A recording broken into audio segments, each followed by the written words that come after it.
Two girls were held captive, sitting inside a carriage driven by unknown people. They didn't know where they were being taken, but one of them, deep in thought, wondered where the road might lead them.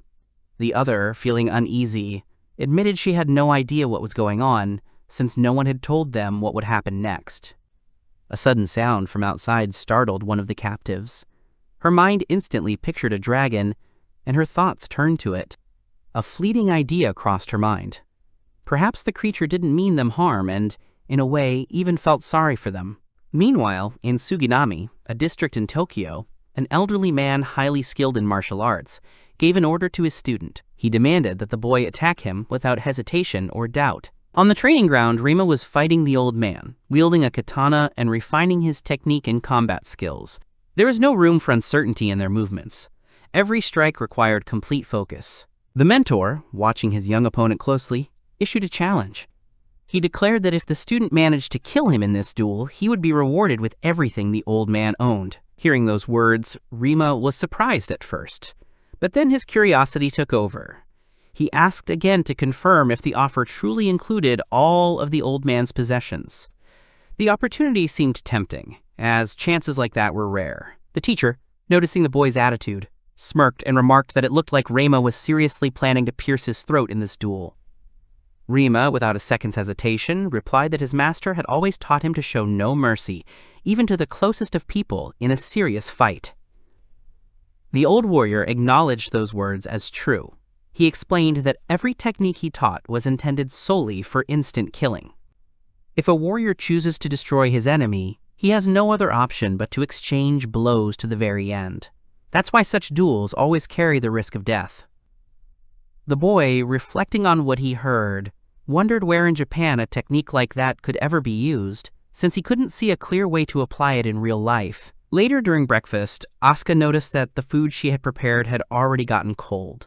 She assumed the two men had become so absorbed in their activities that they lost track of time and forgot everything else.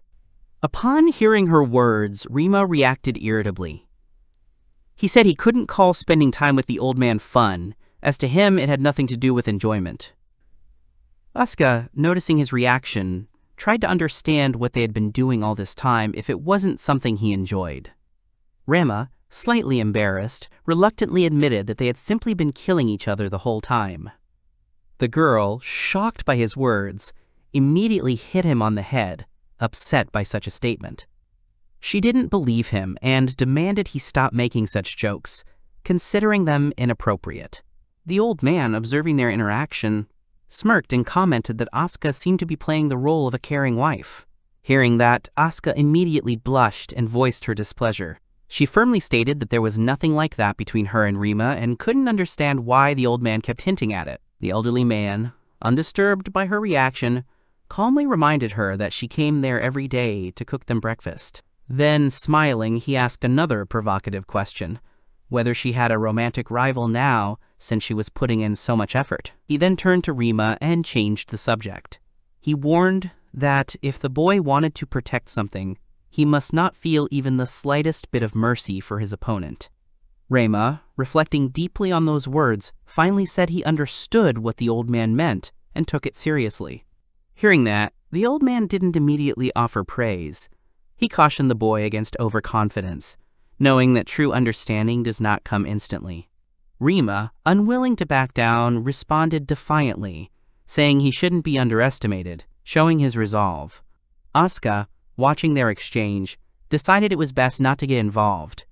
She announced that she would go to school ahead of them and left the two alone. Later at school, one of the students approached Rima, wanting to remind him about the opportunity to join the karate club. Rima, having little interest in it, promptly declined the offer without much thought. The girl, hearing his answer, seemed a bit disappointed, but didn't push the matter. She assured him that he would always be welcome at the club and asked him to reconsider. Rima sighed heavily, realizing the day had begun like any other. Nearby, one of the boys noticed something happening in the distance and commented that it looked like Mikoshiba was being recruited again. Another guy, watching the tall and strong young man, thought about his capabilities. He noted that he was almost 2 meters tall, and his body looked well trained. In his opinion, Mikoshiba could join not only the karate club, but also other sports sections, for example, judo. The guy added that if he were in Mikashiba's place, he would certainly agree. At that moment, Rima remembered the old man's words that if a warrior decides to kill his opponent, he has no choice but to exchange blows. His memory once again flashed back to the instructions that all of the old man's techniques were designed to kill in one blow. His thoughts involuntarily turned to the clubs that so often invited newcomers. He thought about how he would be eating kairabin today as usual.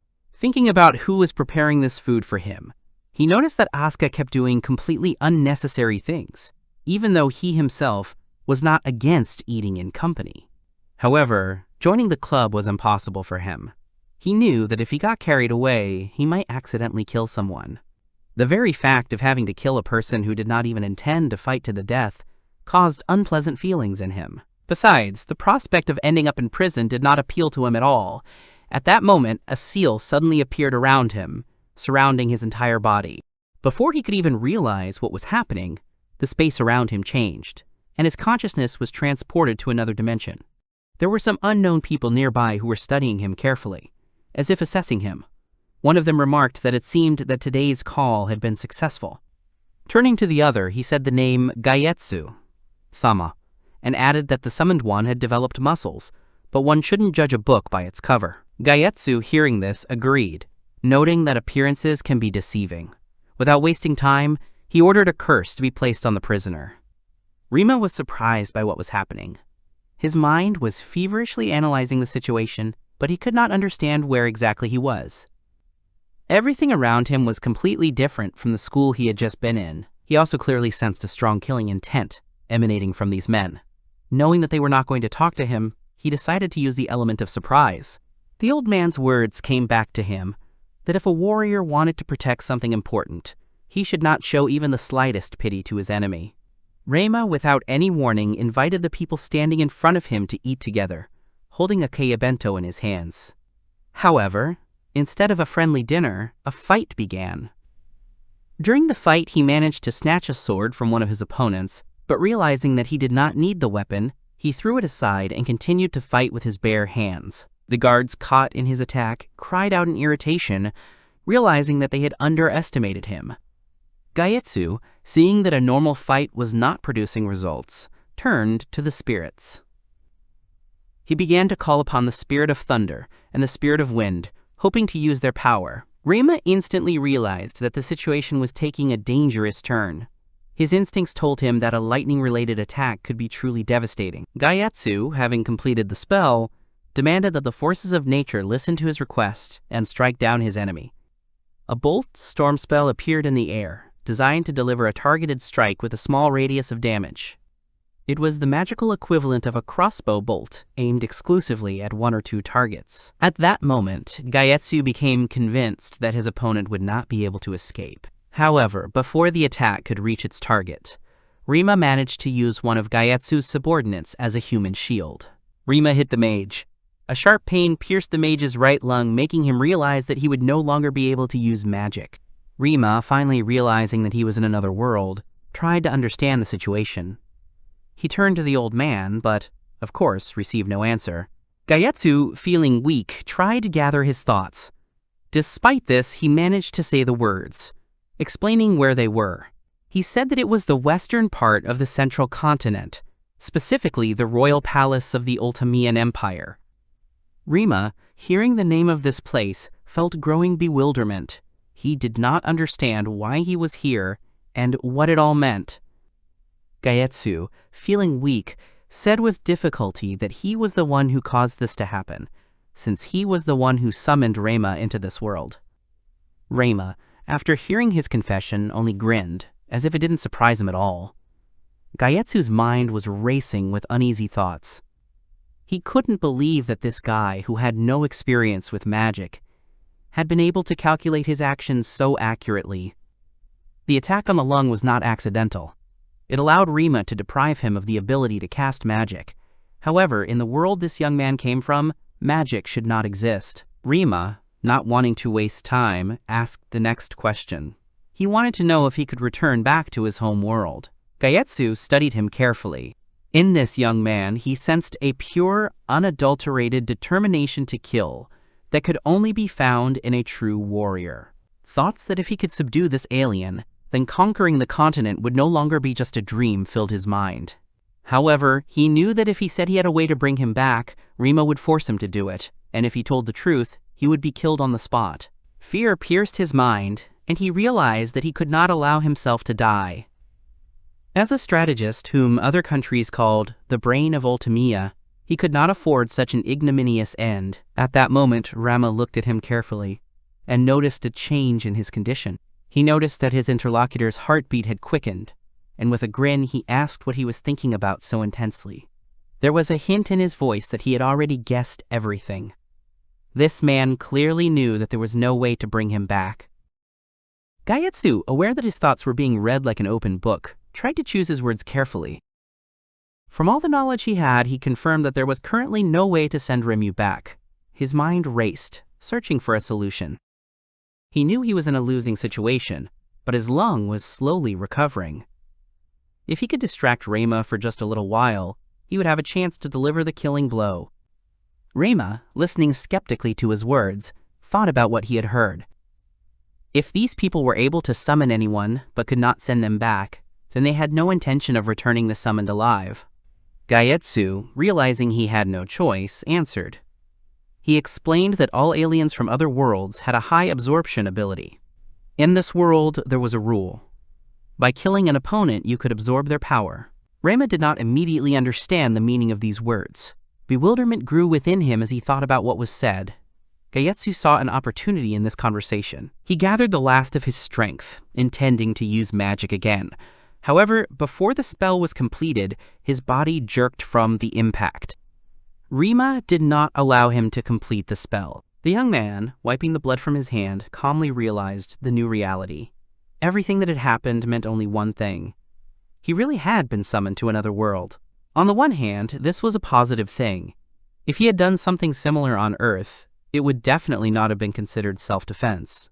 Meanwhile, an excited voice was heard from another place. The girl, clearly worried, remarked that something serious must have happened to her grandfather. 2 hours had passed since the ceremony began, and there was no news from him. The guards tried to calm her down, reminding her that the laws strictly forbade anyone from interfering with the process.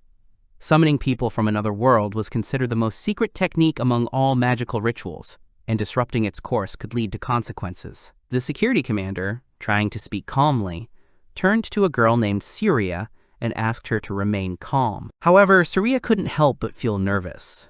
She knew that if her grandfather failed even once, it could lead to catastrophic consequences. The commander tried to calm her down again, insisting that there was no need to panic now. The girl realized she had lost her composure and quickly apologized to the man, calling him Rolf. She admitted that her reaction was inappropriate. Rolf, not wanting to make her feel awkward, replied that the fault here rather lay with him. He reminded her that her bond with Gaietsu was sealed by blood, and therefore her concerns were entirely justified. Despite the prohibitions and warnings, Syria was not going to stand aside. She reminded everyone that even top-level wizards are not immune to mistakes, and then began preparing the spell. The words of her spell commanded the spirit that controlled the flame to fulfill her request. Rolf, seeing that she was about to use magic, immediately screamed, ordering everyone to step back as he understood that something dangerous was about to happen.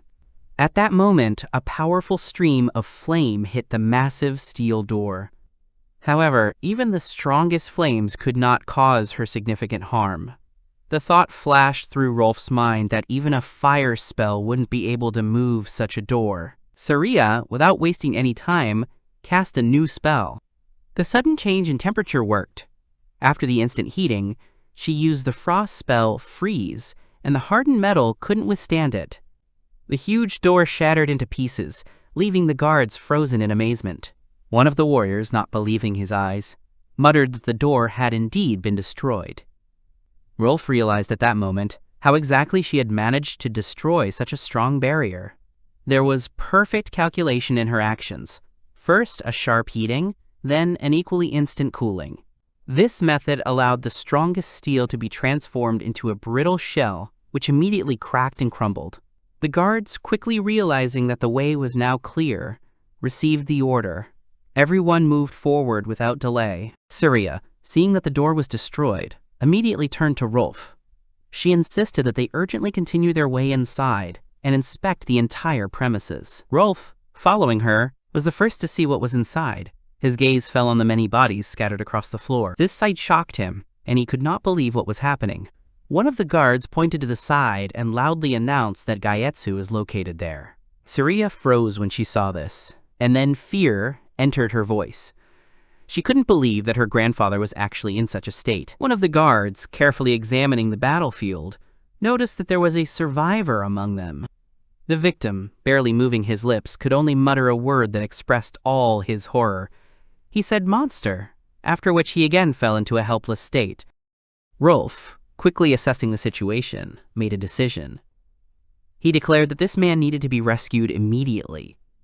The guards immediately began to carry out the order. They prepared a stretcher and hurried to the wounded man, letting him know that he was now safe. One of the warriors gently asked him not to try to speak, as he needed medical attention. The guards assured him that he would be fine now and that they would definitely save him. Thus began the story of a man who was summoned from another world and encountered two servants. In the west of the central continent, where the era of sword and magic ruled, his path began, which was to lead him to the pinnacle of power. This path will make him a supreme ruler and a great hero. The leader of the royal mages, who was called Gaietsu, was brutally murdered by a mysterious creature. After the tragic event, no one could say where exactly the killer disappeared to, which made the situation even more disturbing. The autopsy allowed the cause of death of the victims to be determined. It turned out that they were all killed by someone who fought exclusively with bare hands, without using any weapons. This news left Rolf deeply shocked. He could not believe that an unknown warrior could defeat not only well-armored soldiers, but also the powerful Gaietsu without weapons. Such an event did not fit into his head, because it seemed that such a thing was, in principle, impossible.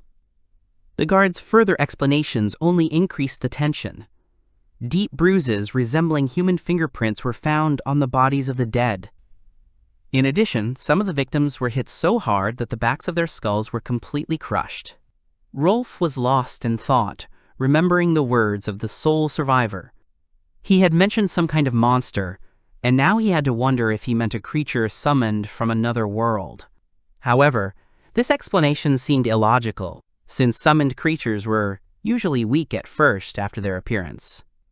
After some thought, he decided to postpone further analysis of the situation and simply wait for an opportunity to question the survivor later. The thoughts were interrupted by the voice of one of the guards, who addressed Rolf, calling him by name and emphasizing the urgency of the situation. Rolf immediately responded, demanding an explanation of what exactly had happened. The guard stammered that it was about the infirmary, but was unable to finish his thought immediately, repeating the words several times. When they got there, a terrifying picture appeared before their eyes. The hospital building was completely engulfed in flames, and the fire was raging with frightening force, threatening to destroy everything around. Meanwhile, in another place, a completely serene boy named Orlando stood among the flowers, inhaling their scent as if nothing had happened. Guards were running around the burning building, in a state of great panic, shouting orders loudly, demanding that someone bring water immediately. However, it quickly became clear that the usual amount of water would not be enough, so they began to call a magician, hoping that he would be able to cope with the flames. Orlando answered the call and turned to the eternal spirit of water. He cried out for the spirit to hear his request and take the form of a dragon, after which he cast a powerful spell called Aqua Storm. As the magic took effect, Saria arrived on the scene and called out to Orlando with alarm, shouting his name.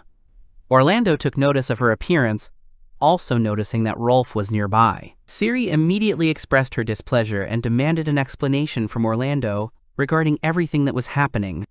The magician calmly replied that he had merely put out the fire, without adding unnecessary drama to the situation. This answer did not satisfy Saria, since the obvious things were already clear to her. Orlando acknowledged the truth of her words, but still tried to add something important that he had not yet had time to say. The series was not going to wait, so it continued to insist, demanding a more detailed explanation. Orlando was at a loss because he had only recently arrived at the scene and had not yet had time to understand the details of what was happening. The magician's words seemed logical to Saria, so she decided not to dwell on this point and shifted her focus to another question. Sometime before the fire started, a wounded soldier had been brought to the hospital, and now it was necessary to find out whether this was connected with the fact that the building was on fire. Suddenly, Imperial Dr. Ronbelt intervened in the conversation, reporting that this very soldier had indeed been admitted to the infirmary before the incident. Surya said his name in surprise, not expecting to hear his voice. The doctor added that whoever did this was extremely dangerous, and then, with a heavy voice, announced Aaron's death. Before the fire broke out in the hospital, the guards tried to support the wounded man, convincing him not to lose consciousness. They insistently repeated that the doctor would treat him, and that he needed to remain conscious, otherwise he might not survive. Ronbelt entered the room. Turning to Aaron, he informed him that he had urgent business, because of which he was forced to leave the wounded man in his care. Aaron was confused, as he had not expected such a turn of events. He noticed his father leaving and wanted to stop him, but Ronbelt left the room, leaving him completely bewildered. One of the guards muttered discontentedly that the doctor seemed to have gotten drunk again, and admitted that he no longer knew how to feel about him. To this, the girl who was present at the conversation objected, stating that, despite his age, the young doctor had already acquired a certain fame and had a good reputation. Aaron still felt uneasy, but decided to focus on helping the wounded man first, so he gave the order to remove his armor. Before anyone could carry out his order, there was a sudden attack that interrupted all their actions.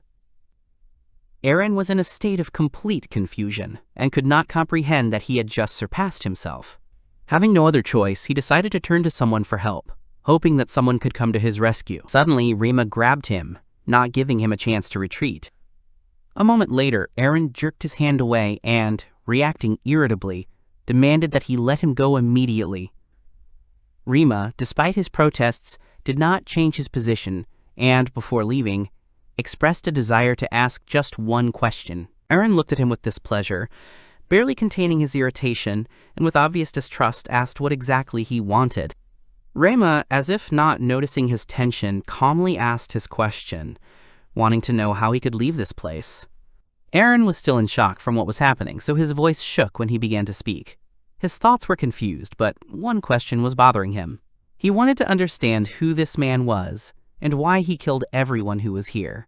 Rima, as if not attaching any importance to the accusation, sincerely apologized for what happened, but then returned to his question again, insisting on getting an answer. Aaron realized that in his position he had no choice but to give the necessary information. He explained in detail that he should take the right path, and then, once he crossed the garden, a gate would appear in front of him. Rema listened to him attentively and repeated to himself the indicated route, specifying that to exit this place, it was necessary to follow the right path and go through the garden. Aaron, still not believing what was happening, nodded weakly, confirming his words. Rima responded with satisfaction, but made a short apology before leaving. Later, elsewhere, he carefully searched the warehouse, realizing that this moment could be decisive for him. Ronbelt came to the conclusion that this man used the fire that had started as cover for his escape. He turned to those around him, telling them that, if they really intended to catch him, they had better hurry. Orlando, hearing these words, looked at Surya with alarm and demanded an explanation, trying to understand what Ronbelt was talking about.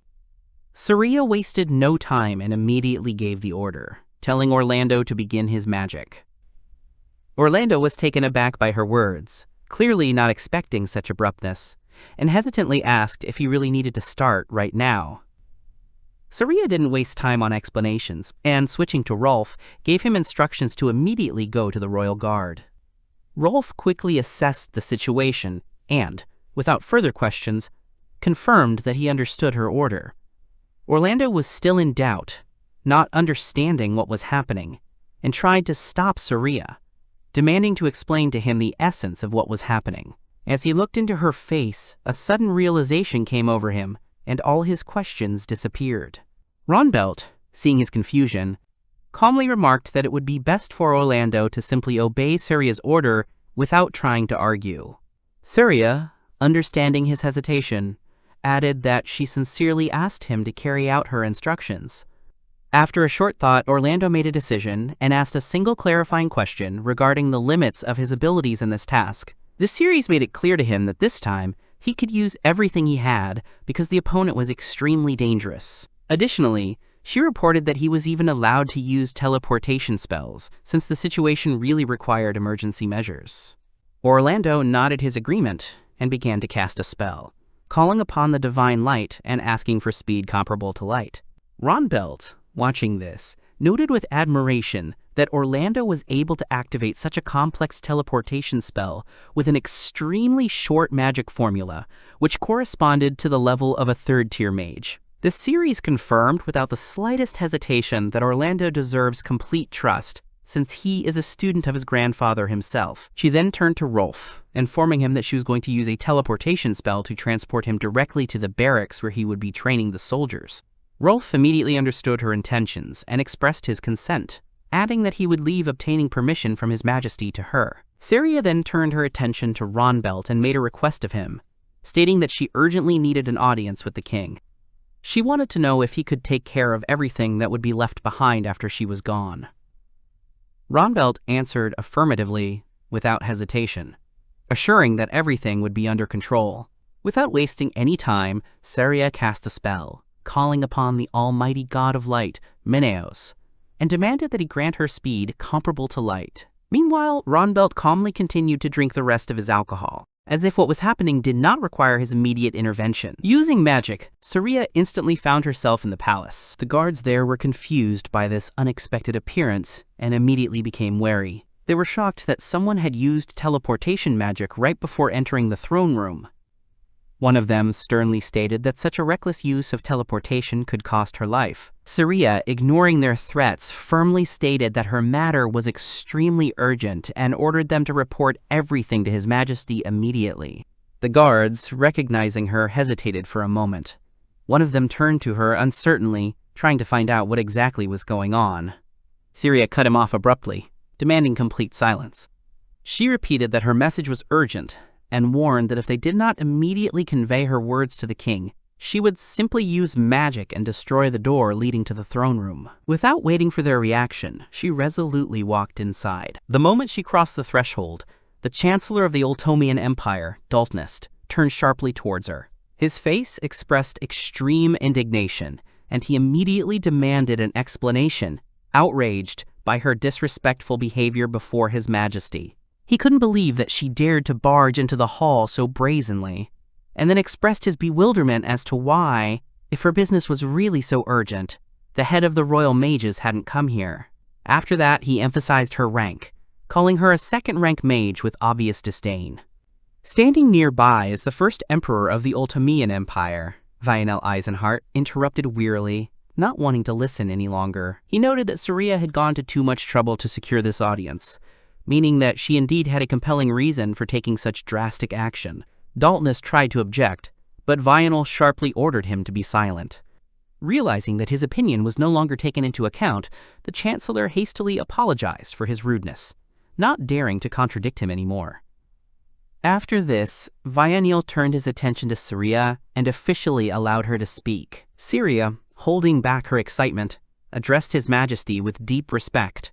She introduced herself and then stated directly that she was asking his permission to hand over command of the royal guard to her. The mage's words caused Daltnist a genuine shock. He leaned forward sharply, not hiding his displeasure, and loudly expressed his indignation.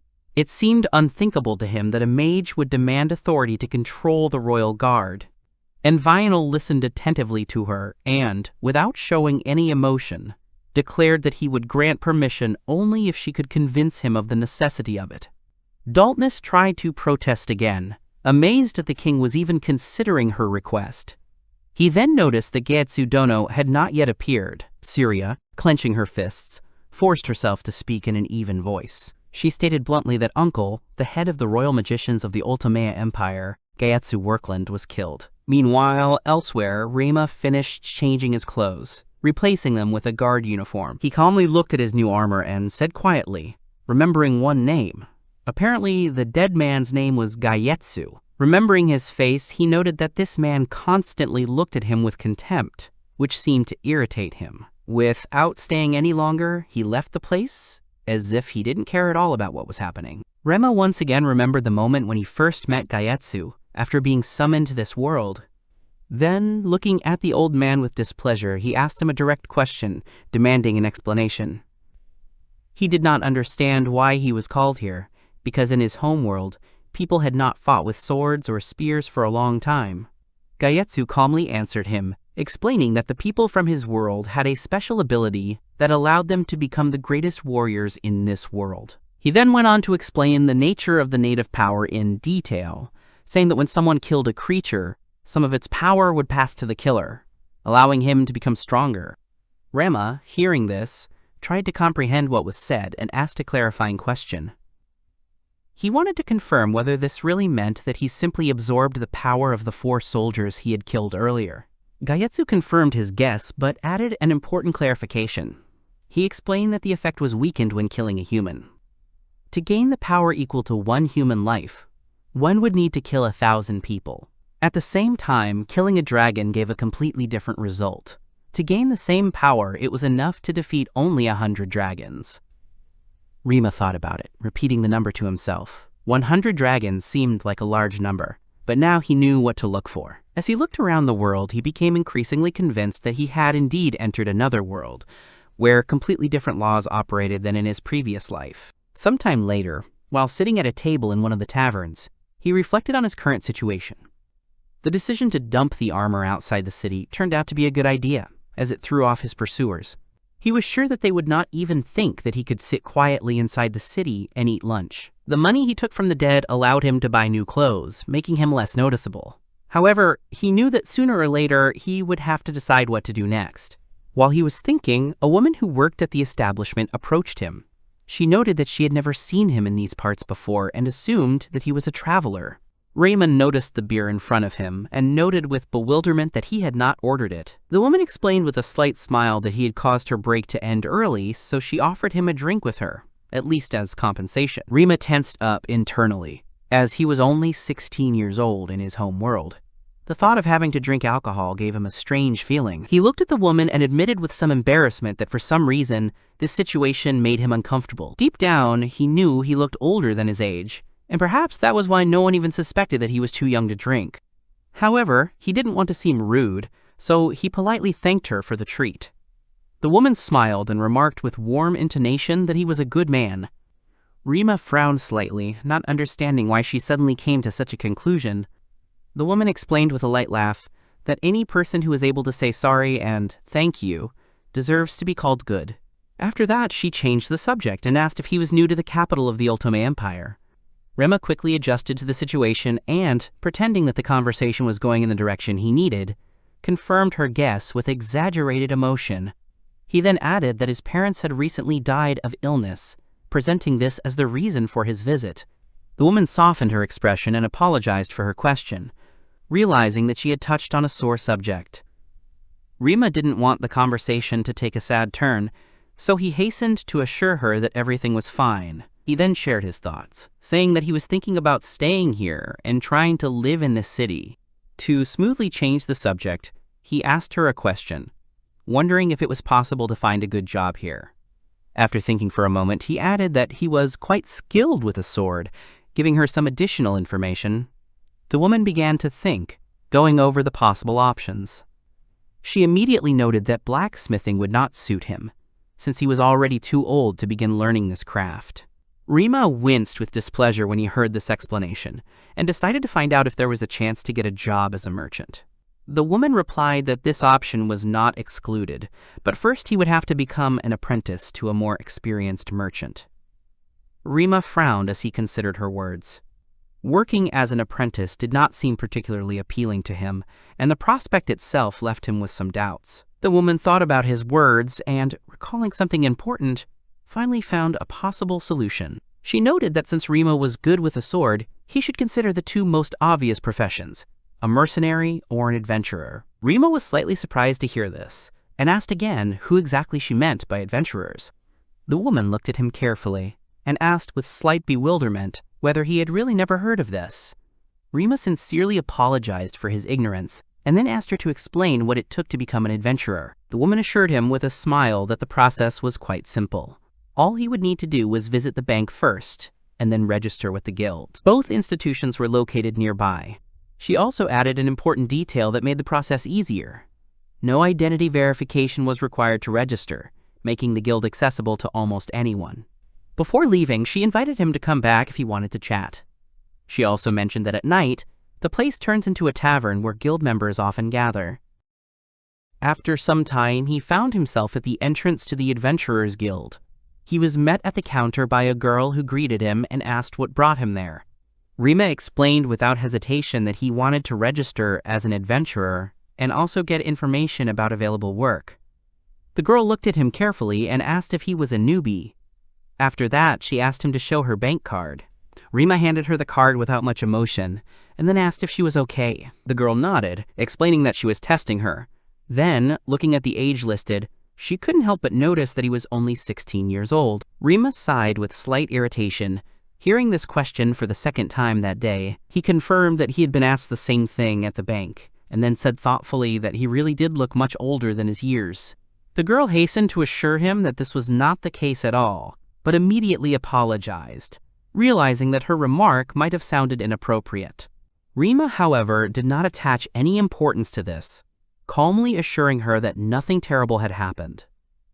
However, a doubt crossed the girl's mind. She noticed that he didn't look like a person who was really okay. Breaking away from her thoughts, she turned her attention back to work and offered him a brief introduction to the guild system. According to her, the guild was a huge organization with branches scattered across the continent. After registration, each adventurer received 2 indicators, level and rank. She explained that level was a measure of physical strength, while rank could be raised or lowered depending on one's achievements. After that, she stopped and asked if he was familiar with the concept of power absorption.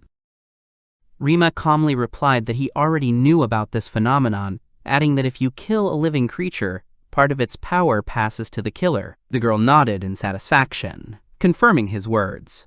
She then went on to explain that every new adventurer starts from level 0, which corresponds to normal human strength. However, when he reaches level 1, his strength doubles, making him twice as strong as a normal human. Rima quickly grasped the gist of it and immediately asked a clarifying question, checking if he understood correctly.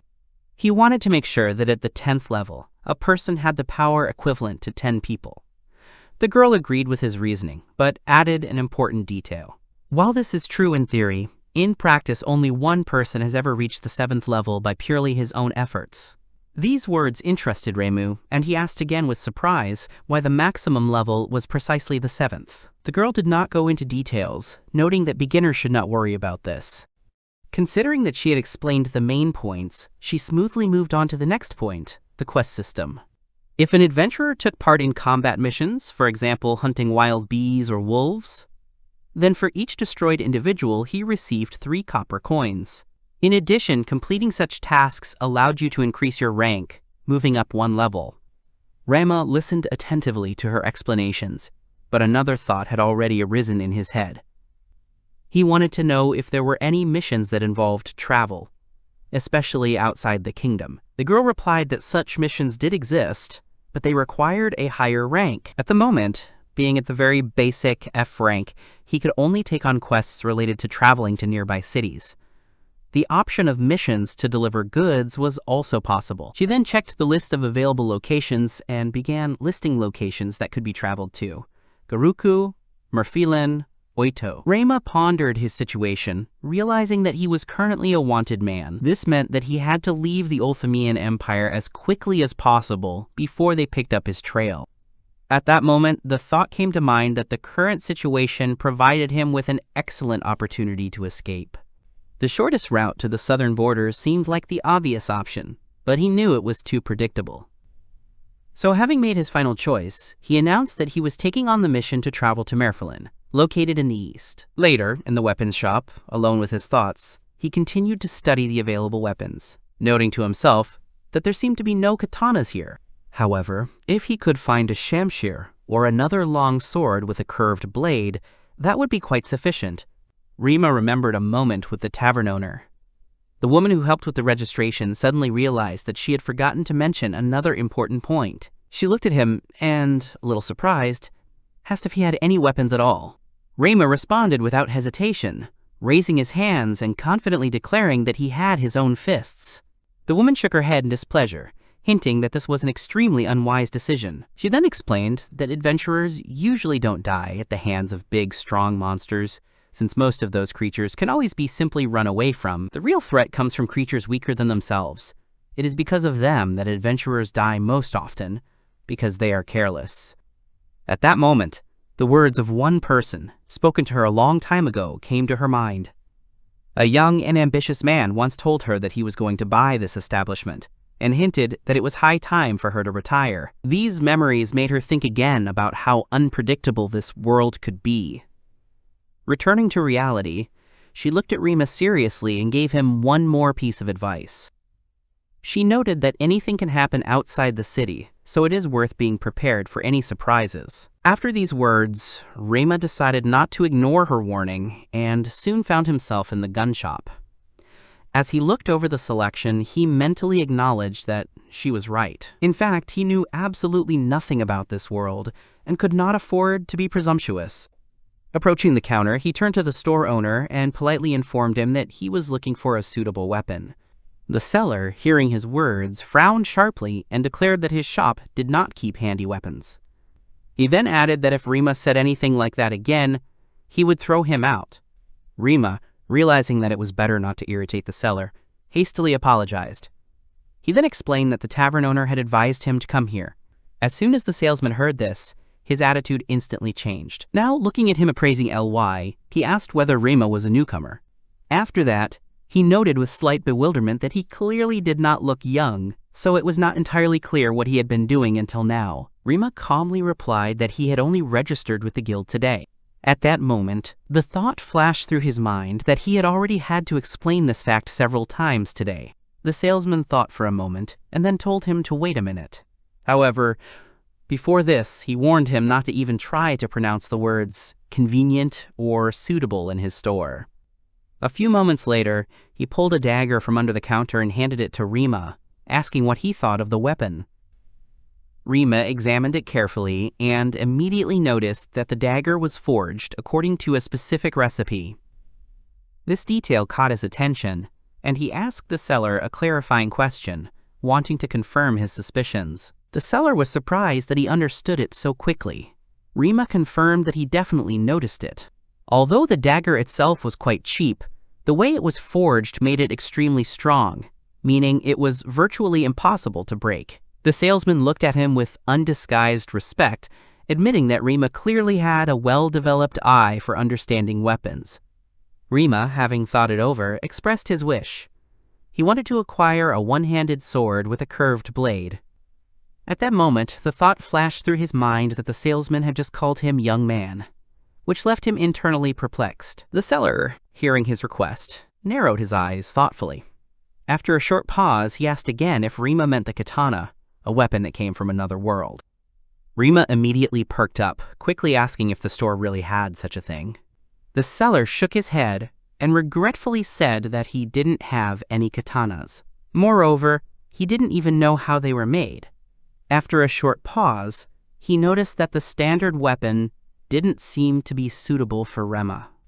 So having made his final decision, he offered to go inside to show him his collection of weapons that came from another world. First of all, he demonstrated a tonfa, a weapon originating from Okinawa, which many believe was brought there from China. He then showed a 3-section staff that could be transformed into one solid staff. He then introduced the nunchaku, noting that when combined with Filipino techniques, this weapon could significantly level the odds in combat. Next in line was the sai, a weapon that could not only be used to strike, but could also be used for defense.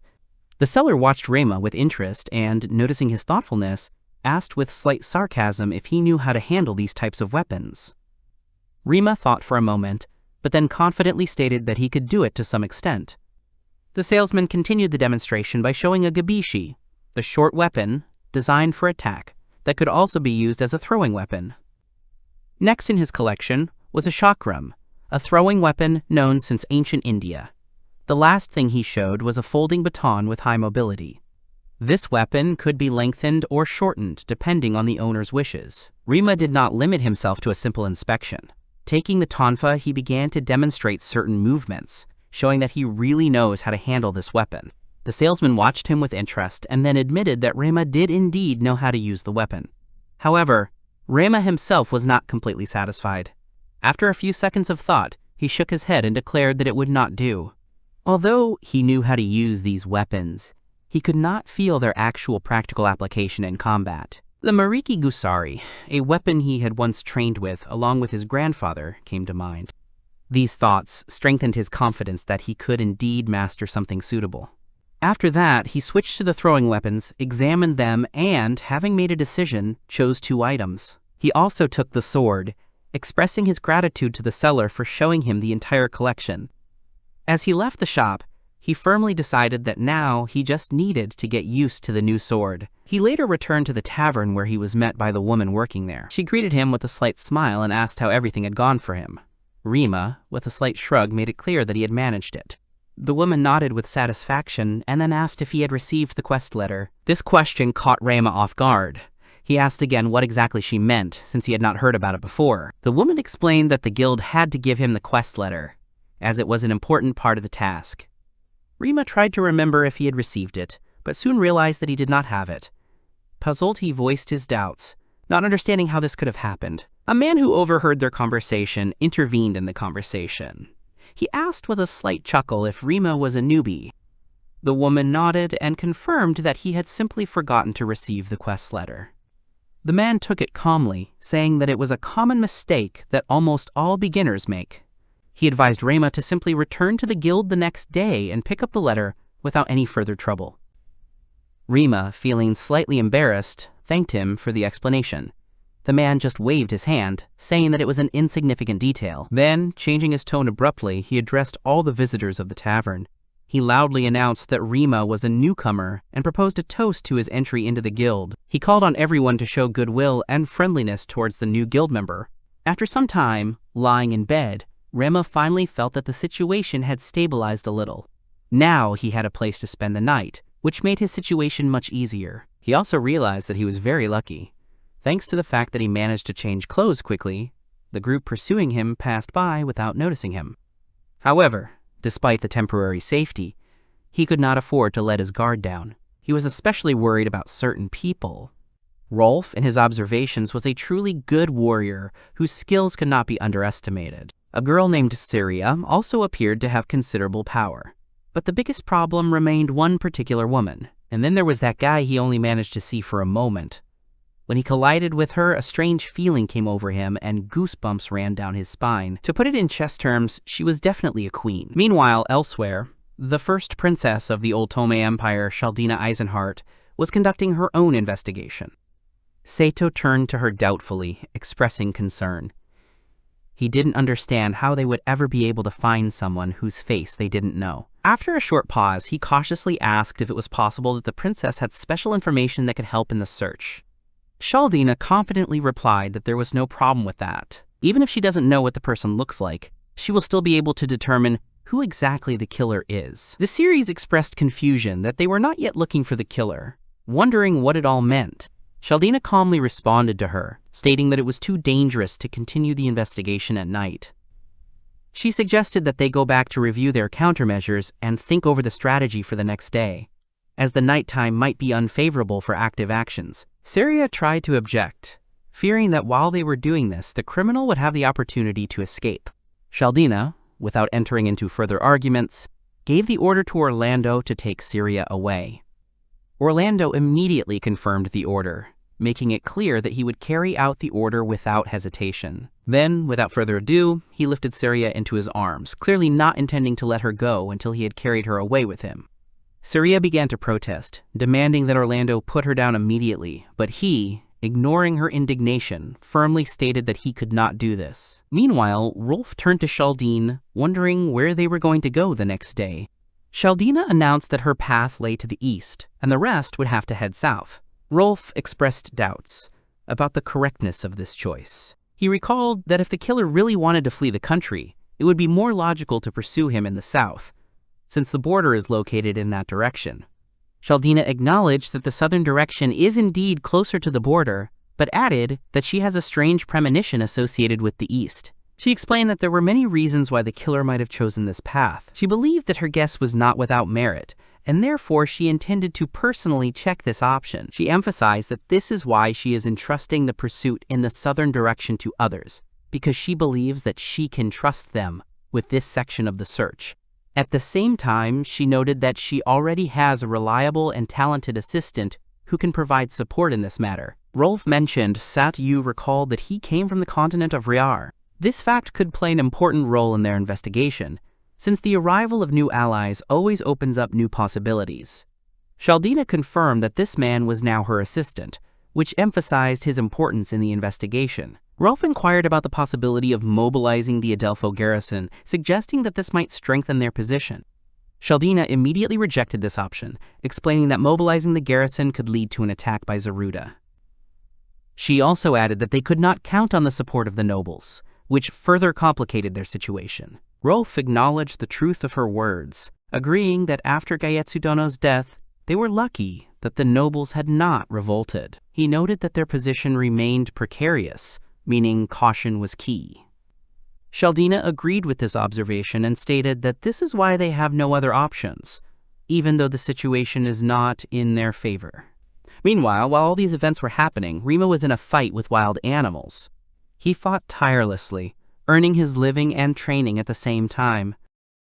After a tense battle, he brought the loot back to the guild building, clearly satisfied with the results of his hunt.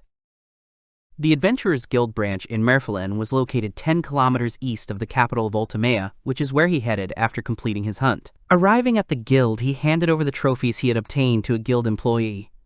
The girl began to count the creatures he had killed, carefully recording their number. She noted with surprise that he had managed to destroy 54 wild dogs, 31 wild bees, and 39 wild rabbits.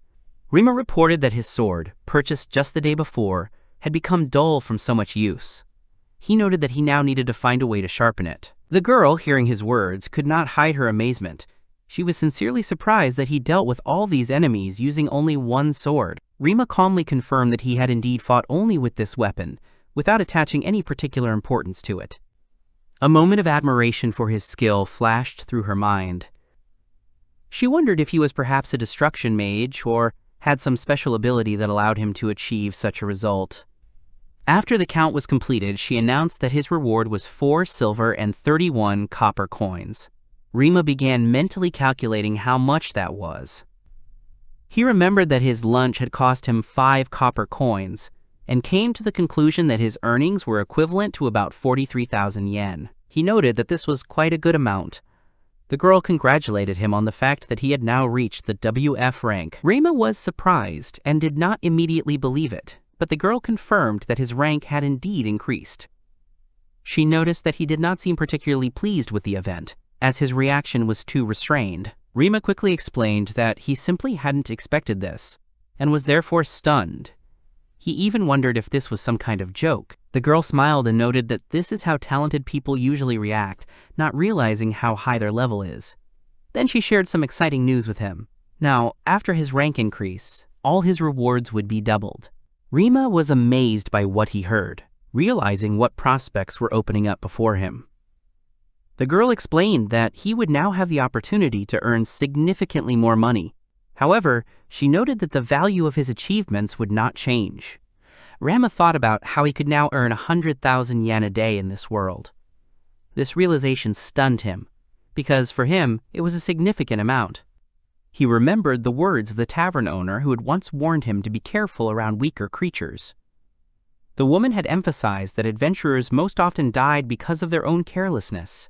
As he thought about it, he realized that the woman had indeed warned him about the dangers of overconfidence. It could cost him his life if he ignored the risks. He then turned to the guild girl, asking about the price of the healing potion. The guild member explained that gold was needed to purchase potions created with magic.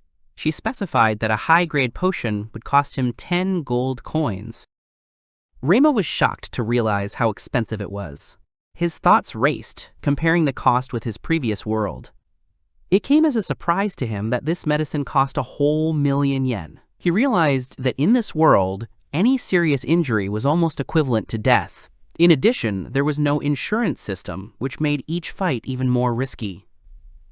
He came to the conclusion that it was worthwhile to purchase a spare sword in case of a critical situation. Meanwhile, a conflict broke out in the guild. A man named Garaeus, in an irritated state, was loudly indignant, not understanding why he was being denied a reward. He reminded those around him that he had risked his life for this task. The man from the guild calmly explained the situation. Although Garaeus was a first-rank swordsman, his rank as an adventurer was only level 3. He did manage to neutralize the robber, but this man did not belong to the Red Moon gang mentioned in the quest. While he was wasting time fighting this criminal, the real Red Moon bandits attacked the neighboring village. As a result of their attack, many girls were kidnapped. Garaeus, after hearing these words, tried to comprehend the situation. It became clear to him that if he had focused on completing the quest and eliminating the Red Moon bandits, these consequences could have been avoided. The man from the guild clarified that he was not directly stating such a thing, but the fact remained a fact. These kidnapped girls would soon be sold to slave traders. Garaeus admitted his guilt and agreed to pay the fine. He asked for the required amount to be written off from his account without trying to justify himself. The girl from the guild noted that such cases happen quite often. Rima asked if she meant failing the quest. The guild member explained that Garaeus was indeed a good mercenary, but this time he neglected to do the necessary investigation for an adventurer. This is what led to the unfortunate result. She emphasized that in most cases, completing a quest affects the lives of many people. This was an important lesson she hoped to convey to her interlocutor.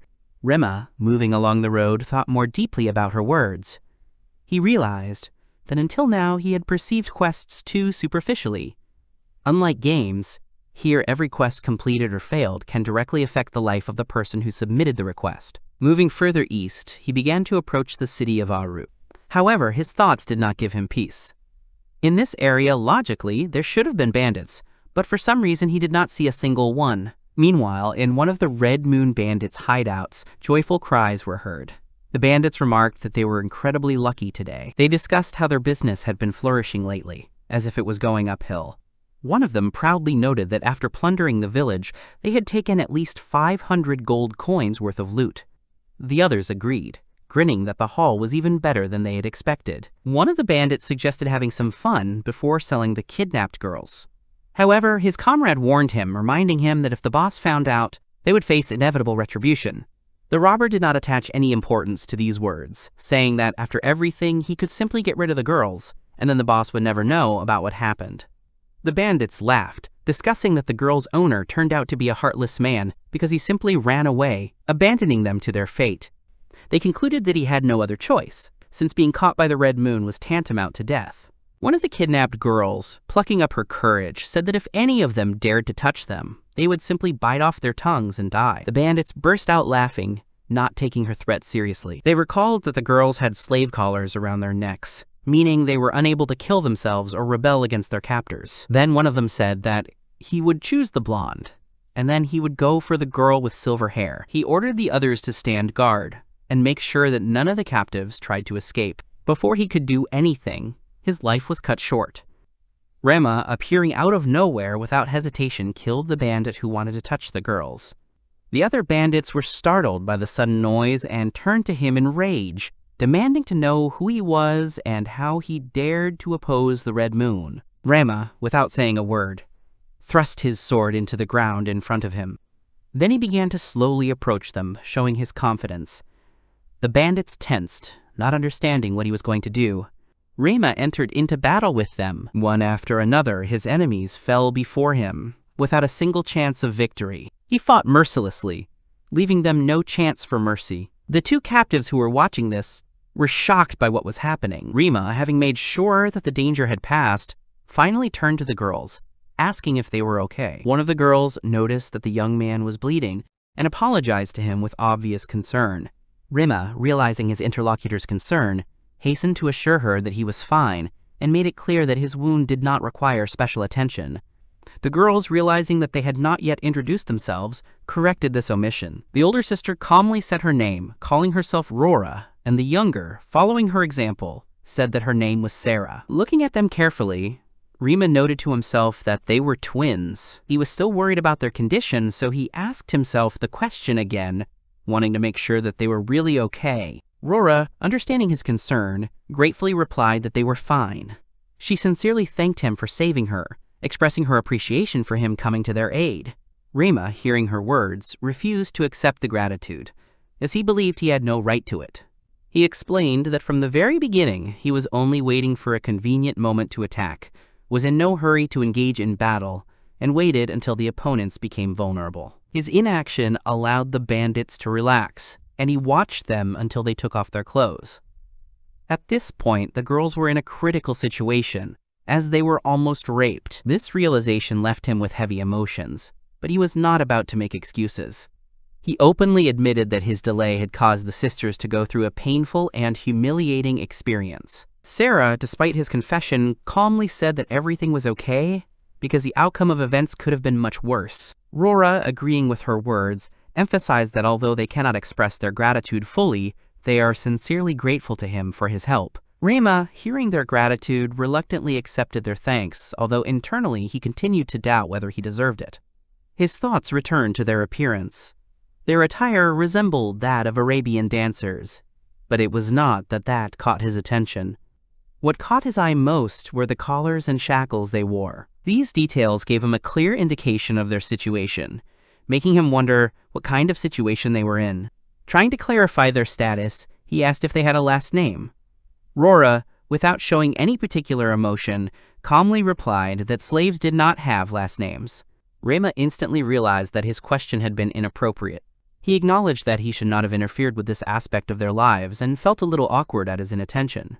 Meanwhile, Rora, showing politeness and interest, asked what the name of their savior was. Rima realized that he had not yet introduced himself, and calmly gave his full name. He said that his name was Mikashiba Rima, thus filling the gap in their communication. After that, he wanted to know what the girls had planned for the future. He suggested that they might need to get to Aru, and offered to accompany them there. Sarah, hearing his proposal, responded with some embarrassment that they could not just leave this place. She explained that it was impossible for them to leave without the owner's permission. Rima took her words with obvious confusion. He did not immediately understand that the girl was speaking completely seriously, but quickly realized that the situation was indeed as she described it. Sarah, trying to clarify her thought, repeated what she had said. She stressed that their departure does not depend on their will, but solely on the orders of their owner. Rima began to process what he had heard, realizing that this situation was taking an unexpected turn. He decided to find out where their master was now, as this could help determine their future fate. Sarah calmly reported that their master had fled when the bandits showed up. She explained that he had left the place with the guards, leaving the two of them behind. Rima, thinking about her words, realized that the man had simply abandoned his slaves without even trying to protect them. Rora, without showing any particular emotion, merely nodded, confirming the truth of these words. Rima realized that now the girls intended to just stand there, making no attempt to escape. Rora explained that they could not move without the master's order. Rima's thoughts were filled with contradictions. He could not believe that this was really happening. The Empire was still pursuing him, dragging him into situations like this. He didn't want to get into their problems and just wanted to get them to the city and go their separate ways. However, their situation imposed limitations, and he realized that he could only help them to a certain extent. Knowing that monsters might appear when darkness fell, he decided to do what he could at the moment. He said that he would first remove the bodies, clearing the area after the fight, and then move on. Rora, after listening carefully to his decision, expressed her gratitude, confirming that they were truly grateful for his help. Rima admitted in his thoughts that he could only help to a certain extent. His actions were limited, and he understood that he was not able to change everything around him. He was suddenly overcome with the feeling that he was just a hypocrite who tried to appear noble, but in reality was not much different from others. The voice of the bandit who, after kidnapping Sarah, mockingly told him to relax, confidently stated that he remembered his face and promised that now they would find him, no matter where he ran. Rora, hearing that her sister had been taken, called her name in panic. Sarah, being held captive, also screamed, repeating her sister's name, hoping that she would hear. Rima instantly tensed, realizing that Sarah's scream was too clear. He thought he had killed all the enemies, but apparently some had survived. He noticed a bottle of potion on the ground that looked familiar. His thoughts immediately focused on it, and he remembered that this potion cost 1,000,000 yen. The realization that it had actually worked shocked him. The bandit who had used it had been too fast, and now Rima had no idea how to catch up with him. Without wasting any time, he turned to Rora, intending to tell her something important.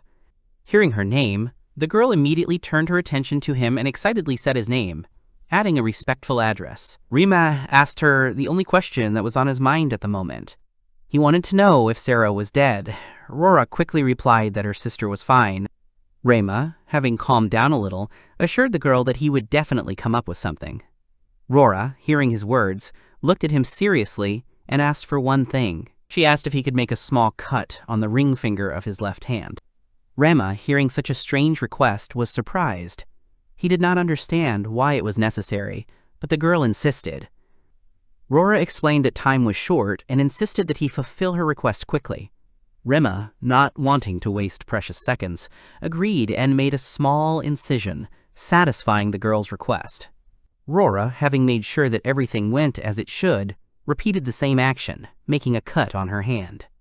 Rema at this moment thought again about the strange premonition that had haunted him from the very beginning of their meeting.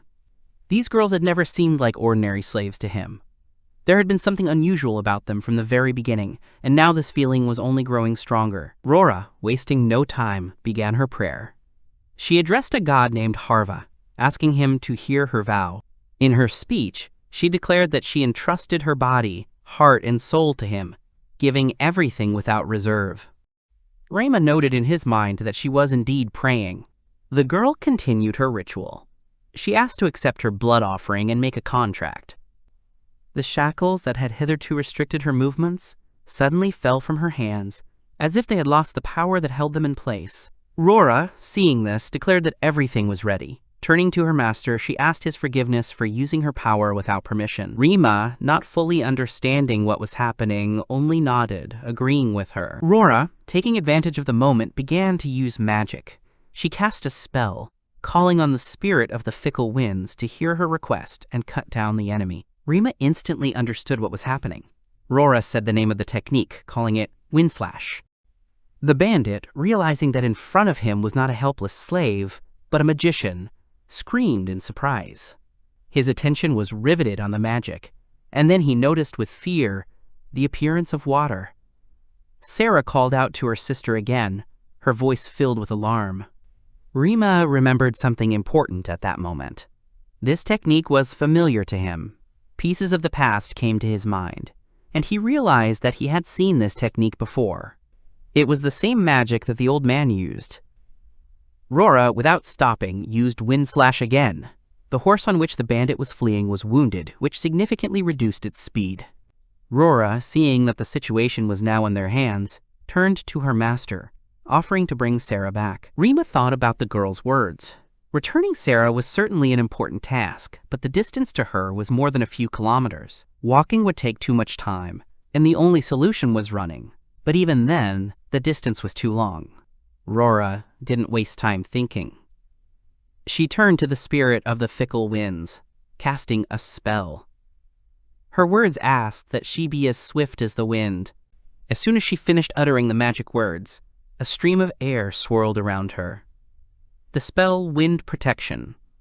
Wind Protection has been activated. Without wasting any time, the girl announced that she was going to start running. Rema tried to stop her, but the next moment he saw how she instantly disappeared from the spot. He didn't even have time to finish his sentence before he realized he had fallen behind. At that moment, it became clear to him that this was his stop. Rora reached her sister with incredible speed. Sarah, seeing her, exclaimed, joyfully calling her sister. Rima watched all this from the side and could not believe his eyes. He did not understand how it was possible to cover such a huge distance in such a short time. The thought flashed through his mind that this was nothing other than wind magic. Rora, noticing his surprise, asked if he had never heard of this. Rima immediately thought about how to answer him. He couldn't say that he had no idea about such things, because that would raise suspicions. However, he felt that the girl was already beginning to suspect something. Rora, in turn, also pondered his strange reaction. It seemed strange to her that a person with such a level of martial arts did not know the basics of magic. Sarah, oblivious to their inner thoughts, called her sister again. Rora, looking at her, immediately asked if everything was okay with her if she was hurt.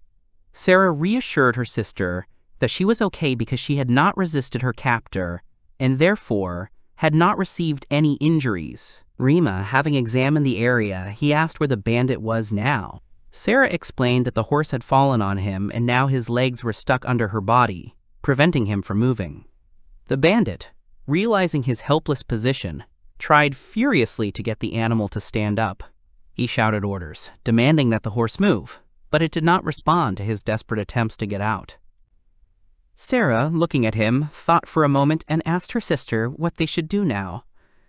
Rora, without making an independent decision, suggested leaving this issue to the discretion of the owner. Rima, hearing her words, immediately clarified who she meant, although he already guessed her answer. Rora calmly confirmed that by master she meant him. Rima, having accepted this responsibility, agreed that the decision then remained his. Rora expressed her consent, giving him complete freedom of action. Rima, without wasting any time, drew his sword. The bandit, realizing the seriousness of the situation, began to panic. He shouted nervously, demanding that Rima not come near him. There was hysteria in his voice as he tried to convince his opponent to leave him alive. Realizing that threats might work, he tried to intimidate him by stating that their organization, known as the Red Moon, had over 100 members. He claimed that they were even part of Zaruda's army. He confidently assured that if Rima dared to contact them, he would face the wrath of the entire country. Rima listened to his threats but did not pay attention to them. In his eyes, the man looked stupid. He calmly noted that if he killed him right now, no one would be able to know that it was him. Even if the bandit belonged to some organization, he would not be able to convey the information to his comrades after death. He emphasized that dead people do not talk, which means that this man will not be able to report what happened to anyone. Concluding his thought, he added that he cannot allow him to remain alive. The bandit, realizing that threats had no effect, immediately changed tactics. In a desperate attempt to save his life, he began to beg, saying that he had a daughter. Rora, watching what was happening, calmly asked if Rima was sure of his choice of method for resolving the situation. Rima, without hesitation, replied that he had no problem with the decision taken. Rora, watching the bandit closely, admitted that she was simply wondering if they could get any useful information out of him. Rima, not seeing much point in this, noted that they couldn't even be sure whether he was telling the truth. He thought that it was not worth blindly believing the words of thieves and criminals. However, he decided not to dwell on it, and noted that the most important thing was that they were able to return Sarah. Rora thanked him, addressing him as her master. Rima, hearing her call him, was surprised. He did not understand why she always used this word. He expressed his bewilderment, asking why she suddenly started calling him master. Rora stated with complete confidence that since they had made a blood oath, that meant she was obligated to address him that way. Rima thought about her words. He wanted to clarify what exactly she was talking about, so he asked if she considered the moment when they cut their ring fingers and mixed the blood to be a blood oath. Rora calmly confirmed that this was exactly what she meant. Sarah, overhearing their conversation, approached Rima with a request. She wanted him to perform the blood oath ritual with her too. Rora supported her sister, adding that it was indeed a good idea. She looked pleadingly at Rima, insisting that he make the same oath with Sarah. Rima was completely lost in what was happening at this point. The only question in his mind was Ya. He needed some time to come to his senses, so he asked to just give him a break. He then turned to Rora, telling her that she didn't need to serve him or anything like that. Rora and Sarah's expressions changed instantly upon hearing his words. They asked in unison if he hated them. Rima immediately tried to clarify the situation, assuring that this was not the case at all. Rora, still doubtful, asked what the reason for his refusal was then. Rima mentally collected himself, forcing himself to keep a clear mind. He did not want to refuse the ritual categorically, but decided to ask a counter-question. He reminded the girls that they were supposed to wait for their master right here, without moving from the spot. Rora explained that once the blood oath was formed, they would no longer have to obey their former master's orders. However, right now, Sarah was still bound by his curse, making it impossible for her to leave on her own. Rima realized where this was going. If he performed the ritual, they would be able to go to the city. Rora confirmed his guess, adding that taking the oath would give them freedom. Rima realized that there was no point in arguing here. He reluctantly agreed and suggested that they finish this procedure quickly. He warned them, however, that once they reached the city, he would have to get an explanation for the whole situation. He added that if they set out right now, they would reach Aru before nightfall. Sarah, hearing this, promised that she would explain everything as soon as the opportunity presented itself. Rima, having made sure that the matter was closed, switched to something else. He suggested that they first return to the cart to collect the luggage and all valuables from there. As soon as they approached the place, Rima immediately noticed that there was already someone near the cart. The unknown man was clearly surprised when he saw the girls. He immediately turned to them, calling out their names. He asked if they were okay and whether the bandits had harmed them. Then his tone suddenly changed. He said with mock despair that he had been very worried about them. The next second he changed his subject. His voice became rougher, and he asked directly if the bandits had raped them. After that he started complaining, saying that he had spent 5 years raising and growing them. He wondered what he would do if their price dropped. Rora, hearing these words, could not restrain herself. She hit him on the hand, demonstrating her contempt. The man, not expecting this, made a surprised sound. Rora coldly warned him not to come any closer, threatening that if he tried to come any closer, she would run him through with her sword. The man became angry when he heard this. He demanded an explanation, indignantly declaring that they were just things. He could not believe that they dared to point a gun at him. Rima, watching this scene, turned to Rora. He sarcastically asked if this fat man was their master. Rora calmly confirmed that he was indeed their master. Rima clarified whether he could be considered an enemy. Rora answered without hesitation that this man had always been their enemy.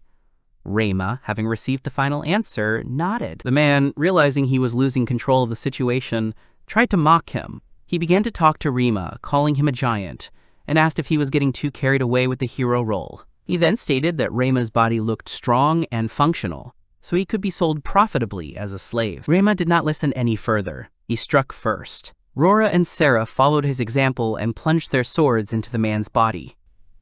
After everything was finished, Rima expressed a desire to ask them about many things, but first suggested getting to Aru.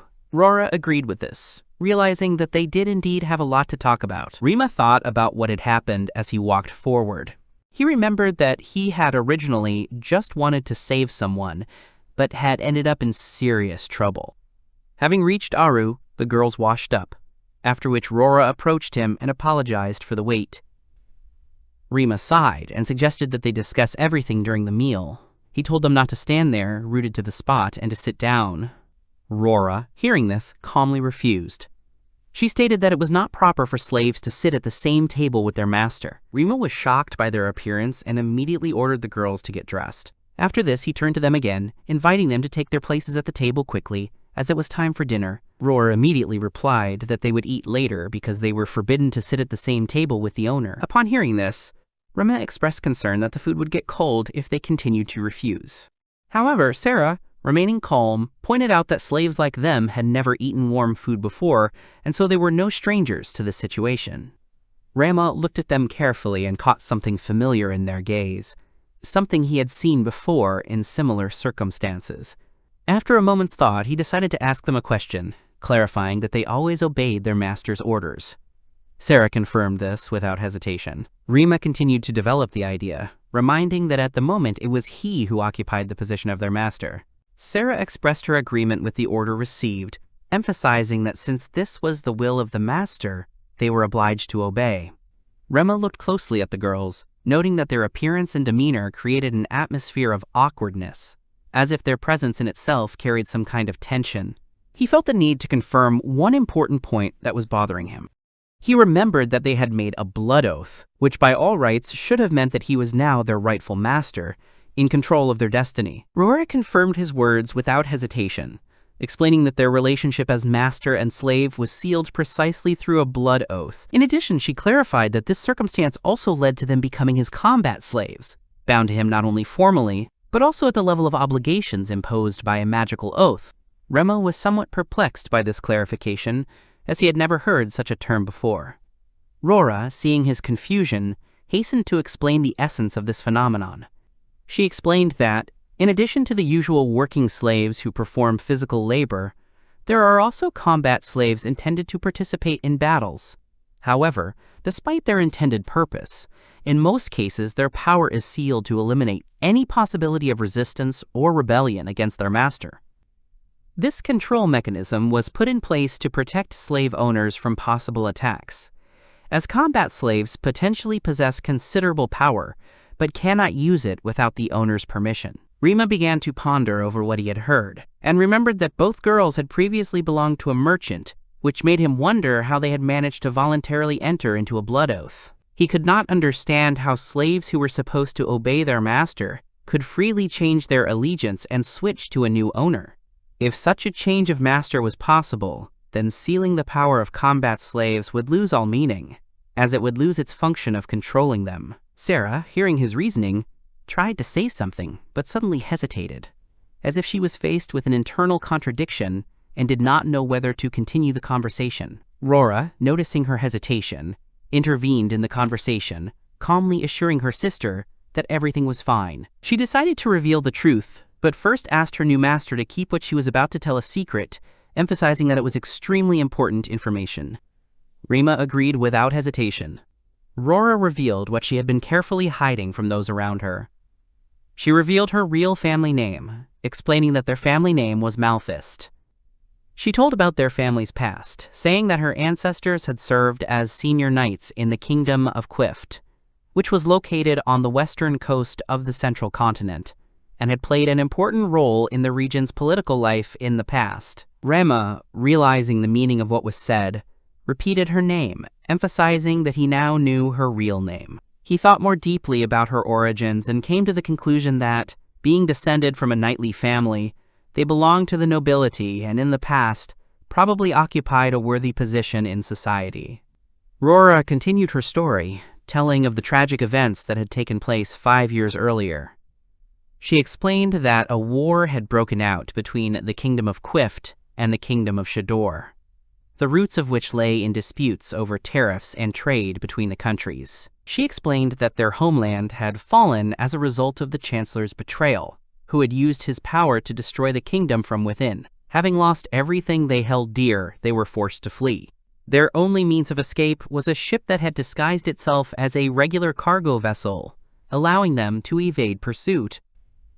Rima, listening attentively to her story, realized that despite all the precautions, they had not managed to escape their fate. Rora revealed that at their most crucial moment, they were betrayed by those they trusted most. Their guard, who had served them for many years and had their complete trust, deceived them and handed them over to the slave trader Azos, selling them into slavery.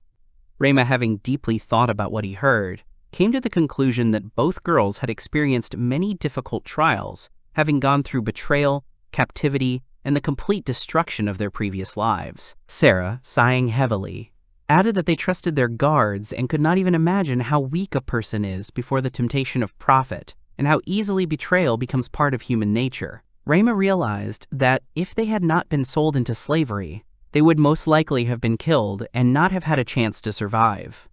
However, he also realized that the slave trader Azos was the same man they had encountered earlier near the cart. Sarah confirmed his thought, adding that it was from him that they learned most of the information about the combat slaves and their characteristics. She also mentioned that their father, being a wise man, taught them the ritual of taking a blood oath in advance, claiming that one day this ritual would be able to help them and play a key role in their destiny. Rima tried to comprehend what had been said, and came to the conclusion that his father had perhaps foreseen that his daughters might find themselves in such a desperate situation. However, he immediately discarded this guess, deciding that the situation was more complex than it seemed at first glance. He assumed that the head of the Malfist family had intentionally left this ritual to his daughters, so that if they ever found themselves in slavery, they would have at least a minimal chance of influencing their fate and finding a way out of their predicament. Rora admitted that he was absolutely right, confirming that they had waited a very long time, hoping to meet someone they could trust and who could change their destiny. Rema was surprised to realize that he was the person the sisters had been waiting for so long.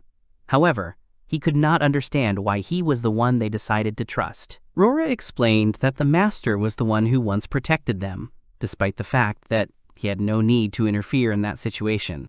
Rema, hearing her words, finally understood their feelings. Realizing his role in their fate, he made a decision. As their master, he declared the release of both. To prove his words, he handed them the money he had received from the slave trader Azos, and offered to use it to start a new life, leaving the past behind. Sarah, hearing these words, refused, expressing her determination to stay. Rora confirmed her sister's words, reminding them that Rima had saved not only their lives, but also the honor of their family. They felt they had to thank him for that, even if it meant sacrificing their own lives. Rima thought, realizing that he too had his own circumstances that forced him to continue his journey alone. Rora turned to him, wanting to ask an important question. Rima, realizing that this was something significant, agreed to listen to her. Rora shared her thoughts, suggesting that something serious seemed to be bothering the master. Her thoughts led her to believe that it had something to do with Rima not belonging to this world. He, unlike the others, knew nothing about magic or the blood oath, which seemed incredibly strange for a man of his level. Rima admitted that her guess was correct. He said that he came from another world, and was summoned to this world by a guy from the Empire named Gaietsu. Since the moment he was summoned, he has been forced to hide because he is wanted. However, no one knows what he looks like, which gives him a certain advantage. He honestly admitted that he does not want to have slaves, since they will only slow him down. In addition, if their tracks were discovered, they would also be hunted. He suggested that they choose their own destiny and follow the path they wanted.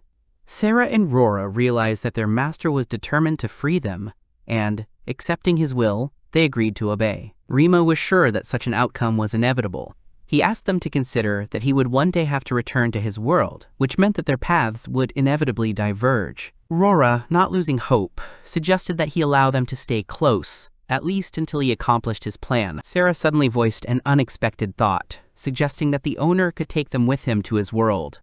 Rora was stunned by the idea, but soon realized that it could be a great solution. Sarah, full of enthusiasm, expressed her desire to go with him, arguing that it would be the best option for everyone. Rima was confused by this proposal and tried to stop their reasoning. At that moment, his consciousness became clouded, and he found himself in a completely different place. Returning to reality, he realized that it was just a dream. He thought that if he traveled with them, it might make it more difficult to find him, but on the other hand, having companions might help him not attract too much attention. Before continuing on his journey, he decided to exchange the treasures he had. The woman working in the shop checked the value of the items brought and offered 3,000 gold coins for them. Rima was amazed by the number he heard. The woman, noticing his reaction, clarified that if he was going to exchange all the jewelry at once, that was the maximum amount they could offer him. Rima hastened to assure her that he was not disappointed. He just did not expect such a large sum. The woman said with a slight smile that the money would be given to him immediately. Rima, noticing this smile, suspected that he might have been deceived, but he knew that he could no longer change his decision. After the deal, he returned to the hotel, where he gave Rora and Sarah 2 rings, which he kept for himself until the rest of the jewelry was exchanged. Rima began to realize that the situation around them was becoming increasingly complicated. He did not expect the border to be closed, which significantly complicated their escape plans. Sarah shared the information she had received from the guild, reporting that Princess Chaldina herself had arrived in the city. She explained that in the case of a normal blockade, they would have a chance to bribe someone and pass unnoticed, but the appearance of the princess made this impossible. Sarah realized that if they tried to overcome the blockade by force, it would be tantamount to a death sentence. Rora also stressed that their actions could be considered treason. Rima came to the conclusion that the only reason the princess could have appeared here was to capture him. Rora assured him that he didn't need to apologize, since he wasn't the one to blame for this whole situation. She realized that he was being hunted seriously, so they would have to be extremely careful not to fall into a trap. Rima began to analyze the map of the area, thinking about possible escape routes. He noted that the eastern border was completely blocked, meaning there was no point in going there. In the current situation, the only option was to go through the northern forest. However, he understood that the enemy could expect exactly this decision and prepare traps there. Rima wondered what he would do if he had to catch a fugitive. He realized that the forest was the most obvious escape route, and that it was there that ambushes would most likely be set. Suddenly, a plan was born in his head. He decided to take advantage of this obvious path, not to escape, but to turn the hunters into prey. With firm confidence, he announced that they would set out through the northern forest, not to hide, but to show who would be the real pursuer in this hunt, and who would be the hunted victim. Meanwhile, in another place, the actions of the pursued person were being discussed. Sato, analyzing the possible routes of the fugitive, suggested imagining that the killer was heading east. Considering that the border was already closed, he came to the conclusion that the only possible route for the fugitive was through the forest. Based on this, he suggested placing a trap in this place. However, the main difficulty was that until now, no one knew what exactly the pursued person looked like. Shaldina did not see a serious problem in this. According to her, they do not need to know his face at all. It is enough to hear the words that he will say personally. She confidently stated that she has a method that allows you to determine whether a person is an alien from another world or not. Meanwhile, in the border forest in the north of Aru, Rema settled down by the fire, allowing himself to rest a little after the long journey. Suddenly, his ears caught approaching steps, breaking the silence of the night forest. Sato, emerging from the shadows, immediately tried to defuse the situation, assuring that there was no need for such caution. He hastened to calm the man sitting by the fire, explaining that he was not a bandit. Realizing that he had already frightened him, he politely asked permission to sit down next to him. Rima was in no hurry to give his consent, noting with disbelief that he did not remember the moment when he gave him such a right. Sato, noticing the cold tone of his interlocutor, did not argue. He only noted that the smell of food in this place was very tempting, and decided to keep up the conversation by asking what he was doing in such a place. In his opinion, Rima looked most like an adventurer. Rema, not wanting to reveal unnecessary details, said that he heard about the border being closed behind Aru. Since he did not know when it would reopen, he decided to cross the forest to continue his journey. In addition, he immediately refused to share the food, making it quite clear. Sato did not hide his disappointment. However, despite this, he decided to give advice. He noted that traveling through the forest alone could be extremely dangerous. The area around the city was teeming with stray dogs, and there was also the possibility that someone was following him. Rima could not help but notice the contradiction in his interlocutor's words. He emphasized that he himself was there all alone, after which he asked him directly who he was. Sato, realizing that he had not introduced himself earlier, quickly corrected this. He gave his name as Sato Hideki, and then stated that he held the position of vice captain of the Succubus Knights, subordinate to the Otomaya Empire. Rima thought for a moment, but then suddenly offered his new acquaintance a piece of food, despite his previous refusal. Sato gratefully accepted the offer, after which he said that he was in fact in this forest for a reason. He is after one man, but his main problem is that he does not know what he looks like. That is why he asked Rima to go with him to their camp without asking any questions. The arrival of the prisoner was soon announced. Sato proudly reported to Shaldina that he had captured a man who most likely came from another world. He noted that the prisoner had the same scent as him. Shaldina approved of her vice captain's actions, recognizing that she recognized in him a man capable of accomplishing the task set before him. She eagerly awaited the meeting with the prisoner, wanting to verify whether he was the one they were looking for. Sato, returning to Rima, brought news that his boss was very eager to meet him. Rima indifferently noted that he was not against the meeting, but still expressed doubts about the need for such harsh measures. In his opinion, the use of shackles was clearly excessive. However, he hoped that after the suspicions were eliminated, they would be removed. Sato confirmed his words, assuring that now everything depended on him. Shaldina, with a slight smile, expressed her gratitude to the prisoner for allocating some of his time to her. On behalf of the Empire, she expressed her gratitude. Rima was surprised by what he heard. He realized that his interlocutor was Princess Shaldina. Shaldina acknowledged this fact and then added that she was truly sorry that the meeting took place under such circumstances. Rima hastened to assure her that he held no grudge. In the current situation, crossing the forest did indeed look suspicious, so he understood their reaction. Shaldina, hearing his words, could not help but smile slightly. She noted that she did not really see anything suspicious in his actions. That was not the reason he was detained. She stated outright that he was the person from another world they were looking for. Rema tried to distance himself from her words, pretending not to understand what she was talking about. Shaldina immediately rejected his attempts to deny it, declaring that it was useless for him to pretend to be an idiot. Sato explained that even after the royal used an extremely formal style of speech to him, Rema continued to respond to him in a completely normal tone. Such behavior was unthinkable for the inhabitants of this world. Sheldina added that in this world, royalty is revered as deities. Any person who heard the words she spoke would immediately fall on their faces. Rima, having heard the explanation, understood what exactly gave away his origin. Sheldina noted with undisguised surprise that the prisoner accepted the truth about his exposure quite calmly. She asked his name, wanting to know more about the mysterious man. Rema did not hide his name, calling himself Mikoshiba Rema. Sato, hearing this name, immediately made a conclusion about its origin. He guessed that in front of him was a Japanese. Rema, having caught this detail, noted with a slight grin that Sato also seemed to be of Japanese descent, adding the respectful san when addressing him. Sato confirmed his guess, saying that he was indeed the same as him. He revealed another detail of his life, mentioning that he was summoned to this world 10 years ago. Sheldina did not want to listen to this exchange of pleasantries.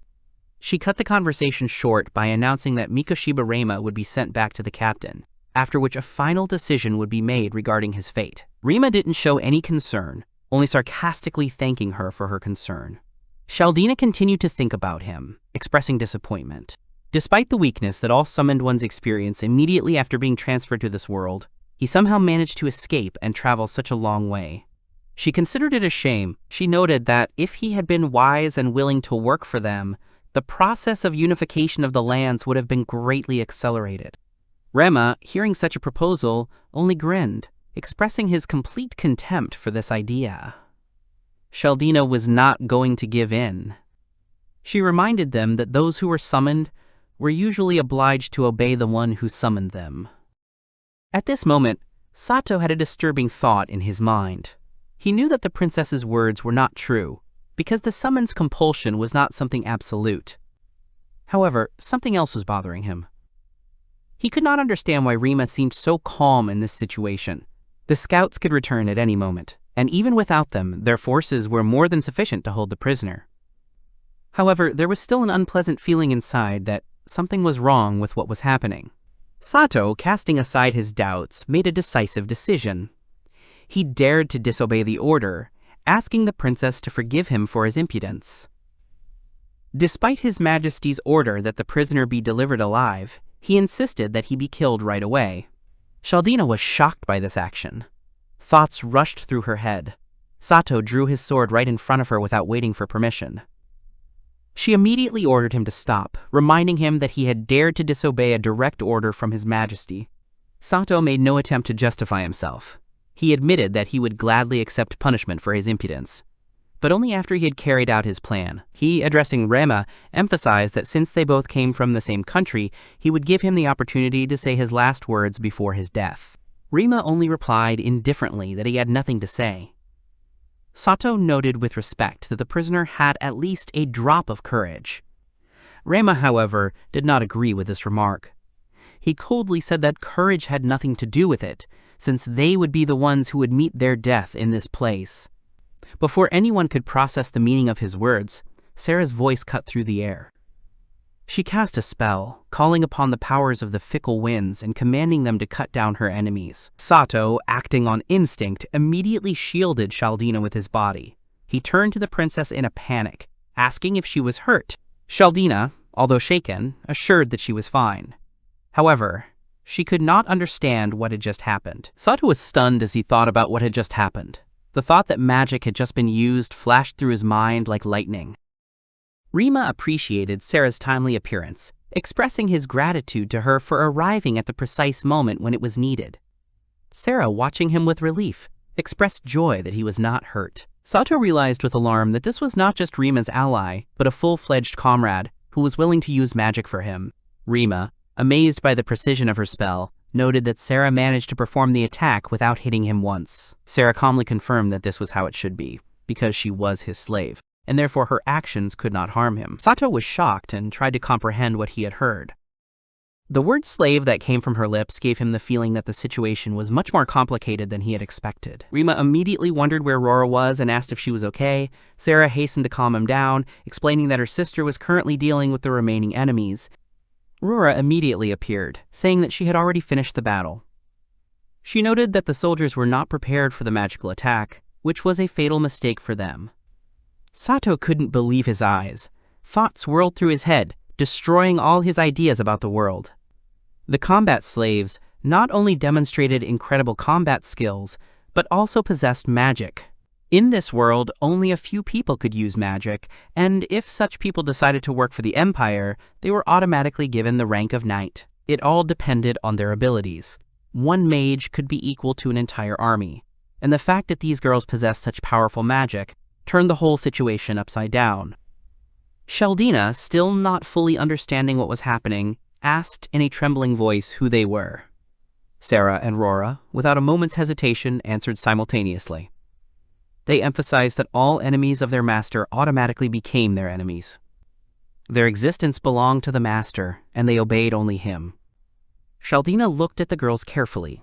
They looked very capable, perhaps even too capable. She couldn't help but wonder why such skilled warriors were following this man, when they could have achieved so much more. The princess turned to Sato, but her words were interrupted by Rema. Rema sarcastically noted that it was too late to escape. Rora suddenly suggested another path. In her opinion, it was a great chance to earn glory. If they managed to kill a member of the royal family, their names would spread across the continent. Sato thought hard. He didn't know what to do. Even if he tried his best, did he have a chance to deal with them? The only thing he could think about at that moment was how to protect Sheldina. Rema, realizing all the possible consequences, made a final decision. He turned to Rora and Sarah, saying that this was it. Initially, he really planned to kill them, but what he saw made him change his mind. He recognized that the opponents had enough experience and skills, and a numerical advantage of 3-2 did not guarantee victory. There is always room for surprises. If they continue to fight, it could result in the loss of one of them. Rima asked the sisters directly whether they were ready to sacrifice their lives for him. He knew very well that even if their loyalty was boundless, it didn't mean he had to accept it without hesitation. He looked at Sato and noted that he was the same as them. He was only trying to protect his princess. He didn't want anyone to die because of this conflict. Rora thought for a moment, the thought of their lives being placed on the same level as royalty astounding her. Sheldina, hearing this, finally gave the order to Sato to lay down his arms. Rema expressed gratitude for her understanding and, turning around, invited the girls to leave this place. Sato, however, called out to him, wanting to ask one question. He wondered if Rima was some kind of mafia boss in Japan. Rema, not understanding where such a question came from, became indignant. He stated that he was a very ordinary high school student. Sato didn't believe it. He continued to insist on his own, saying that he was serious. Rema sighed wearily and said that he was indeed only 16 years old. Sato couldn't accept this fact. He didn't understand how a man called up from peacetime Japan could kill so easily. Sheldina cast a surprised glance at him, clearly not expecting such a question. Rima looked calmly at Sato and asked a counter-question. He asked since when he had been deprived of the right to defend himself from those who wanted to kill him. He emphasized that if someone hits him, he has every right to hit back. This is an obvious action. That is why he never attacks first. However, if someone dares to attack him, he will not hold back. Rima spoke with complete confidence, emphasizing that he chooses to fight only when he is firmly determined to kill the enemy. He suddenly realized that now was not the time to discuss his views on life. He gave the command to move on. Rora confirmed his words and moved after him. Sheldina, watching them go, turned to him for the last time. She made it clear that they could flee, but sooner or later the Empire would unite the entire continent, and then they would simply have no place to escape. Rema just chuckled. He reminded her that they had an alternative to return to his world. After some time, their journey took them to the Doshu Desert. Rima looked around, realizing that they had finally arrived. Rora suggested heading to the trading area near the oasis, as the place attracted a lot of people. Rima agreed with her proposal, noting that there they would be able to buy everything they needed, as well as find a way to return to Earth. Rora suddenly screamed, warning her master of danger. A monster appeared right in front of them. Rima turned around sharply, reacting to the new threat. Rima thought about how the sandworm, with its back turned to him, seemed to be openly inviting him. It seemed strange and suspicious. Sarah addressed him, calling him master. Rima immediately ordered her not to move, as the situation could be a trap. He realized that the enemy, by creating the illusion of vulnerability, could easily dodge the attack and then counterattack from behind. Moreover, the very location in which the battle was taking place gave his opponent a huge advantage, making the fight extremely difficult. The only correct solution was to try to lull the enemy's vigilance. Rima turned to his allies, calling Rora and Sarah to action. Upon hearing this, Sarah was confused and surprised, asking if he really meant this method. Rora began to explain that the sandworm's vision was extremely specific, which could affect the outcome of their actions. Rima explained that the method he was going to use should not depend on anyone's eyesight, since its effectiveness increases in direct proportion to the number of people involved. He also assured that the plan was risk-free. That was why the proposed method had to be tried. Later, Sarah spoke to him again, but there was uncertainty in her voice. Meanwhile, Rora asked him to deliver the final blow. However, Rima refused, emphasizing that he had no desire to do anything like that. Rora countered that that wasn't the case at all. She reminded him that he had the ability to absorb prana. Rima thought about her words, then asked if she was talking about people from other worlds, like his being able to absorb prana in large quantities. Rora immediately confirmed his guess. The thought flashed through his mind that this world operated on the same principles as games. Usually, in situations like this, damage would gradually reduce the monster's health to a minimum, and then the final blow would allow him to gain the most experience. This mechanic reminded him of gaming terms like power leveling, Moster's Ball, or Sparta. However, the word Raizmara definitely did not fit this definition. In the kingdom of Helnasnula, located in the oasis city of Miras, Rima suddenly realized that his main goal was to return to Tokyo. This thought did not give him peace. He expressed his confusion when faced with the unexpected news that there was no way to return to Earth. A high-ranking mage named Anna Maria confirmed with complete certainty that return was impossible. Rima was shocked by this, as he and his companions had spent 2 months crossing the vast desert to reach this place. He expressed his indignation, turning to Anna Maria and reminding her that he had heard that she probably knew a method to return. In response, Anna Maria began to explain in detail that there were only 3 types of magic in this world: martial arts magic, verbal magic, and gift magic. These 3 types of magic were the only ones available. In her opinion, Rima should have already known about this.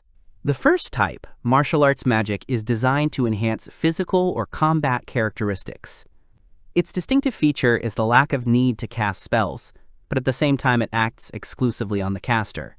The second type, word magic, requires a preliminary spell to be cast.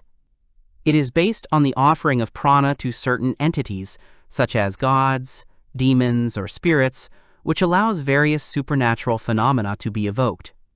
The last type of magic, the magic of bestowal, is associated with the fact that a special seal is placed on the weapon, allowing it to absorb the prana of the owner.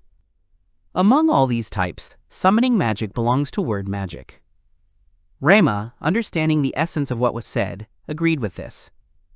Anna Maria continued to explain that summoners, using word magic, offer their prana to the gods. It is for this reason that the process of calling a person from another world to their world is not too difficult, since it is known which entity is receiving this prana. However, bringing someone back is a much bigger problem. To transport a person to his native world, it is necessary to offer prana to the god who rules this world. She added that without the permission of the god who governs the traveler's homeland, travel back would be impossible. Rima realized the complexity of the situation. Despite this, he suddenly realized that the only thing they needed was to know the name of this god. Anna Maria calmly confirmed that he was absolutely right in his reasoning. Rima calmly stated that if everything really was as Anna Maria explained, then he would have no problem returning. He had stored in his memory many names of gods, including Tsukuyomi, Susanoo, Amaterasu, Izanagi, and Izanami. If these names were not enough, he could gather the necessary information from other people who had been summoned to this world in the same way as himself. Moreover, they will have the opportunity to find any records that can shed light on the situation. If they succeed in this goal, the chance of returning will increase significantly. Anna Maria pulled out a book, revealing that it contained records of people like Rima, those who sought to return to their home world. Rima was stunned by this discovery. Anna Maria continued, expressing doubt as to who exactly had given him hope that she could help him return. However, that person most likely knew of the book's existence, and that she had it in her possession. Rora came to the logical conclusion that all the names of the gods mentioned in the book had already been tried. Sarah asked if they had indeed already been used but had not produced any results. Anna Maria explained that the book had gone through hundreds of years of editing. Her words made it clear how hopeless the situation was. Rama, realizing what he had heard, mentally repeated the words about several hundred years. His mind refused to accept it as reality. Anna Maria affirmed that this is the truth of this world. Despite the severity of the situation, he is incredibly lucky because, unlike many, he still has control over his own life. After some time, Rora reminded him how he saved them. Sarah gave another example, recalling that even during the battle with Princess Shaldina, he remained remarkably calm. However, now that he realized the truth, he became incredibly furious. Rora noticed that despite his anger, the owner was actually a kind person. Sarah expressed doubt in this statement, because his current state clearly did not resemble an act of kindness. Rora agreed, but explained that his anger was not caused by the fact that he could not return home. The real source of his anger was the realization that his people had been turned into slaves. She asked Sarah to consider how she would feel if she herself were someone's slave against her will. Sarah replied seriously that she would kill anyone who dared to do something like that to Rora and would use any means possible to bring her back. Rora laughed, explaining that she hadn't meant the question that way. However, her words conveyed an answer that could be considered correct. She noted that being a combat slave was not so bad, but among the enslaved people, there were those who did not have the ability to fight. This went on for centuries, and now the master thought about all those who were forced into slavery. He experiences all their rage, directing it at this world. It is quite possible that his anger will flare up to such a degree that it will burn everything around without a trace. Sarah turned to her sister with concern, realizing that he had not responded to them for 2 days. During this time, he had remained locked in his room, refusing to eat. Rima looked around, not recognizing the surrounding space, and could not understand where he was. An unknown voice sounded nearby, urging him to awaken his rage. Rima turned around sharply, trying to determine the source of the sound, but saw no one. The voice continued to sound nearby, declaring that it was the being who understood him best. Rima asked with irritation what exactly this mysterious interlocutor meant. The voice calmly asked him about his true desire.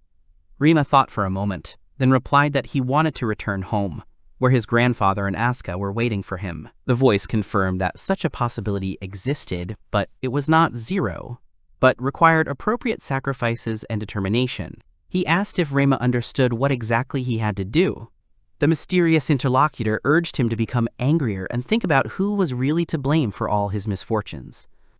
Rima, in confusion, named Gayas, believing that he was the cause of all the events that had happened. The voice immediately refuted his assumption, claiming that the world itself was corrupted. The real fault lay not with man, but with the creator of this world, who sacrificed his countrymen for his own purposes. The voice insistently urged him to take back what was rightfully his, and urged him to kill, desecrate, and surrender his body to its power.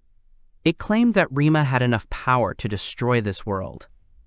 At that moment, Rora called out to him, causing him to wake up abruptly. Rima reacted with fear when he heard her voice.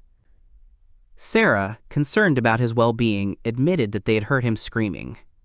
She apologized for being rude, but explained that they had had to force their way into his room. Rema looked at the girls in shock, not immediately realizing their presence. Sarah said with relief that she was glad to see him okay. Rema suddenly felt short of breath, struggling to catch his breath. Sarah quickly loosened her grip and apologized, then suggested that they go to the dining room and eat, reminding him that he hadn't eaten since he locked himself in his room. Rima hesitated, realizing that she was right. Rora added that after hearing his scream, she and Sarah were forced to break down the door to get inside. They were afraid that the owner was in trouble. Rima noted with displeasure that they could have simply asked the owner of the building for a master key. Rora realized that she hadn't really thought about it. Rima came down and apologized for making them worry. The woman grinned and assumed he had just woken up. She remarked that he was lucky the stew was still hot and suggested he take some food back to his room. Rima noted with surprise that there was too much food even by his standards, because although he eats a lot, even for him this was excessive. The woman irritably explained that the food was not only for him, but also for his 2 slaves, who had also not eaten anything since he had locked himself in. She accused him of being insensitive and demanded that he immediately bring the girls food. Rima realized with a shock that this had been going on for 2 days straight. The woman confirmed his guess. Rima thanked her shyly for her concern. The woman waved it off, explaining that she was simply running her own business. She emphasized that it was not she who needed to be thanked. Rima took the hint and expressed his gratitude. The woman added that he would still owe her for breaking down the door. Rima returned to the girls' room and suggested eating together. Sarah looked at him with alarm and suddenly asked him to calm his anger. Rima thought for a moment, then regretfully apologized to them for causing them worry. Rora gently assured him that everything was fine, but reminded him that this world was their home. She expressed confidence that despite the hatred he felt for this world, they would always be on his side. Sarah supported her sister, adding that this will remain the same both in the present and in the future. Rima looked at them and irritably called them fools. Sarah realized with horror that they had only made him angrier. Rima suddenly relaxed and thanked them. Rora, watching him, thought that he was able to contain his emotions. She was sure that even if he cried, it would not be a big deal. He always tried to act like an adult, but deep down he was still someone who needed support. Rima sensed that the girls were up to something and sharply asked them not to laugh. In the hunt, Rima confirmed that their current task is to collect the bodily fluids of this giant mantis. Sarah briefly confirmed his words. Rora, watching him, suddenly asked why he didn't use Azos's money and continue traveling using it. Rima hesitated for a moment, not immediately understanding who was being talked about. Sarah clarified, calling the man a fatso. Rima, remembering who they were talking about, realized that they were talking about Azos. He explained that in this world he had no family, no home to return to, not even friends. The only one he could rely on was himself. That's why he decided to continue traveling as an adventurer, hoping to gain some insight into what the point of it all was. He mentioned that a warrior goes on a journey to hone his skills, and he was lucky that the knowledge he gained from that old man was useful to him. The old man's words about the enormous power hidden within him came back to him. Rora suddenly took notice of his words and reminded him that he had just said that he had no friends or family in this world. However, he did have them, his slaves. Rima realized his mistake and admitted that she was right. He apologized to them. Rora assured him that there was no need to ask for forgiveness. Continuing to walk around the city, Rima suddenly noticed a man in a mask. He instantly had a suspicion that this was a forced quest. In the trading city of Fulzar, Guildmaster Volsheinkel admitted that he is currently in a difficult situation. Rima mentally noted that he had a premonition of something like this, as soon as he learned that he had been summoned personally by the Guildmaster. He expressed confusion as to why they were chosen for this task, since according to the guild rules, forced quests are only assigned to high-ranking adventurers. Vols explained that the whole problem was a lack of personnel. He admitted that his request might seem unexpected, but the assignment came from a very important client.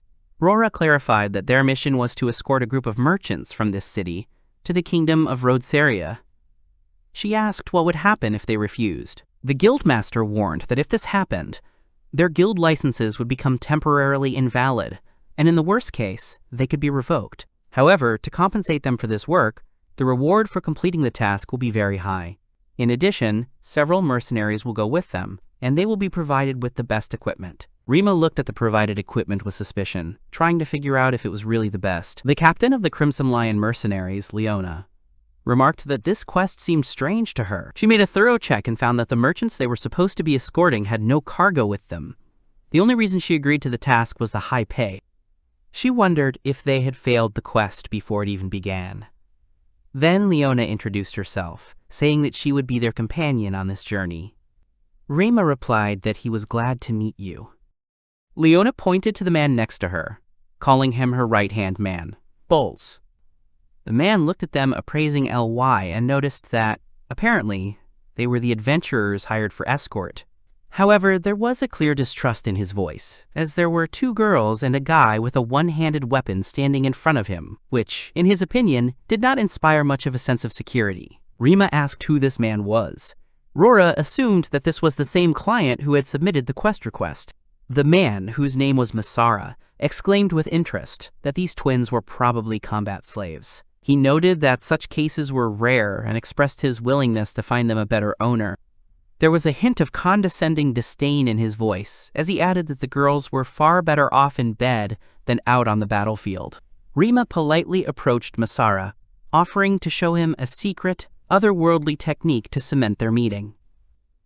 Masara was surprised, but then laughed, noting that his interlocutor was quite interesting. Rima, continuing to massage his back, said thoughtfully that being a merchant was sometimes incredibly exhausting. Masara noted with a grin that in the underworld, it turns out, you can get not only a chest massage, but also a shoulder massage. Rima, without losing his composure, emphasized that allowing a martial artist to freely stand behind him was not the smartest decision. Masara asked in surprise what exactly he meant. Rima calmly explained that truly dangerous people at first glance seem completely harmless. Masara, studying him, admitted that his manners were very dignified. Rima thanked him in return, noting that it was actually not that difficult to find out the merchant's secret thoughts. After that, he asked directly if Masara was lying to them. Without waiting for an answer, he suddenly grabbed him by the throat. Later, Rima explained to the others that the merchant was clearly lying, and he determined this by the change in his pulse. There is a high probability that this quest is a trap. Leona thoughtfully noted that now it was clear why he grabbed Masaru by the neck. Rima clarified that he actually did it largely because he didn't like him. Leona agreed with this and admitted that the main problem was that they did not know who the true target of this trap was and what exactly it was. Bolt suggested that the captain cancel the mission immediately. Leona shook her head, explaining that suspicion alone was not enough to cancel the quest. If anything happens to the guild's reputation, they will be held accountable, and their licenses will be temporarily invalidated or even revoked entirely. At this point, Rima thought about the fact that, despite the apparent freedom of adventurers and mercenaries, their existence is completely dependent on the support of the guild. Without its patronage, it is not only difficult to find work, but simply leaving the kingdom can become a serious problem. He admitted that he did not know why the merchant lied to them, but there was clearly someone more powerful pulling the strings.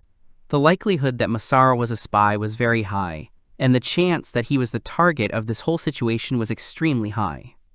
Leona, thinking out loud, remembered the glittering carriage, hinting at the presence of nobility. Rima confirmed her guess. Leona wondered if she should call a few more people from the Crimson Lion for backup. Rima rejected the idea, explaining that it was most likely his personal problem, and he did not want his comrades to risk their lives. Leona looked at him carefully, grinning. She noted that he was either a really good person or just incredibly stupid. She then reminded him that there was a possibility that they themselves might be assassins hired to take his life. Rima readily agreed with this, adding that if that was the case, then perhaps he should just give up and die right away. Leona appreciated his composure, admitting that he certainly had guts. Rima turned the conversation to the practical side, stating that he had a problem. He did not know how to drive a cart. He turned to Sarah, asking if he could trust her with it. Sarah sheepishly reminded him that she would always obey her master's orders, so there was no need to constantly ask her for things in this way. Rima turned his attention to Bolts and asked him for a favor. He specified that Bolts had magic. Sarah quickly interjected that she could do magic too. Bolts nodded, stating that Rima could ask for anything. After some time, Leona turned to him, calling out to him. Rima was surprised to notice that she was addressing him specifically. Leona recalled that he assumed that he was the target of the conspiracy. However, what if she was the true target? As the captain of a mercenary group, she did not rule out that possibility. However, she warned that if one of them died, there was no need to be jealous. Rima thought about her words. Leona added that when communicating with her, he can drop all the suffixes, speaking more freely. After that, she started flirting with him, getting closer and closer. However, Rora and Sarah stopped her in time. Leona stated with slight irritation that the kiss was a perfectly appropriate gesture in this situation. Sarah and Rora sharply rejected this suggestion, stating incoherently that such a surprise attack was completely unacceptable. Leona chuckled, noting that if surprise was a problem, then she should just do it less suddenly. The girls froze, not knowing how to respond to this. Leona, without losing her nerve, offered to use the comfortable carriage that had been provided for their journey. She suggested that they could retire inside to talk in peace. Besides, she had good booze. Rora categorically stated that even if the owner himself agreed, this cannot be allowed. She reminded that forcing a minor to drink alcohol by deception is illegal. Sarah supported her sister, arguing that it was indeed illegal. Rima looked at them blankly, stating that he was always ready for strategy meetings. He also noted that it wasn't like he was forbidden to drink. Rora sighed in irritation and added that the owner should just keep his mouth shut. The people hiding behind the bushes watched their movements. They noted that the plan was going exactly as planned. Informants reported that the group was leaving the royal forest. Their numbers were so great that a mistake was ruled out. The commander gave the first order. The archers were to open fire, and the rest were to grab the target when it was divided. No killing was required. The main task was to prevent the witch from crossing the border. The arrows flew. Sarah immediately informed Rima that the enemies were already here. Rima warned everyone to be careful and not get shot. He ordered them to speed up and break through the ambush. One of the governors reported that they were being pursued by a cavalry detachment. Leona replied that she already knew. Rima analyzed the situation and realized that all the arrows were flying straight at their carriage. This finally confirmed his guess. He was the real target. He mentally connected what was happening with the Otome Empire, assuming that this was their gift. Rima made a decision and ordered the merchants to speed up in order to escape pursuit. He ordered Sarah to get ready as he was about to unhitch the cart. Sarah, although surprised, immediately understood his plan and agreed. Rima, having waited for the right moment, gave the command. Sarah took advantage of the opportunity and increased the distance between them and their pursuers. However, Leona, looking ahead, suddenly noticed something strange. The merchants they were accompanying suddenly pointed their swords at them. Rima was stunned. The opponents announced the start of the attack.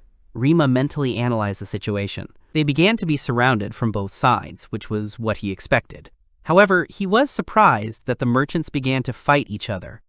Before the events began, a discussion about the upcoming attack began within the group. Rima told the others that they would be attacked tomorrow, adding that they had a certain advantage in the current situation.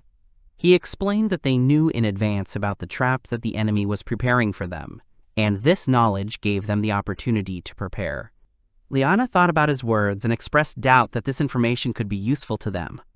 She wanted to understand how they should act in order to use this knowledge to their advantage. Then Rima decided to rephrase what was said and once again emphasized that they were confident that the enemies were indeed setting a trap, which already gave a certain direction for their actions. Boltz, reflecting on what was said, suggested that the side that attacks first would gain control of the situation. In his opinion, this could play a key role in the outcome of the future battle. Upon hearing his words, Rima confirmed that such a development was indeed possible.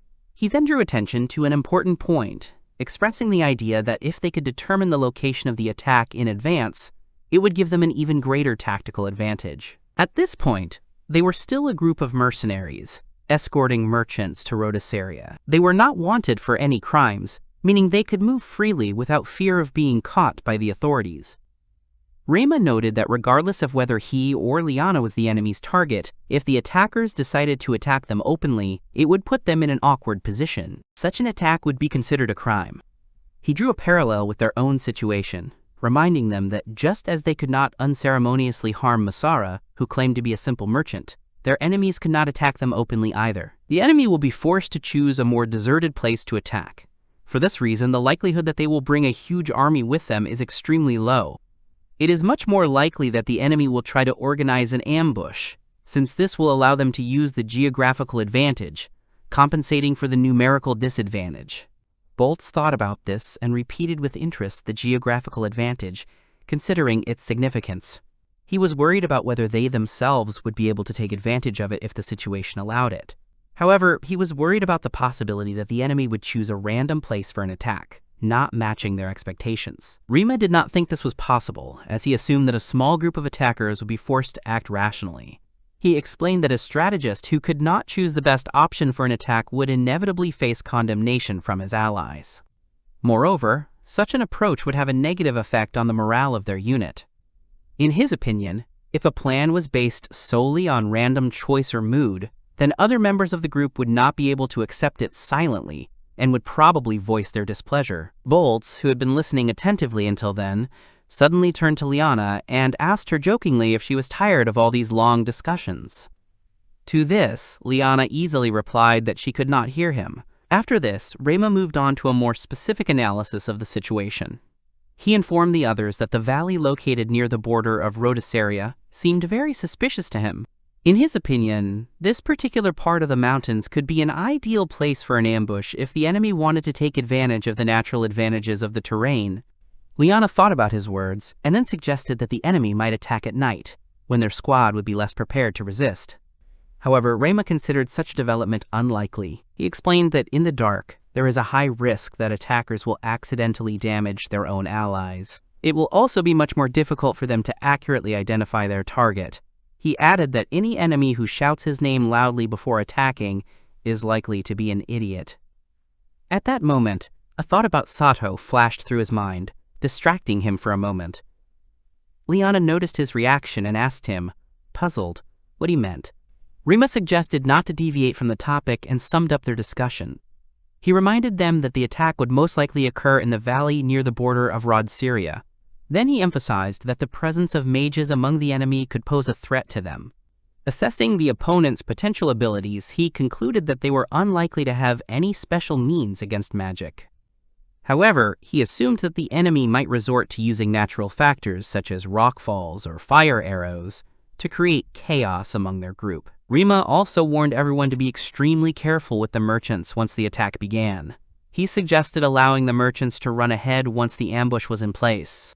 He reminded them that their own forces should be significantly superior to the merchants, but if they decided to join forces with enemy reinforcements, things could get nasty.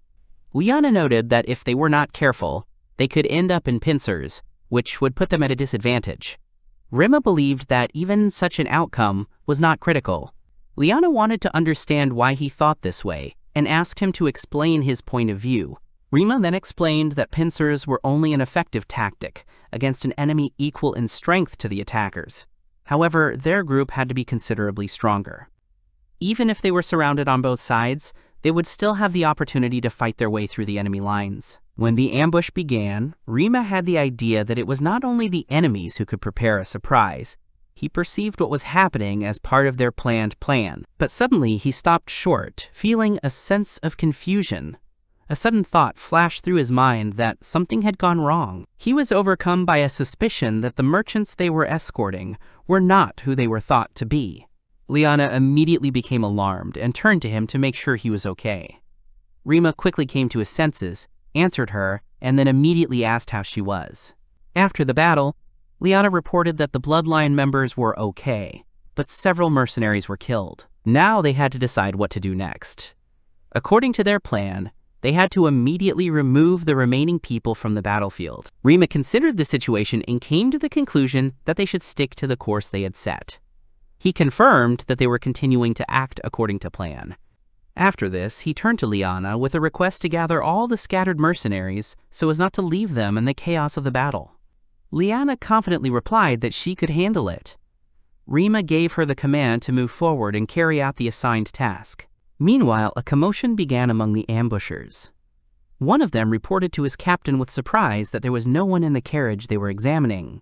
They realized that they had been deceived, and soon realized that the witch they were trying to capture had managed to escape.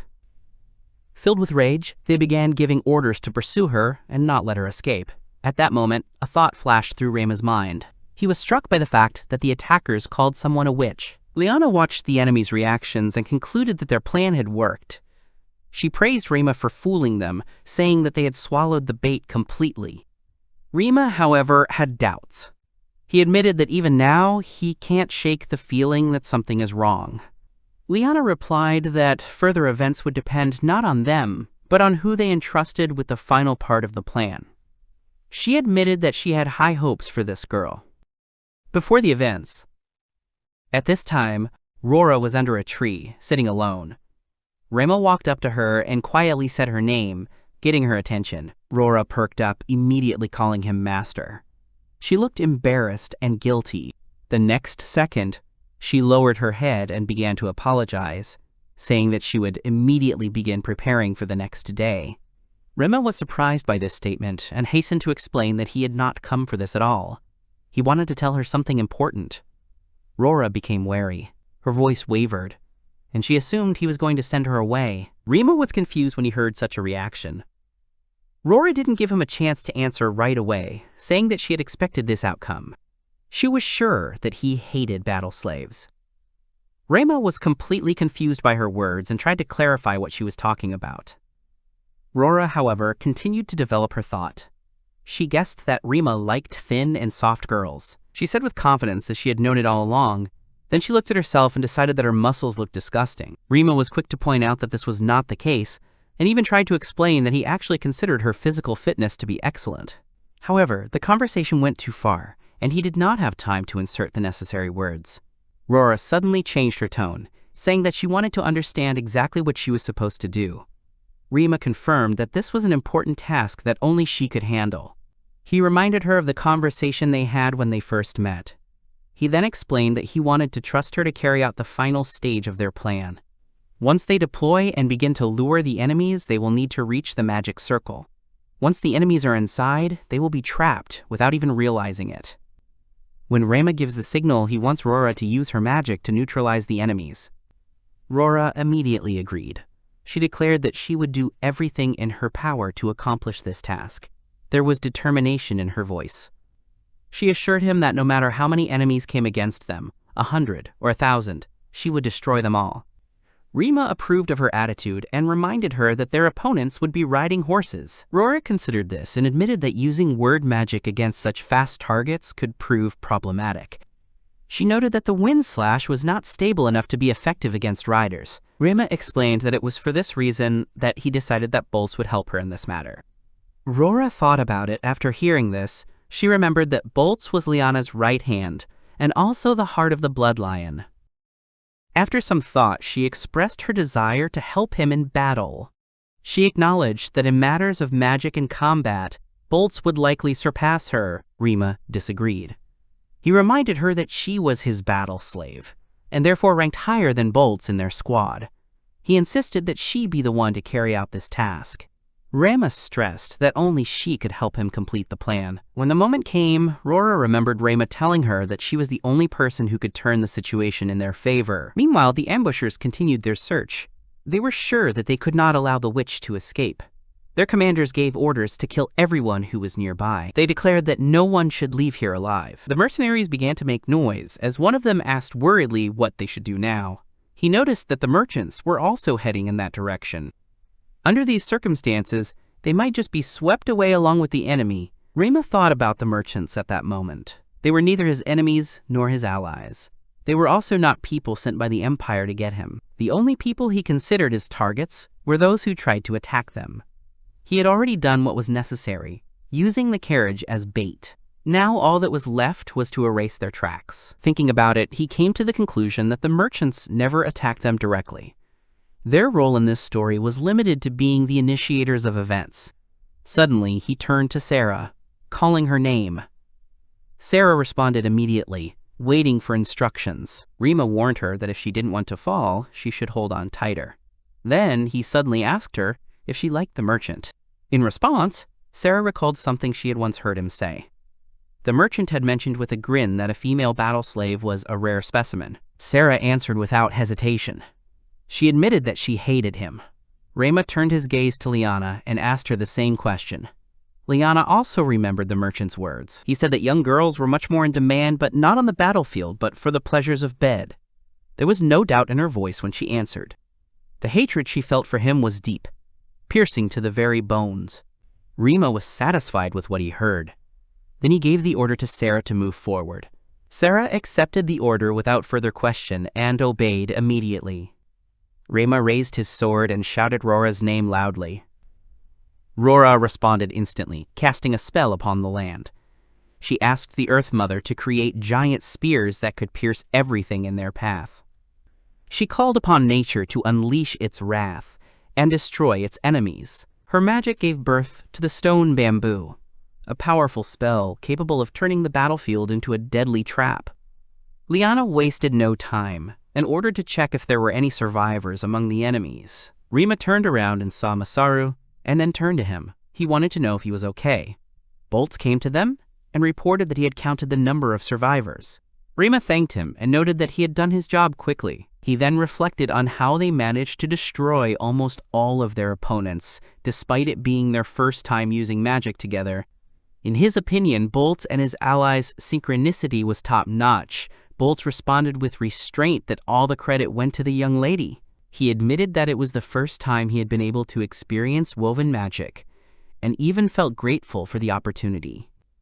Masara, who had been silent until then, suddenly spoke.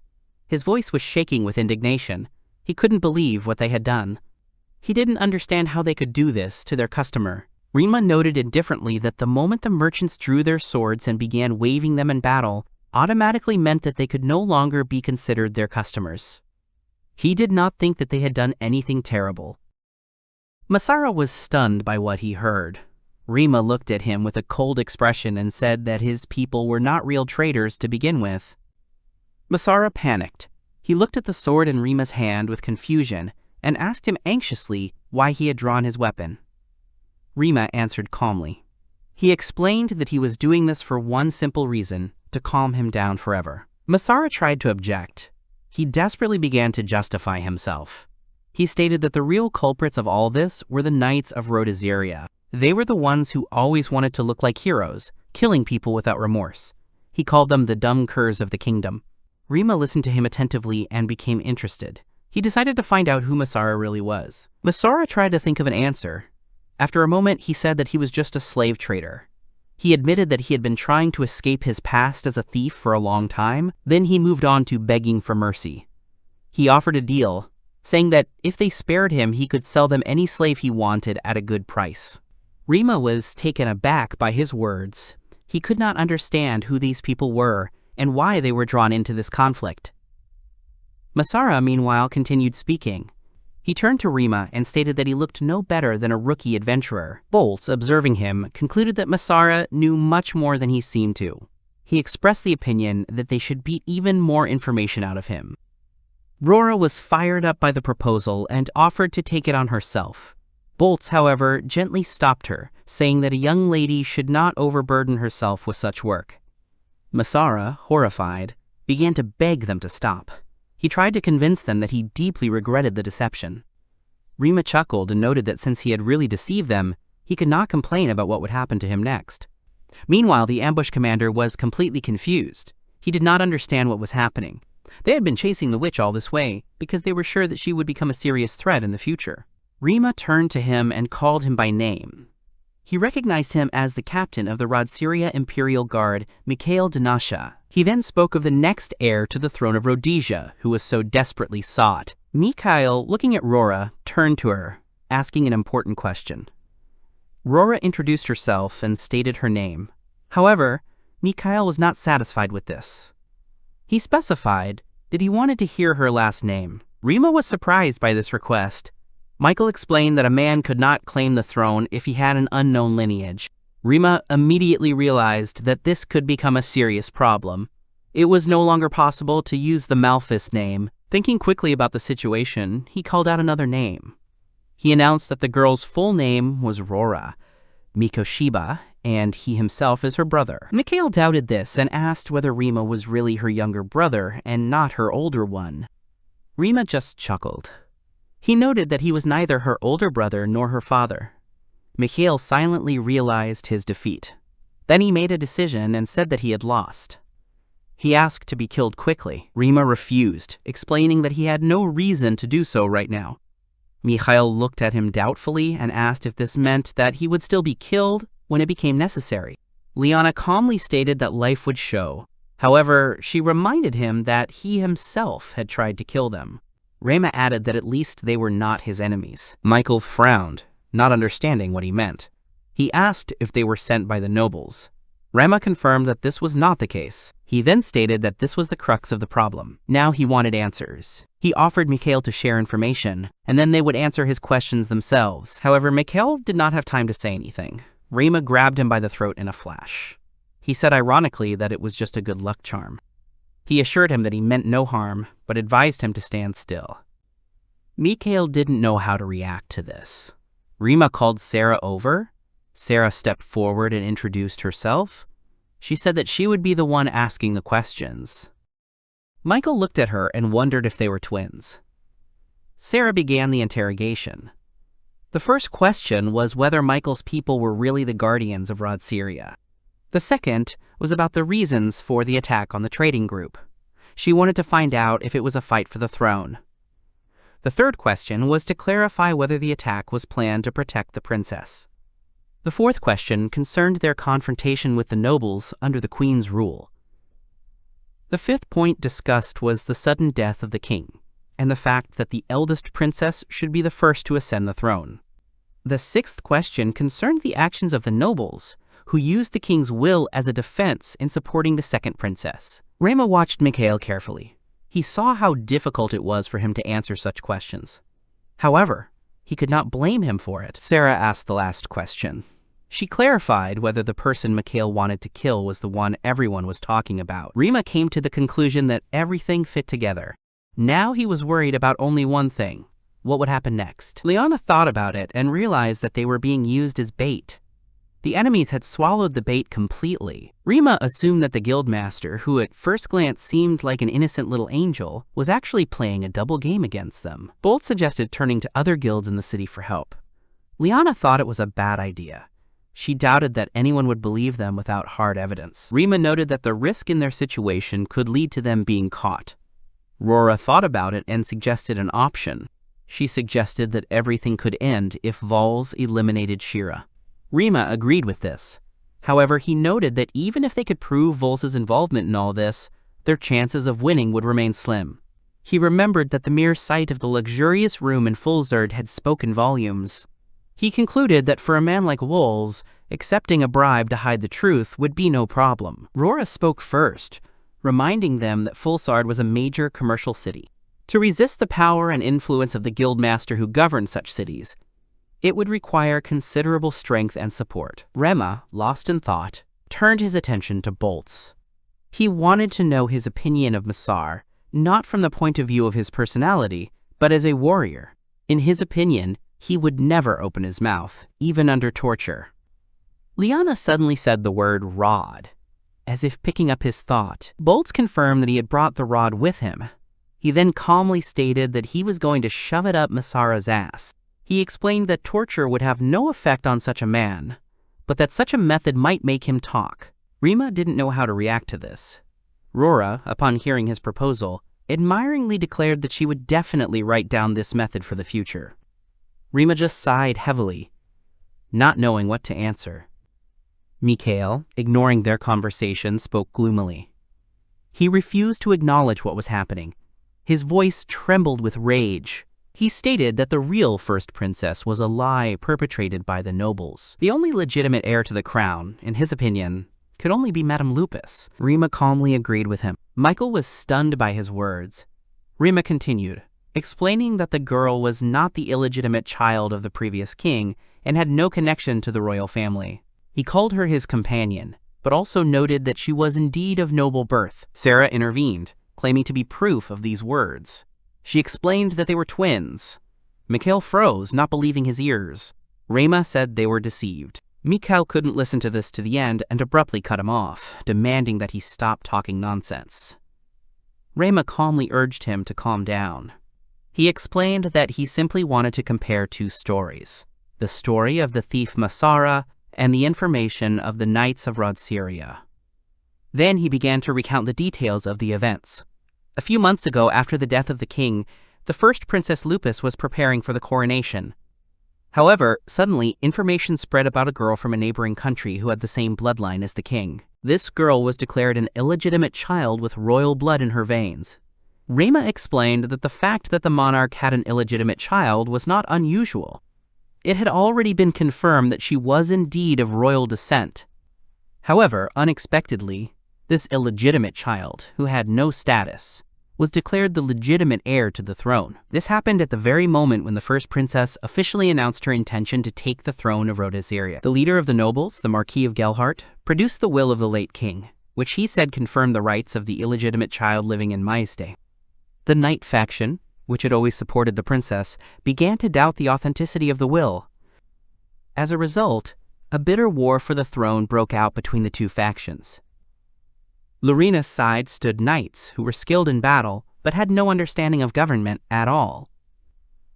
The nobles took advantage of this and began to gain influence, while the Knight faction gradually weakened. They soon managed to obtain confidential information about people from Maiste who were crossing the territory of Marquis Gelhart, heading to Rhodesia. They perceived these people as an army gathered by nobles, led by an illegitimate child. They were told that the child was a silver-haired girl in her teens. The knights decided that they had to stop her at any cost, so they planned an attack. Michael confirmed without hesitation that everything was exactly like that. Rima chuckled to himself. This whole operation seemed extremely reckless to him. Even if they managed to capture or kill the girl, it would not solve the root of the problem. He had no proof, but he supposed that while the knights were busy pursuing them, the real bastard child might already have been safely brought into the country. Liana came to the conclusion that the nobles had deliberately spread false information to mislead the knights. Michael couldn't believe it. Rama continued. He explained that, in addition to bribing the guildmaster, the nobles also hired a low-ranking wanderer whose death would not have made any difference. Sarah noted that it would have been much better for the knights if they had simply left then. Mikhail stated that he had no such option. He could not afford to simply retreat, since there was still a possibility that the girl could be traveling in disguise.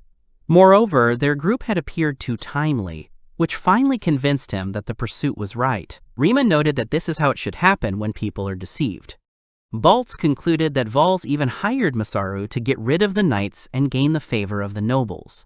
Liana called Valz a frightening bastard, no different from those same nobles. Rima urged everyone not to dwell on the past. He reminded them that both the knights and their group were now at a disadvantage. He suggested to Mikhail that they enter into a temporary alliance and help each other. Rima suggested that they while away some time in the camp, deciding that they needed to rest before further events. Michael reacted sharply to Lian's words. He became indignant, accusing her of mocking the honor of a knight. Rima ignored his anger and turned his gaze to Rora, noticing her worried expression. He asked what was wrong. Rora quickly explained that Mikhail and Liana had had a fight. Liana, hearing this, mockingly repeated Michael's words about honor. Then she expressed indignation that he dared to talk about such things after he had tried to kill them. Mikhail tried to justify himself.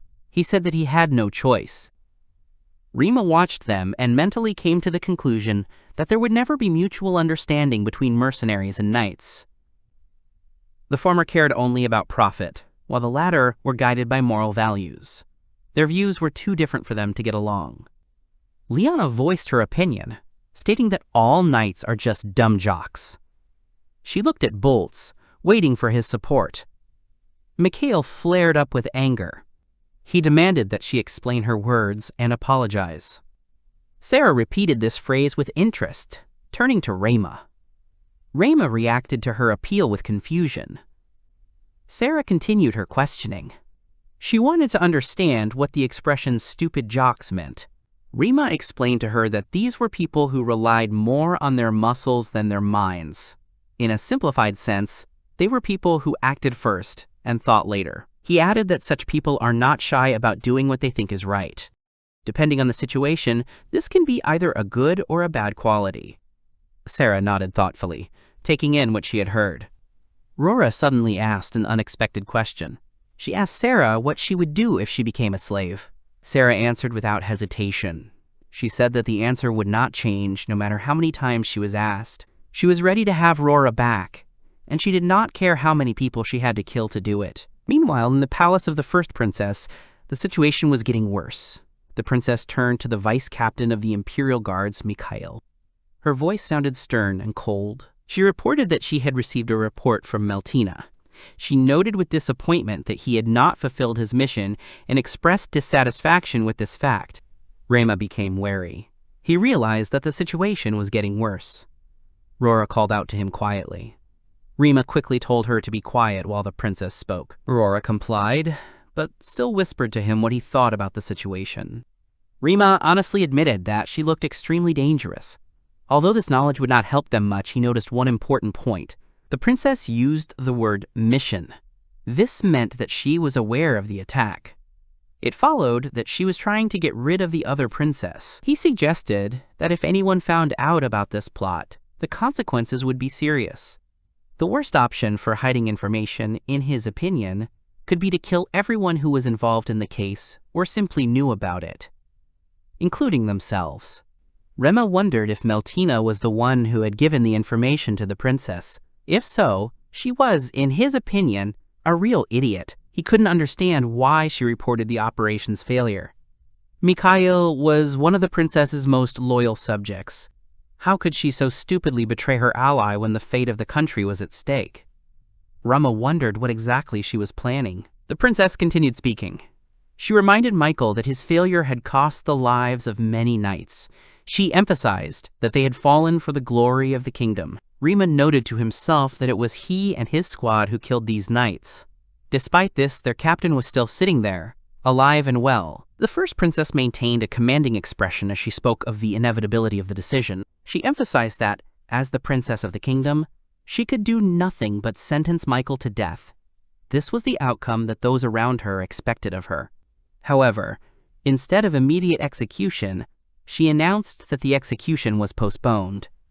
She explained that what had happened was a clever trap set by the nobles, which is why many knights had fallen in battle. Despite the opinion of others, she decided to give Michael a chance to redeem himself. After these words, she allowed him to speak, waiting for his answer. Michael seized the opportunity immediately. He did not hesitate to express his devotion to the princess, assuring her that he would never make a mistake again.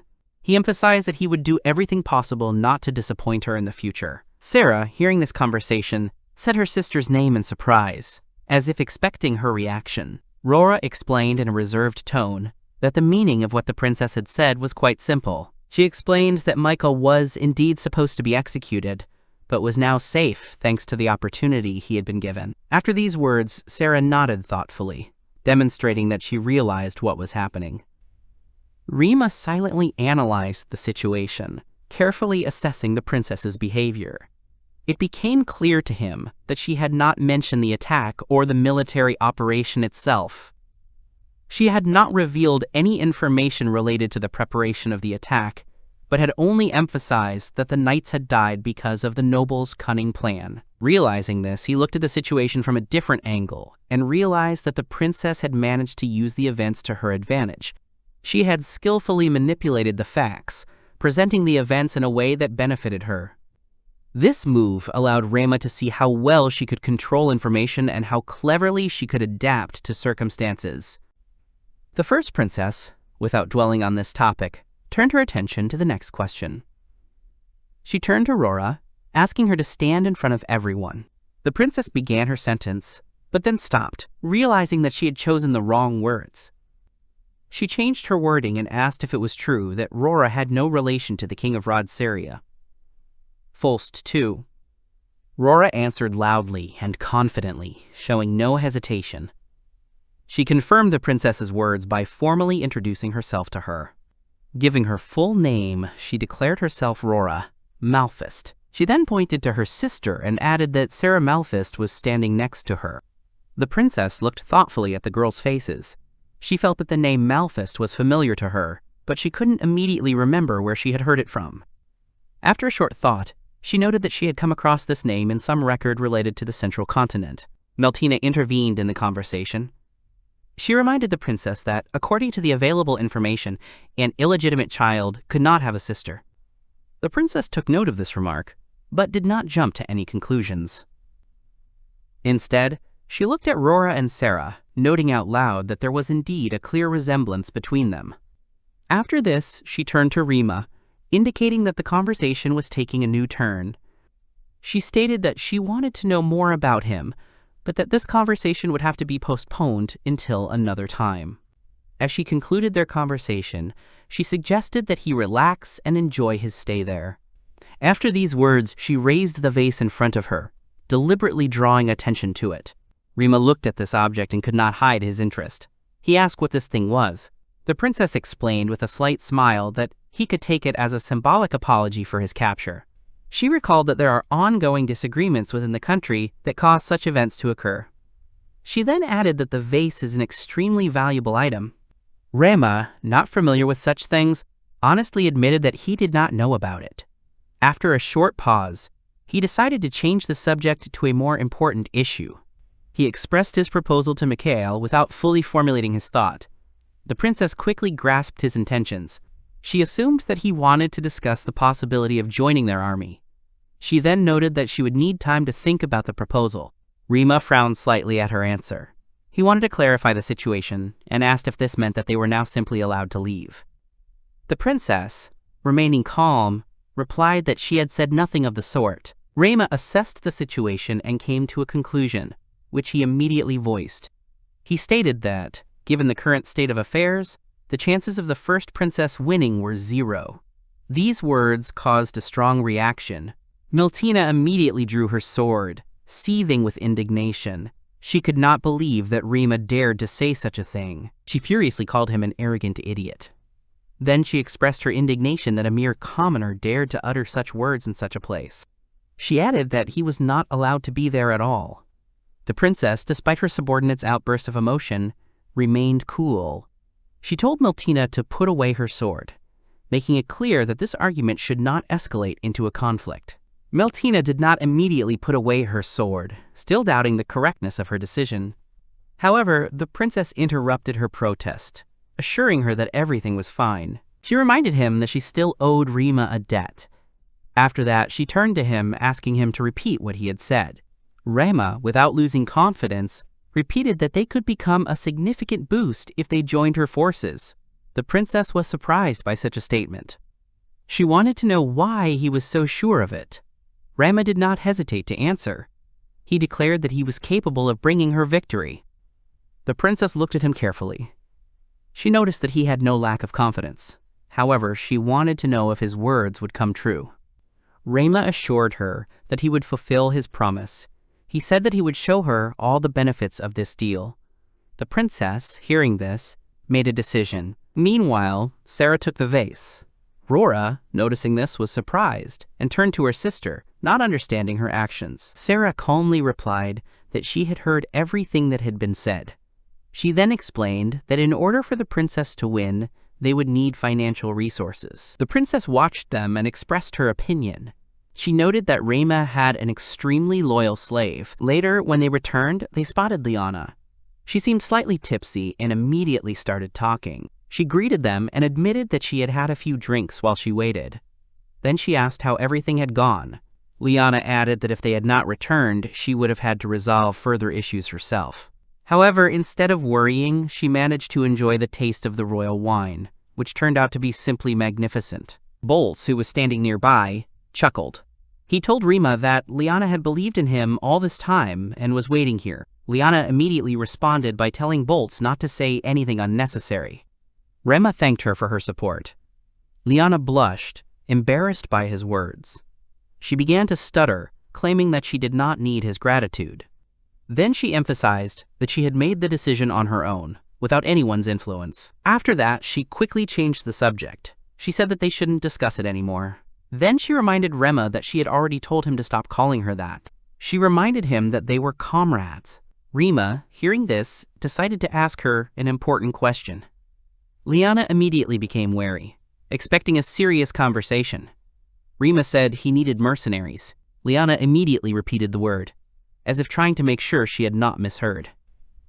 Rima confirmed that he wanted to hire more people. He explained that in addition to the Crimson Lion squad, he would need another 100 fighters. Liana repeated the number, stunned. She couldn't believe he needed exactly 100 people. She asked if they were needed right away. Then she made a calculation, mentioning that together with the supplies for that amount, 300 gold pieces would be needed. Sarah wasted no time in showing the vase. Liana looked at her, but immediately expressed doubt. She reminded them that they needed real money. Then she explained that they could not leave a trace behind. Rima clarified that 300 gold pieces was the final amount. He then stated that he would instruct Rora to prepare the money tomorrow. He ordered the others to prepare to search for mercenaries. Liana responded easily. She agreed with the plan. However, she specified that they would really need to organize everything tomorrow. Baltz, hearing this, suggested celebrating the upcoming event. Rima reminded everyone that they had a battle tomorrow. Meanwhile, in the imperial capital of Ultimea, another conversation was unfolding. Sato, in one of the rooms, repeated the question that was bothering him. He wanted to clarify whether it was really necessary to leave the capital. The man next to him confirmed this.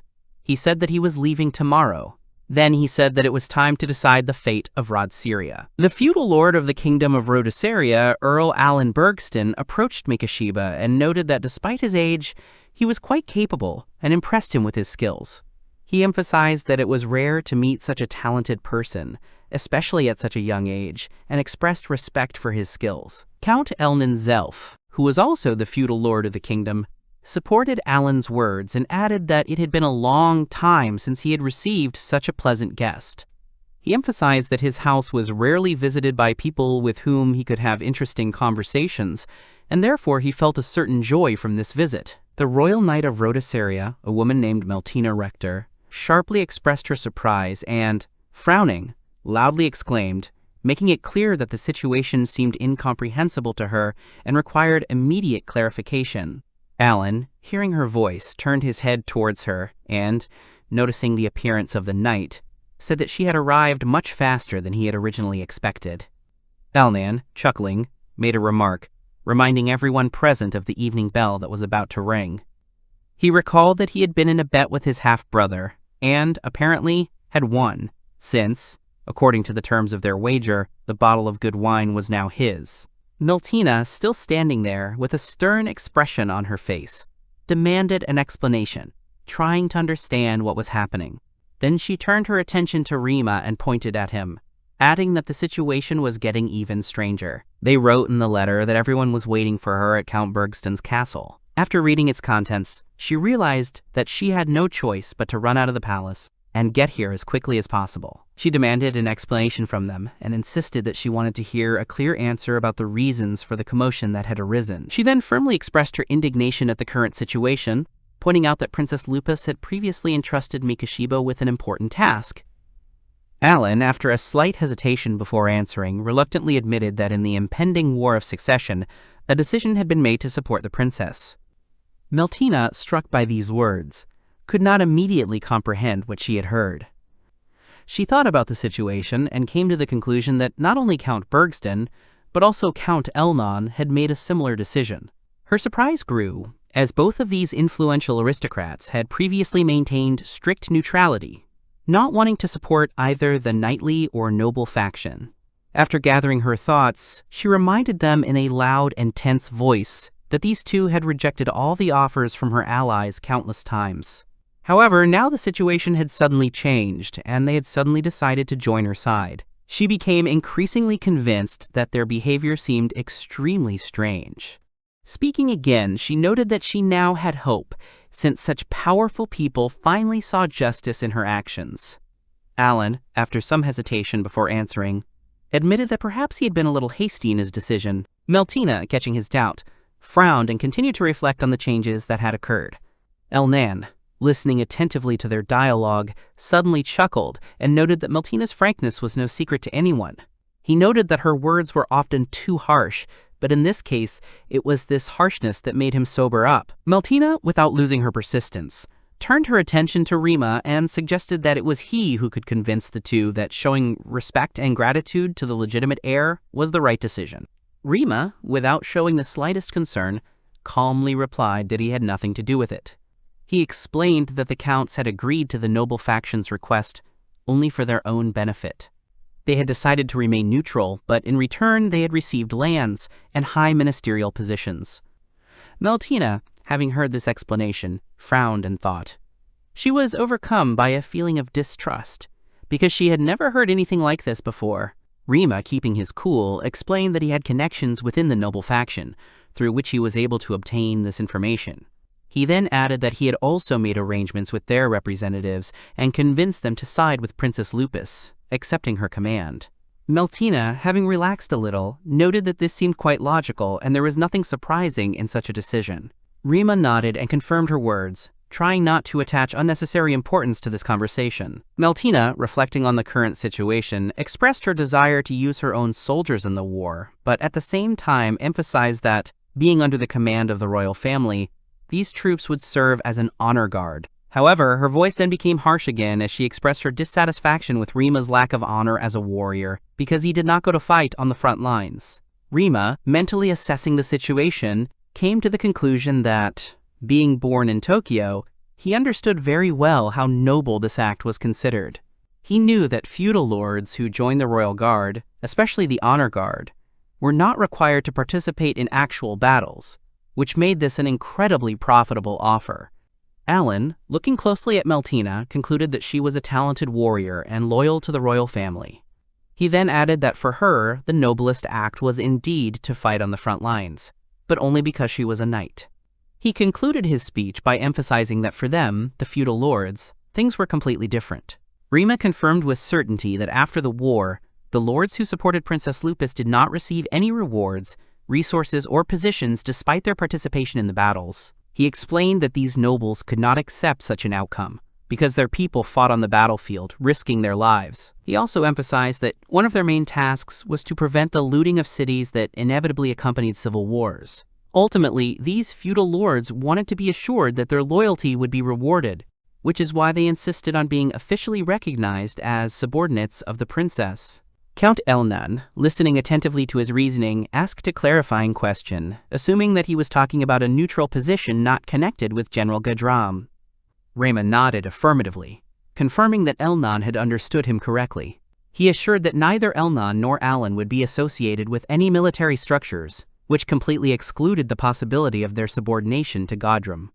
Elnan, having thought about the offer, admitted that it did indeed seem incredibly attractive to him. He added that he was close to accepting it, but he realized that if he did so, he would become a real black sheep in politics for the next 10 years. Alan chuckled and noted that the opportunity to take a ministerial position while simply remaining neutral and not taking an active part in the war really seemed too good to him. He admitted that, frankly, such an offer seemed almost ideal and turned to Rima, waiting for his confirmation. Meltina, listening to this conversation, suddenly frowned and, raising her hand in confusion, asked everyone to slow down a little. She anxiously stated that she did not understand why it was not worth getting involved with Gadram, and demanded an explanation. Sarah, who had been following the discussion closely, echoed her concerns and emphasized that even now they still had a valuable trump card to play.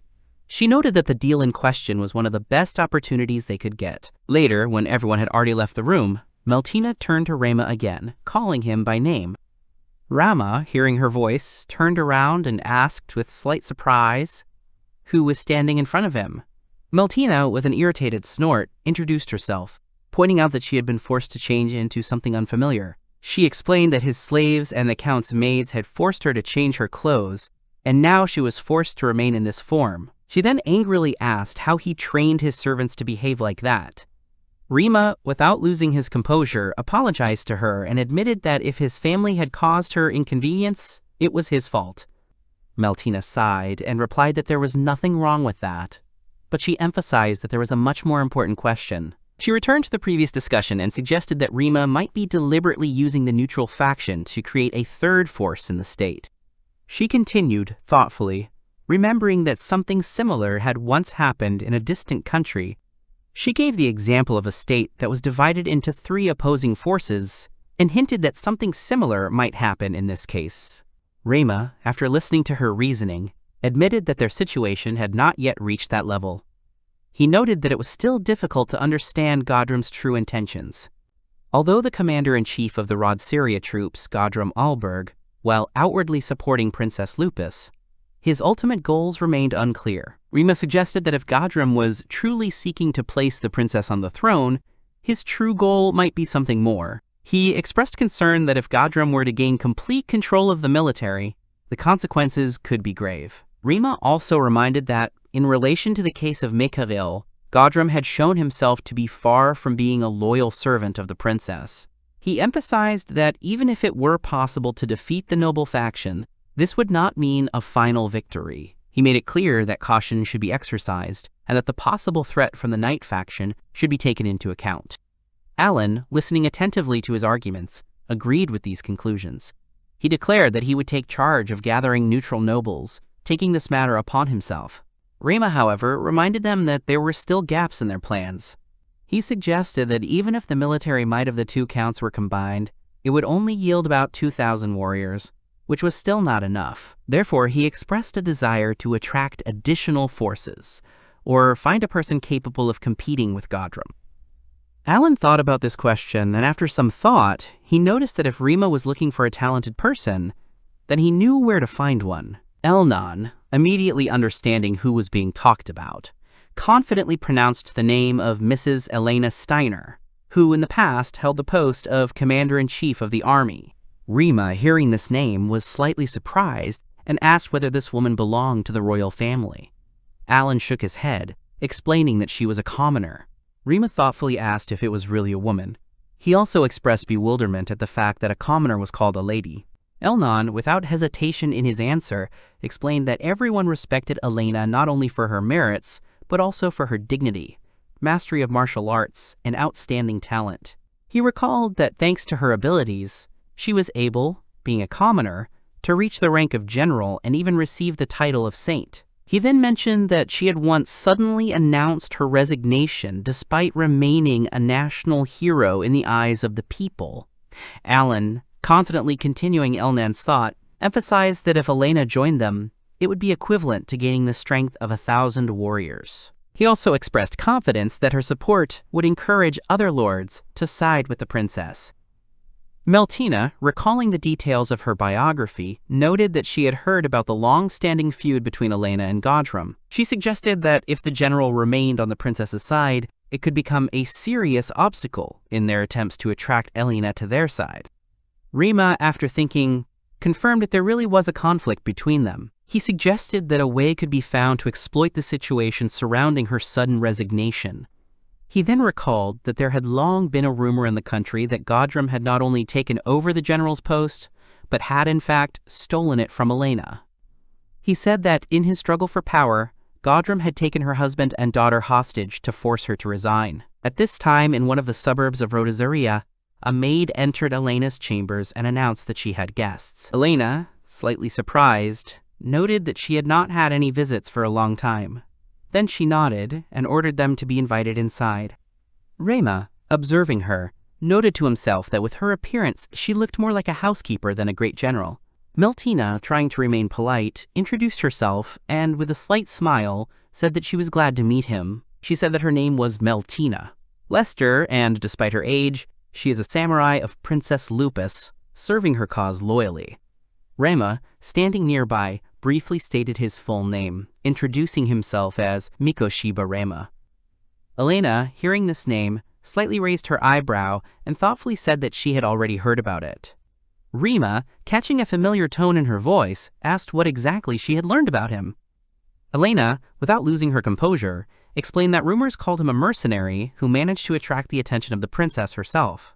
Rima chuckled and praised her knowledge, noting that such knowledge was not surprising for someone who had once been called the White God of War of Rod Syria. He noted that even after her retirement, she had not lost her former greatness. Elena winced and expressed obvious displeasure at the nickname, which she said was long outdated. Then, without further ado, she asked why they had come. Rima, without wasting any time, directly stated that he would like to ask her to assist Princess Lupus in the upcoming war. Meltina, hearing such a sharp request, nervously pulled him up and tried to stop him, indignantly noting that such things could not be proposed so suddenly. Elena, after considering the offer, asked if they expected her to join the Knight faction. She noted that she had nothing against it in general, but did not want to work together with Godrum. She then asked if they had heard of any long-standing rumors surrounding this man. Rima was silent for a moment, remembering Meltina's words about Godrum having once kidnapped Helena's husband and daughter in order to force her to leave the service. He nodded and replied that he understood her position, so he was not offering her entry into the ranks of the knights, but the position of personal advisor to the princess. Elena thought for a few seconds, then smiled and asked if he was asking her to be the protector of the heir to the throne. Then, with a bit of irony, she noted that such an offer would be a great honor for her. Meltina, hearing her words, began to guess that this conversation could end well. Elena, however, after a short pause, admitted that as a former royal knight, she might not be able to accept their offer. She reminded them that before making a final decision, she had to consider all the political nuances, including the possibility that there might be another princess with a claim to the throne. Meltina, hearing Elena's doubts, tried to dispel them. She confidently stated that Princess Lupus was the only one who rightfully deserved the crown. She emphasized that the heiress had always thought about the well-being of the country and its inhabitants. As proof, she added that as a person close to the princess, she could confirm her sincerity. Rima, looking at her, gently reminded her that personal qualities, whatever they may be, are not the only criterion determining a person's right to the throne. Meltina, irritated by his words, looked at him angrily and asked whose side he was on. Rima calmly explained that Elena was not pursuing fame or power, but most likely she had certain conditions that she wanted to discuss. Elena, smiling, suggested that he try to guess what these conditions were. Meltina, lost in thought, began to analyze the situation, wondering what could make such a respected person as the White God of War agree to their proposal. Rima, understanding the difficulty of the moment, apologized to Meltina and asked her to leave him and Elena alone. Meltina's eyes widened in confusion, and she asked again if he really wanted her to leave. Rima confidently assured her that everything was fine and asked her to trust him. Elena, watching him, noted with slight surprise that he turned out to be a very sensitive person. Rima, looking at her, assumed that if her conditions were simple, she would have voiced them already. However, she did not do this, which means that something happened in her life that became a painful topic for her. Elena, hearing these words, thought in her mind. The thought flashed through her mind that finally, in front of her, was a person who could truly understand her. Rima quietly said that he had heard of her long-standing feud with Godrum, and that her family had suffered at his hands. Elena looked at him, and, after a little hesitation, revealed the truth. She said that during their last meeting with her husband, she saw only his head. There was also a letter he had left behind. It said that her daughter would be released if she resigned immediately. She admitted that she found the proposal quite logical. As a commoner, she had made many enemies, and therefore she believed that, in order to save her daughter, it would be right to refuse service. Rima, listening attentively to her story, cautiously asked if she had any evidence against Godrum. Elena smiled bitterly and replied that she had nothing. However, she still threw all her efforts into searching for her daughter, forgetting about her duty as a knight. Only after some time did she manage to gather enough evidence to accuse the criminal. Rima, feeling that he knew the answer, asked directly whether the criminal was really Godrum, Alberg. Elena, without looking away, coldly confirmed his guess. Then, with all seriousness, she demanded of him one single promise. She wanted him to swear to her, here and now, that he would take revenge on Godrum for everything he had done. Later, when they left the house, Meltina sighed with relief and admitted that she had been very worried about the outcome of the meeting. She assumed that Princess Lupus would be delighted to learn that Elena had agreed to be their ally. However, noticing the strange expression on Rima's face, she frowned and asked why he looked so depressed. Rima, without answering immediately, mentally returned to Elena's last words. He remembered asking Elena his last question. He asked her gently if everything was okay with her daughter. Elena, slightly lowering her gaze, told him the terrible truth. She said that, having contacted her former subordinate, she learned about the fate of her daughter. The girl was sold to sex slave traders. She was brutally raped, and then, when they deemed her unfit, they got rid of her. After Rima and Meltina left, Elena stood in complete silence for several minutes. The maid, noticing her thoughtfulness, cautiously remarked that the young man seemed to her much more mature than his age would suggest. Elena smiled weakly. Then she quietly said that this man, despite his youth, managed to shed tears for her and her daughter. Remembering his determination and compassion, she mentally noted that he was the light she so needed in the endless darkness of despair. The light that continued to shine, no matter what. The subordinate expressed a desire to take 30,000 soldiers to completely defeat defenseless China, which, in his opinion, could not offer worthy resistance. Emperor Lee Kuan Yeung did not support his plan, because he believed that the enemy was too far away and the number of fighters was too small for such a serious campaign. He pointed out that in order to defeat the Turks, his subordinate had to resort to the services of mercenaries, and now he was going to get by with only regular troops, which looked questionable from a strategic point of view. The officer did not share the ruler's doubts, and confidently stated that the islanders could be defeated without the help of mercenary troops, using only their own military forces. Rima thought deeply about what he had heard at this point. His grandfather's stories of similar incidents came to mind. Unlike those who relied on mere retellings, he had the opportunity to personally read a Song Dynasty military manuscript in its original form. His thoughts revolved around the question of whether such an opportunity was a privilege reserved for a select few, or whether anyone with sufficient persistence could become familiar with this knowledge.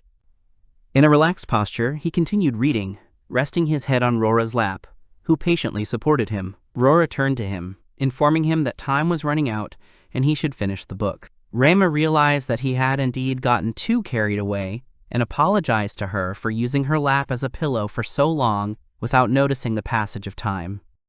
Rora was quick to reassure that no apology was needed. She emphasized that even without her status as a combat slave, her duty as a servant was to provide comfort to her master, and she saw nothing wrong with that. Rora drew water from the well. She reflected that although Rima had every right to dispose of her as he saw fit, he treated her with respect and never took advantage of his position. At that moment, Liana suddenly appeared, decided to sneak up on her, and suddenly called out, pointing out the weaknesses in her defense. Rora flinched in surprise and, slightly confused, expressed her displeasure, stating that such actions were considered ugly and could frighten a person. Liana admitted her mischief with a cheerful laugh and assured that she simply could not pass by while Rora was so carefree about her business. After a short pause, she turned the conversation to Rima, showing interest in his whereabouts. Rora first clarified who exactly she was talking about, and then explained that if she meant her master, then he had recently gone to the mercenary camp, as he was going to have an important conversation with them. Liana, hearing the answer, nodded briefly, making it clear that she had taken this information into account. Rora, in turn, noticed that Liana had previously headed towards the camp herself, so her interest in this matter seemed strange to her. Liana calmly explained that she had just finished hiring the fighters and now did not intend to waste time on further negotiations with these people, since she did not see the need for it. Rora thanked her for the great work she had done, and expressed surprise that she had managed to gather so many soldiers without using her guild connections. Liana explained with a calm smile that her years as a mercenary leader had given her the necessary experience, making such tasks easy for her. She added that at the moment, their situation left them with no choice, and the only way was to ensure the princess's victory. She also admitted that she could not afford to abandon the boy to his fate, but expressed concern that the knights were likely unhappy with the mercenaries occupying their training grounds. Rora held back a chuckle with a slight smile, considering that the situation with the knights' discontent seemed quite predictable. Liana, changing the subject, suddenly asked where the second member of their group was. Rora calmly explained that Rema had ordered her to find the Reasian books in the castle, and if it was about Sarah, then she was most likely somewhere in the corridors of the castle right now.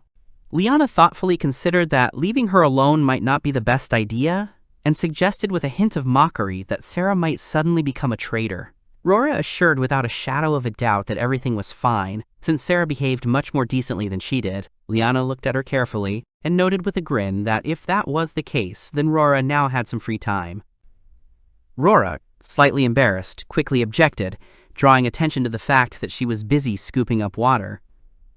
Liana, pretending to be disappointed, sighed, and expressed regret that this was a rather boring activity. She then thought about it and expressed surprise that a battle mage was doing such a simple thing, although his skills could be used for more important tasks. Rora, without stopping her work, explained that since she was a slave of Master Rema, she was obliged to carry out any orders if they were within her strength and capabilities. Liana, after hearing this, asked whether these instructions came directly from Rema. Rora, after a short pause, shook her head, showing that he had given her no such orders.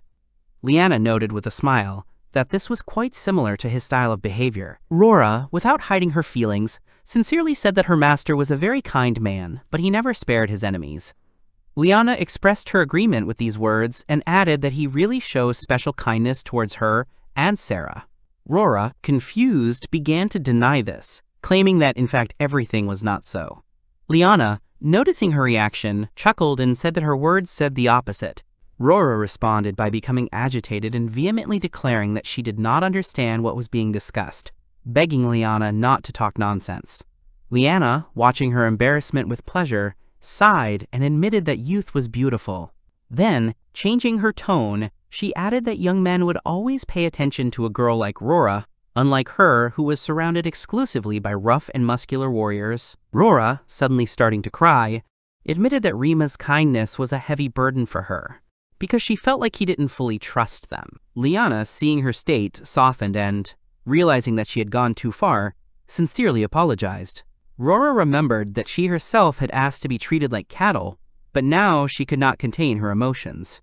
Liana frowned, not understanding what she was talking about, and wanted to clarify the meaning of her words. At this point, Sarah, overcome with anger, intervened in the conversation, reproaching Liana for making Rora cry. Liana hastened to justify herself, trying to explain that Sarah had misunderstood the situation and had not intended to make Rora cry. Rora, noticing the tension between them, asked in surprise what was going on and wanted to know if Liana had really done something bad. Sarah, holding back her irritation, confirmed that there was indeed a problem, but it was not related to Liana, but concerned a more serious threat. She reported that the master was in danger, as he was under threat of murder. At this point, rumors reached them that Rema had entered the fray. The mercenaries watching the battle were shocked to hear how the ground split like a spider web from the force of the blow. Rima's opponent expressed gratitude to him for his help, as he now had no need to fight him while he was in a half-asleep state. Rora realized with alarm that a duel was taking place in front of her, and she felt a sense of unease. Sarah clarified that the opponent was an A-rank mercenary with powerful magical art, which only increased the excitement. Rora couldn't understand why this particular man was fighting Rima, and asked the question with no trace of concern. Liana, on the contrary, remained calm, and expressed confidence that there was no point in rushing, since Rima would surely cope. Rora and Sarah both said they didn't share her confidence. Liana sighed and, realizing that they could not be convinced, simply agreed with their concerns. Rora mentally begged the master to be careful. Rima's opponent wondered if the rumors about him being unable to use magic were true, since an F-rank adventurer wouldn't be able to stand against him. Rima praised his magical skills, noting that they were still impressive. The enemy asked with a grin whether he had only just noticed this and warned him not to get distracted. Rima, however, noticed that the enemy relied too much on his magic and wasted his strength unwisely. The enemy was outraged by his words and did not immediately understand their meaning. Rima asked with a slight mockery if he would regret it and cry if he mentioned Kuro's name. These words infuriated the enemy, and he rushed into the attack with fury. However, Rima knocked him to the ground with surprising ease. The enemy was in complete shock and could not understand what had happened. Rima explained that he used the skills and technique known to Rias. Rora, full of anxiety, wanted to run to the master, but Bolt stood in her way. She called out to him in surprise, trying to understand the reason for his actions. Bolts, remaining unperturbed, declared that this was a duel between warriors, and he was not going to let anyone through, not even them. Sarah couldn't believe what was happening, and was shocked by what she saw. Liana apologized to Bolts for failing to stop Rora and Sarah, Rora exclaimed, calling out to Liana, waiting for an explanation. Sarah, shaking with emotion, demanded to know whether Liana had known about everything in advance. Liana was embarrassed, couldn't find an answer right away, and hesitated. Enemy smirked, and admitted that the technique Rima used was indeed a reagent technique. He said that he also knew one of these techniques.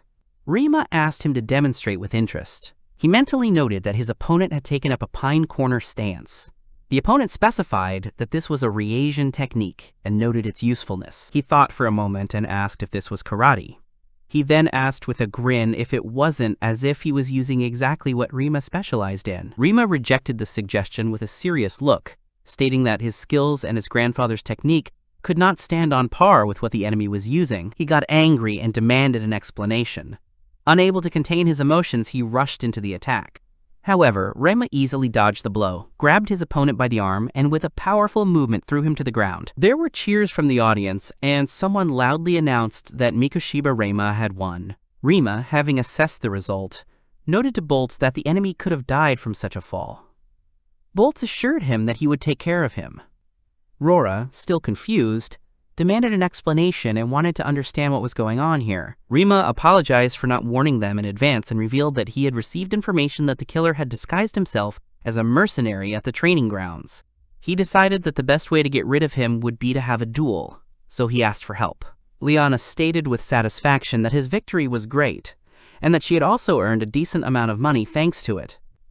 Rema looked at her tiredly and irritatedly, noted that she was too greedy, and was behaving crazy. Rora, not hiding her anger, said that if they had known about the presence of the killer, they could have gotten rid of him in advance. Rema nodded and explained that he had expected such a reaction, so he decided to keep this plan a secret.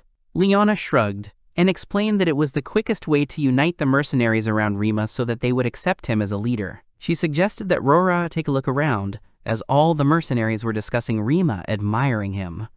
Liana encouraged Rora to trust him more. Rora blushed and apologized to Liana for her behavior earlier, admitting that she didn't even realize what was really going on. She admitted that she felt embarrassed about her mistake. Liana smiled and advised her not to worry about it, promising to keep her girlish secret. However, she added that she was ready to reveal another secret. She said that despite the joy, Rema had already made an important decision. He said that even in the event of his death, he wanted both of them to continue living a normal life. Liana admitted that she asked him about this many times, but he always answered the same thing. He was sure that if someone had interrupted him, it would have greatly affected the outcome of the duel. Rema, concerned that Liana was talking too much, warned her against unnecessary words. Liana smiled softly and added that for Rema, both Rora and Sarah were truly dear. Rora rejected her words, insisting that lying was bad. She reminded him that she was a slave, which meant she didn't need to be loved. Rema announced with a serious face that the war was beginning. Rora, instantly composing herself, answered firmly, confirming that she was ready, and called him master. The girl perceived herself as an ordinary orphan, with no particular expectations from life. However, after one fateful event, her existence underwent dramatic changes, and she received the title of princess. Now everyone called her Radine, Roselianos, but inside her, the question of her true nature continued to sound. Despite her new status, she could not shake the feeling that it was because of her that the country was sinking deeper and deeper into the chaos of civil war, torn apart by opposing forces. At the same time, in another place, the man recalled his grandfather Frank, who often expressed concern and repeatedly asked about the health of Mrs. Elena, showing obvious concern for her well-being. Elena stood in front of his interlocutors and firmly declared that from now on they could dispose of him at their own discretion, making it clear that he was ready to obey and carry out any task assigned to him. Rema, becoming interested, turned to him with the remark that his interlocutor was clearly familiar with this man, drawing conclusions based on what he heard. Elena decided to give an explanation and clarify the situation, noting that this man is the grandson of Frank Morrigan, who was once her loyal and reliable right hand. Morrigan, despite his commoner origins, had outstanding skills that allowed him to become a significant figure. If they were to fight, she could not say with complete certainty that her side would win, because the enemy could be too dangerous. In addition, Elena casually mentioned that this man had an attractive appearance, drawing attention to his appearance. Rema only sighed heavily, not finding the right words to keep the conversation going. Elnan had been following the developments closely and had noted that the news of Mistress Elena's return had had a significant effect. The number of neutral lords who heard about it and expressed a desire to join them had increased rapidly, which in turn brought even more work, increasing the burden on their side. Alan, joining in the conversation, expressed the opinion that, like Chris, he could predict the further increase in the number of knights who decided to change sides, and this gave him a deep sense of pride, as he sincerely admired Lady Elena and her leadership qualities. Elnan flushed with indignation, not hiding his irritation, and declared that it was he who was proud of Madame Elena, making it clear that he considered himself her more devoted supporter. Alan just laughed in response to his words and, smiling, said that it was just a joke, clearly not wanting to seriously enter into an argument. Rima thought about the situation and realized that things were not going well.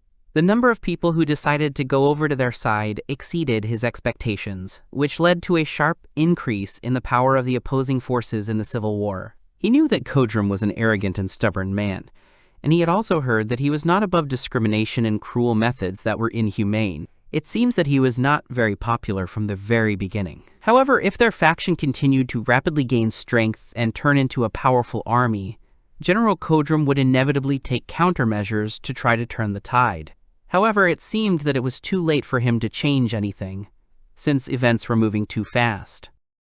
In the current circumstances, there was only one way out: to solve the logistical problems as soon as possible, in order to provide the army with everything it needed. However, he could not forget that their army was an imperial guard under the direct control of the princess, and not a regular army like Kodrum's army. Because of this, they had completely different difficulties than those faced by regular military formations. Meltina burst in unexpectedly with disturbing news, reporting that General Kodrum had committed treason and decided to join the noble faction, thereby dramatically changing the balance of power in their confrontation.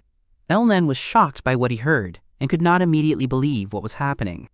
He recalled that between Hadram and Duke Gerhardt, the leader of the noble faction, there had always been a deep enmity, accompanied by bloody conflicts, and such an alliance seemed incredible to him. Meltina firmly confirmed the information, explaining that the troops under the command of Kodrum, despite all the differences, entered the territory controlled by the nobles, and thereby strengthened their position. Alan, hearing this, recalled that there had been rumors earlier that Hadram's soldiers were busy pursuing bandits, but reports said that he and his men had ended up joining the noble faction without any conditions, putting their forces at risk. Meltina once again confirmed that this information is true. Alan felt furious as he realized that his suspicions about Hadram's strange behavior had been correct.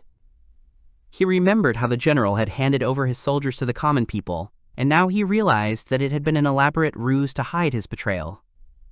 What angered him most was that they had fallen for such a simple trap: the promise of fighting bandits. Meltina couldn't find the words to say anything in response.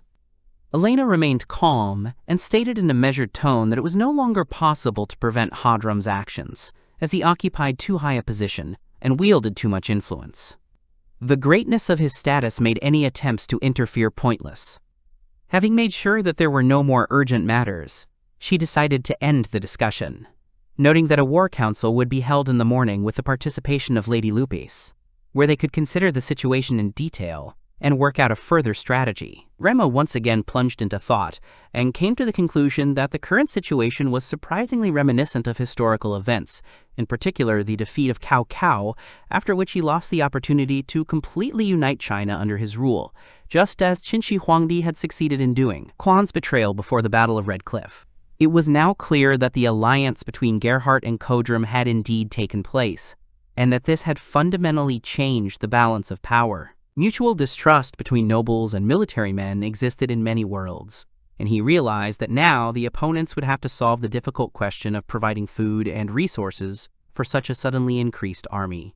Perhaps it was worth considering that a third faction could have intervened in this situation and played its role in what was happening. Elena looked at him carefully and noted with a slight smile that he did not have to wait long for the opportunity to demonstrate his abilities as a strategist, hinting at his sharp mind and ability to analyze the situation. Rima, not at all surprised by her words, praised her for her constant calm, admiring her endurance. Elena replied that she saw no reason to panic, since her fate was predetermined, and if she was destined to die, it would happen at the appointed hour, and therefore fear of the inevitable made no sense. Elena calmly said that death could strike at any moment, as if talking about something mundane and insignificant. Rima laughed, but there was concern in his voice, and he noted that her death would be a serious problem for everyone, since she played a key role in this war. Elena, without losing her cool, acknowledged that the situation had indeed escalated and become a complex problem. She suggested that if this conflict escalated into a war of attrition, their logistical problems could be solved by attacking the supply lines of Kodrum's army. Rima agreed with her reasoning, noting that a war of attrition would not have a serious impact on their forces, but he was still worried about how things would turn out, since too much depended on it. Elena continued to think out loud, and stated that if she died tomorrow of natural causes, that would also change the course of events. Rima immediately reacted and asked her not to joke about such things, as what worried him most was that she might suddenly disappear in the midst of a war, leaving them without a leader. Elena looked at him with a grin and reminded him that she hated men who gave false hope, as if hinting at his words and the meaning hidden in them. Rima, ignoring her remark, asked with a serious expression if he could ask her for one favor if their side won this war. The next morning, during a meeting, Meltina flared up with indignation and exclaimed that he was crazy to send mercenaries to attack. She recalled that the enemy has an army of more than 60,000 soldiers, and this does not even include Kodrum's troops. Rima looked at her calmly and asked why she was so fixated on the idea that they needed to attack the entire enemy army, since the main goal of this strategy was to create a bridgehead on the Phoebe River. Alan, watching the argument, clapped his hands in approval and admitted that despite Hodrum's addition to Gerhardt's forces, their army remained too disorganized to act as a unit. He called it a great opportunity to build a fortified fort on the front line, exactly where the enemy was supposed to cross the river. If they can use the landscape to their advantage, they will be able to build an impregnable fort which will have a significant impact on the further course of the war. Rima thought about it when he heard his words, and then hesitantly confirmed that everything was indeed as just described. At that moment, an unexpected thought came to his mind. He suddenly realized that he had previously perceived Alan as a typical warrior who relied solely on brute force. However, now he realized that he had greatly underestimated his abilities. Elena listened to them attentively and admitted that the plan was indeed something interesting. Then she asked how they were going to build fortifications on the water, because even if the enemies did not guess about the plan, they would inevitably notice the construction. Rima confidently stated that he already had a separate plan that would resolve this issue and asked for her approval.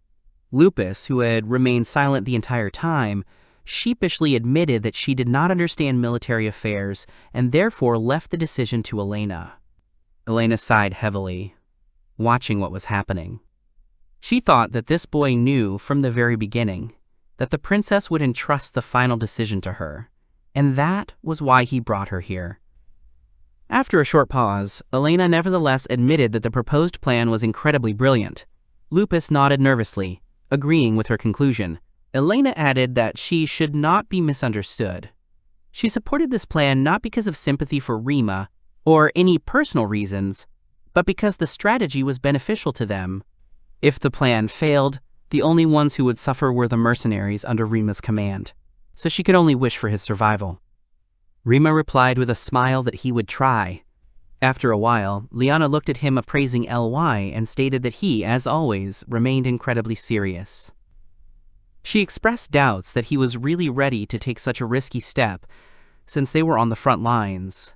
Boltz frowned thoughtfully and asked how exactly they were going to protect themselves from enemy attacks, since he had only heard their plans so far, but no specific security measures had been proposed. Rima, remembering another aspect of his strategy, said that he would need their help. Boltz looked at him carefully, wondering what kind of help he was talking about. At that moment, Rora appeared and reported that she had completed the distribution of new mercenaries. Rima thanked her for the work she had done. Rora continued, saying that she had discovered something unusual among the new mercenaries. Rima sighed heavily, already anticipating the answer. Rora confirmed his guess, saying that it had happened again. However, she could not determine whether these people were ordinary assassins or spies. Rima thought for a moment, considering the possible options. Sarah asked if they should get rid of the suspicious mercenaries immediately.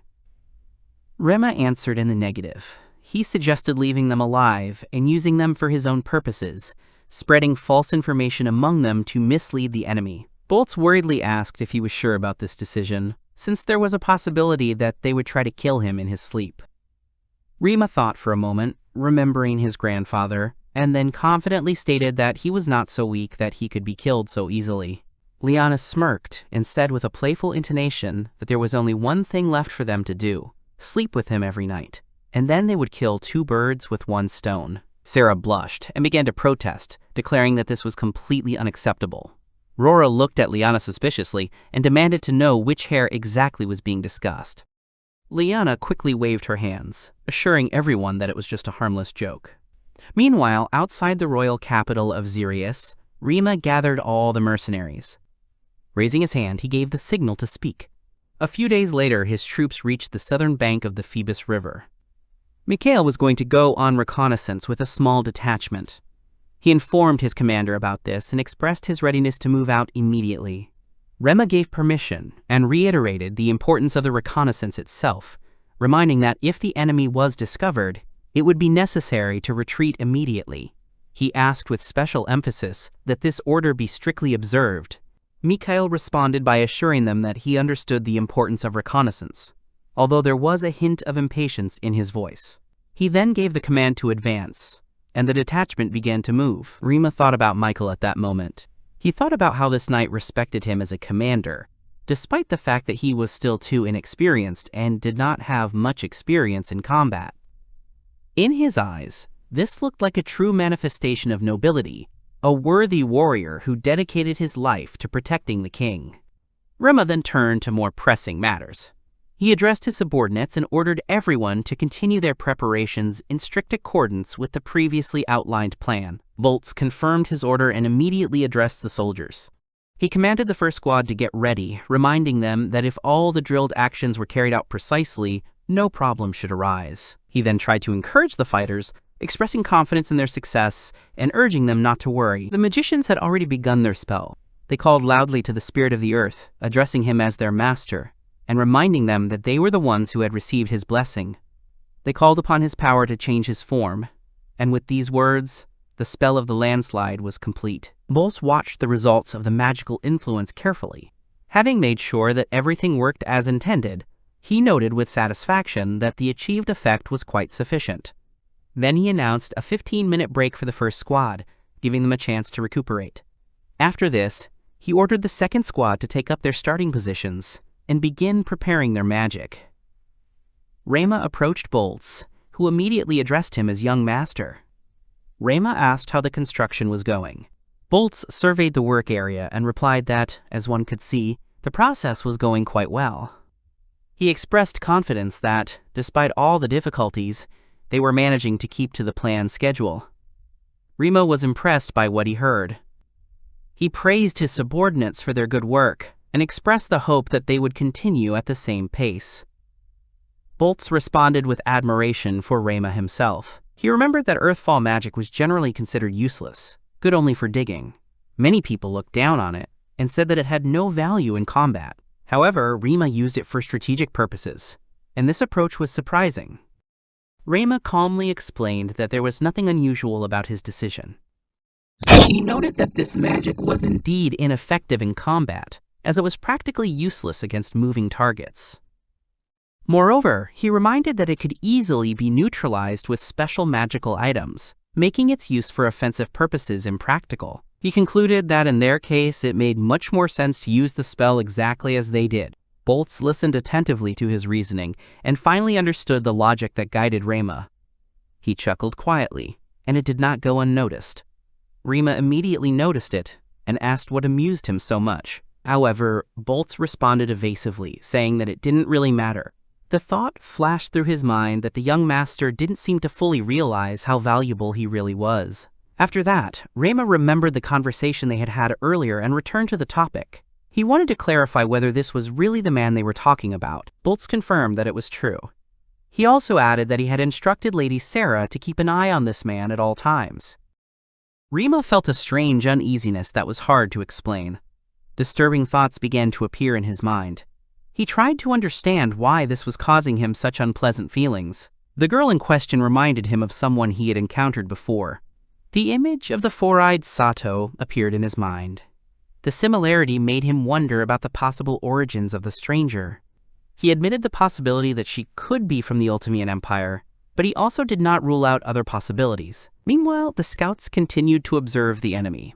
They reported that the enemy showed no signs of movement and, apparently, was not planning to move anywhere for now. Mikhail listened attentively to their report and clarified the number of enemy forces. In response, He was informed that the enemy had approximately 5,000 fighters, of which 2,000 were cavalry. Mikhail thought about the scale of the threat and noted that such a number of enemies presented a serious problem. The scouts suggested that the enemy also had their own reconnaissance units. They expressed confidence that the enemy had already discovered their plan to cross the river. In this regard, they suggested that this information be passed on to Mr. Mikoshiba as soon as possible so that he could take appropriate measures. Mikhail listened carefully to his men's arguments and came to the conclusion that this was indeed the right decision. He praised one of the scouts who suggested this option, calling his decision correct. He then gave the order for everyone to immediately prepare for retreat. At this moment, one of the scouts suddenly interrupted him, asking him to wait at least a minute. Mikhail looked warily at the scout and demanded an explanation. The soldier reported that among the enemies he had noticed a man who he thought might be an enemy general. Mikhail angrily demanded that he speak clearly and without innuendo. He extended his hand, demanding that the binoculars be handed over to him. The scout hesitated, but then, obeying the order, handed over the device. Mikhail peered closely at the distant figure through his binoculars, and his face twisted in anger. He recognized the man. It was Kyle Arunia. Seeing him, Mikhail could not restrain himself and exclaimed, calling him a bastard. The soldiers around him flinched at the familiar name. They looked at each other in disbelief. One of them asked if Michael had really said Kyle's name. Michael didn't hesitate for a second. His voice was firm as he said that this man was a traitor. The scout asked what action should be taken now. Michael drew his sword without hesitation. He made it clear that his actions were obvious. Everyone else was to retreat immediately and report everything to Rama. The scout looked at him with concern and tried to dissuade him. He reminded him with despair that Mikhail could not act alone. The soldiers supported these words, declaring that they would not allow their commander to rush into a single battle. However, Mikhail did not listen to objections. His gaze was fixed on the distant figure of Kyle. He said that he could not forgive his sins, and then ordered him to pass all the information to Mikoshiba and leave this place immediately. The scout hesitated, but realizing that the order was not subject to discussion, he obeyed. Mikhail, clutching his sword, took a step forward. Meanwhile, in the camp, Rora noticed the worry on Rima's face. He asked what was the matter. He hesitated a little and replied that he was just thinking. Rima reflected on how far they had come in building the fort. There was only a little more work left and the task would be complete. He noted that they needed to speed up the process. Bull suddenly noticed something in the distance and hurried to report it. Soon, a wounded scout appeared before them. His body was covered in dirt and blood. He could barely stand on his feet. His voice sounded weak, but he managed to report that he brought important news. Rima immediately asked what had happened. Bolts gestured to the soldier's condition, indicating that something serious had happened to him. Looking at him carefully, Rima immediately remembered that this man was one of Mikhail's subordinates. His name came to mind, but he did not have time to pronounce it. Leaning excitedly towards the scout, he demanded an explanation. He recalled that he had gone with Mikhail on reconnaissance and now demanded to know what exactly had happened. The scout spoke with difficulty, choking from pain. He confirmed that their group had indeed set out on a mission. However, Mikhail and the rest of the scouts had most likely already been destroyed. His voice trembled as he spoke of what had happened. Bolts immediately asked if the unit had been attacked by the enemy. He then asked if this meant that Mikhail had died in battle.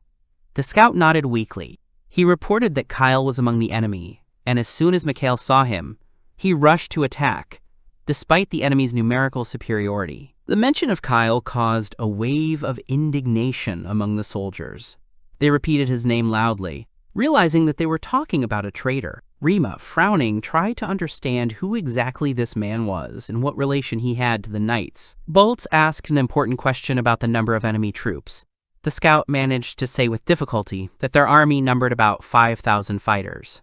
He could not say exactly how many soldiers were pursuing Mikhail and his men. Rima made an immediate decision. He ordered Liana and Bolts to take 400 soldiers each and cover the north and south sides. He and Rora would take 600 fighters to defend the central area. Bolts and Liana immediately confirmed that they understood the order. The scout, breathing heavily, tried with difficulty to utter a few more words. He begged for forgiveness for his unit's disobedience. He knew their mistakes had led to tragedy. Rima calmly assured him that he was not to blame. He explained that Mikhail was responsible for the order, and therefore the soldiers should not take this responsibility. However, the scout shook his head. He had difficulty speaking, but he was full of remorse. He explained that Mikhail had initially followed orders to retreat, but when he saw Kyle, he lost his composure and went on the attack. He blamed himself for not being able to stop him. The scout spoke of his respect for Mikhail. There was genuine pain in his voice. He remembered his devotion to Lady Lupus and said that he was ready to give his life for her. He was sure that Mikhail felt the same way. Before he lost consciousness, he remembered his medal, saying that he had received no other awards except for this one. Rama became wary. Doubt flashed through his mind. He couldn't understand why a man on the verge of death was talking about a medal. He felt the inconsistency in the scout's story, but he realized that this man was already dying. The scout, gathering his last strength, spoke his last words. He begged Rima to promise him that Princess Lupus would become the Queen of Rhodoceria. Rima turned to Boltz and asked if he had a hoe. Boltz asked in surprise why he needed it, reminding him that he could have simply used a landslide spell if he wanted to dig a hole. However, Rema shook his head. He said that he wanted to bury this intelligence officer with his own hands because he was his comrade. Rora understood his intention and assured him that she would take care of his safety while he was busy. Boltz thought about it at that moment. Admiration for the young master flashed through his thoughts. After the body was laid to rest, Rema stood before the grave, reflecting on the dying scout's words. He recalled the request for Lupus to take the throne. Rora's voice interrupted their thoughts. She reported that the enemy was approaching. 5,000 soldiers were only 1 kilometer from their position. Rima, pulling himself together, realized that before he could decide the future of the kingdom, he first needed to survive this battle. Kyle looked at the enemy fortifications in confusion. He couldn't believe that they were able to build such defensive structures in such a short time. One of the subordinates reported that the enemy camp was set up near the river and reported possible directions of attack. He also noted that attempts to cross the river and come from the rear would be extremely difficult. Hearing this, Kyle clicked his tongue in irritation. He didn't know how to carry out the order given to him by Duke Gerhardt. The soldier reminded them that they couldn't ignore the order just because of the difficulties that had arisen. Kyle acknowledged this, but his displeasure was obvious. The enemy commander then turned to him to ask about the next step. Kyle thought for a moment and made a decision. He said that they had no choice but to prepare for a full-scale attack. According to intelligence, the enemy forces numbered 2,000, while his army greatly outnumbered them. He said confidently that the enemies hope to survive thanks to these improvised fortifications, but this will not help them avoid defeat.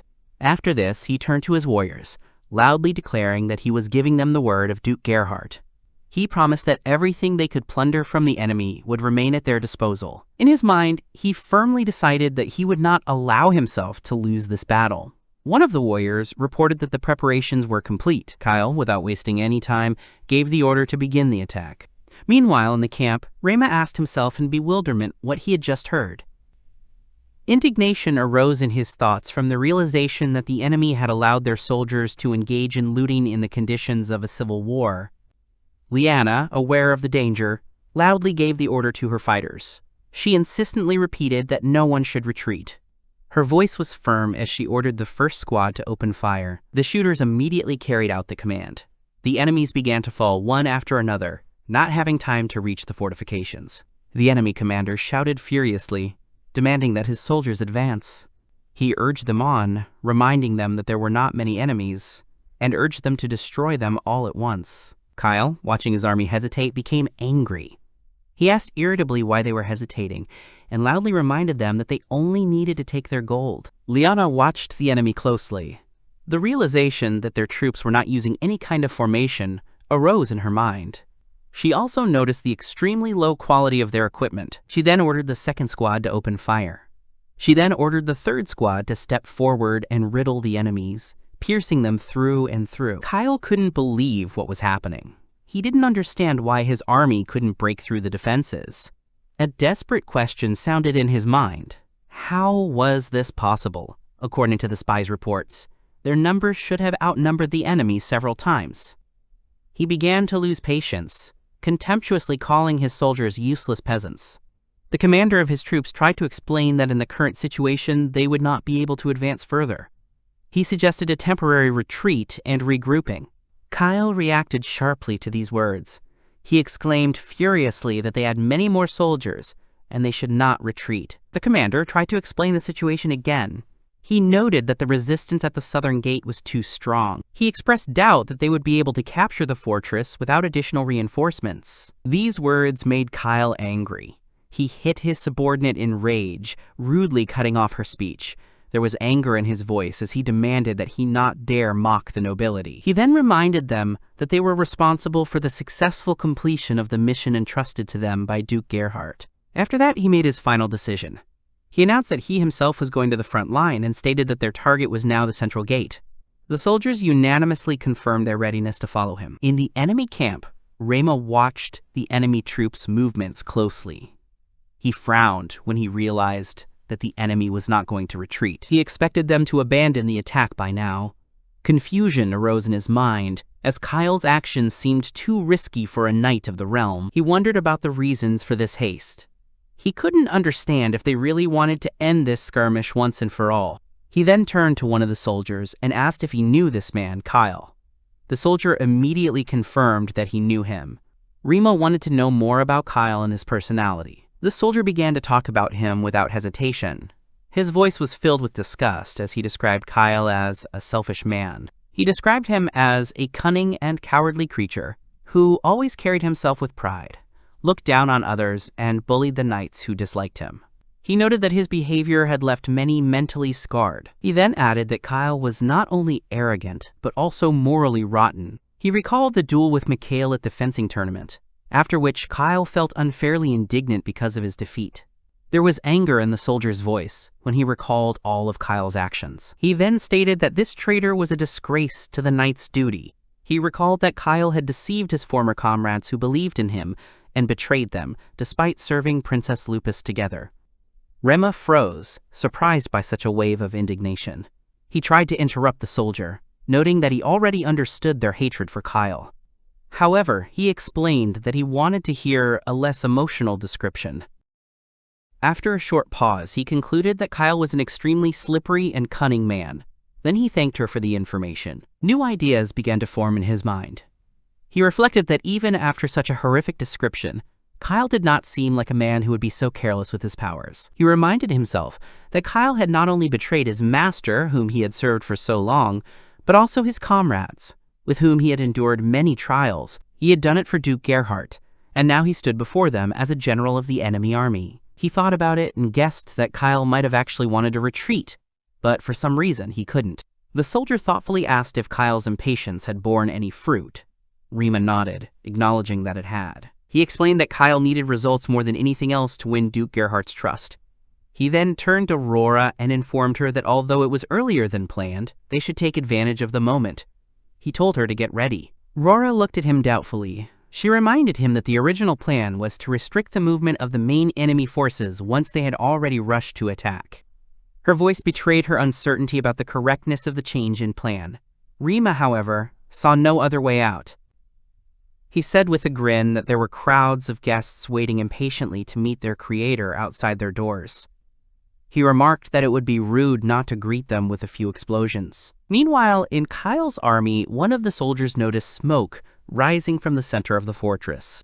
He informed Kyle that this could mean that the enemy wall was about to be breached. Kyle, hearing the news, wasted no time in ordering a message to be sent to all his troops. He announced that their army had broken through the fortress's defenses and ordered all troops to attack immediately. Liana continued to command the troops, organizing their defense. The enemy forces also lined up in formation, attacking in an arrow shape, trying to break through the defense. Rima, watching the battle with great intensity, encouraged his soldiers. He urged them to hold out a little longer, not allowing the enemy to advance further. Kyle, seeing that the attack was going slower than expected, exploded in rage.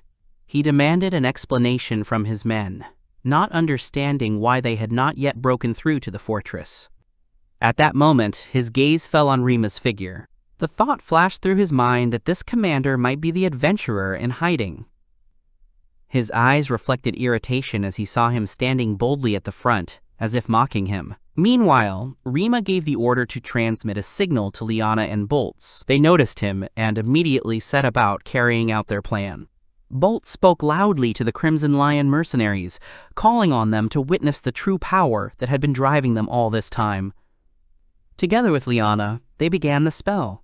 They addressed the spirits of the land, reminding them that they were the ones who had received their blessing. They called upon the powers of the earth to answer their call and change their form. Their voices were confident as they cast the spell of double earth collapse. Some enemy soldiers noticed strange sounds, but their comrades interrupted them, demanding that they not be distracted and concentrate on the battle. However, some of their alarming premonitions were soon confirmed. Kyle furiously ordered his men not to stop. He demanded that they continue the fight, assuring them that a little more, and the enemy's defense would be broken. However, his speech ended abruptly. There were cries of panic. The soldiers in front noticed a huge mass of water approaching them. The enemy army was thrown into confusion. Huge streams of water rushed forward, washing away the warriors, leaving them no chance of salvation. Rora, watching the events, noted with admiration that everything happened exactly as Rama had predicted. She noticed that there were clearly not many of the enemies who could swim. Rima confirmed her words. He explained that swimming was not something that could be learned on one's own, especially in a world where even living a decent life was extremely difficult. He noted that only boatmen and fishermen had the opportunity to learn this skill. Ura added that the knights were also wearing heavy armor, which made their situation even worse. Rima agreed. He concluded that they had gained a few days of time at this point. However, he specified that the enemy reconnaissance detachment could still pose a threat. After that, he ordered all troops to have a good rest. Then he gave another order.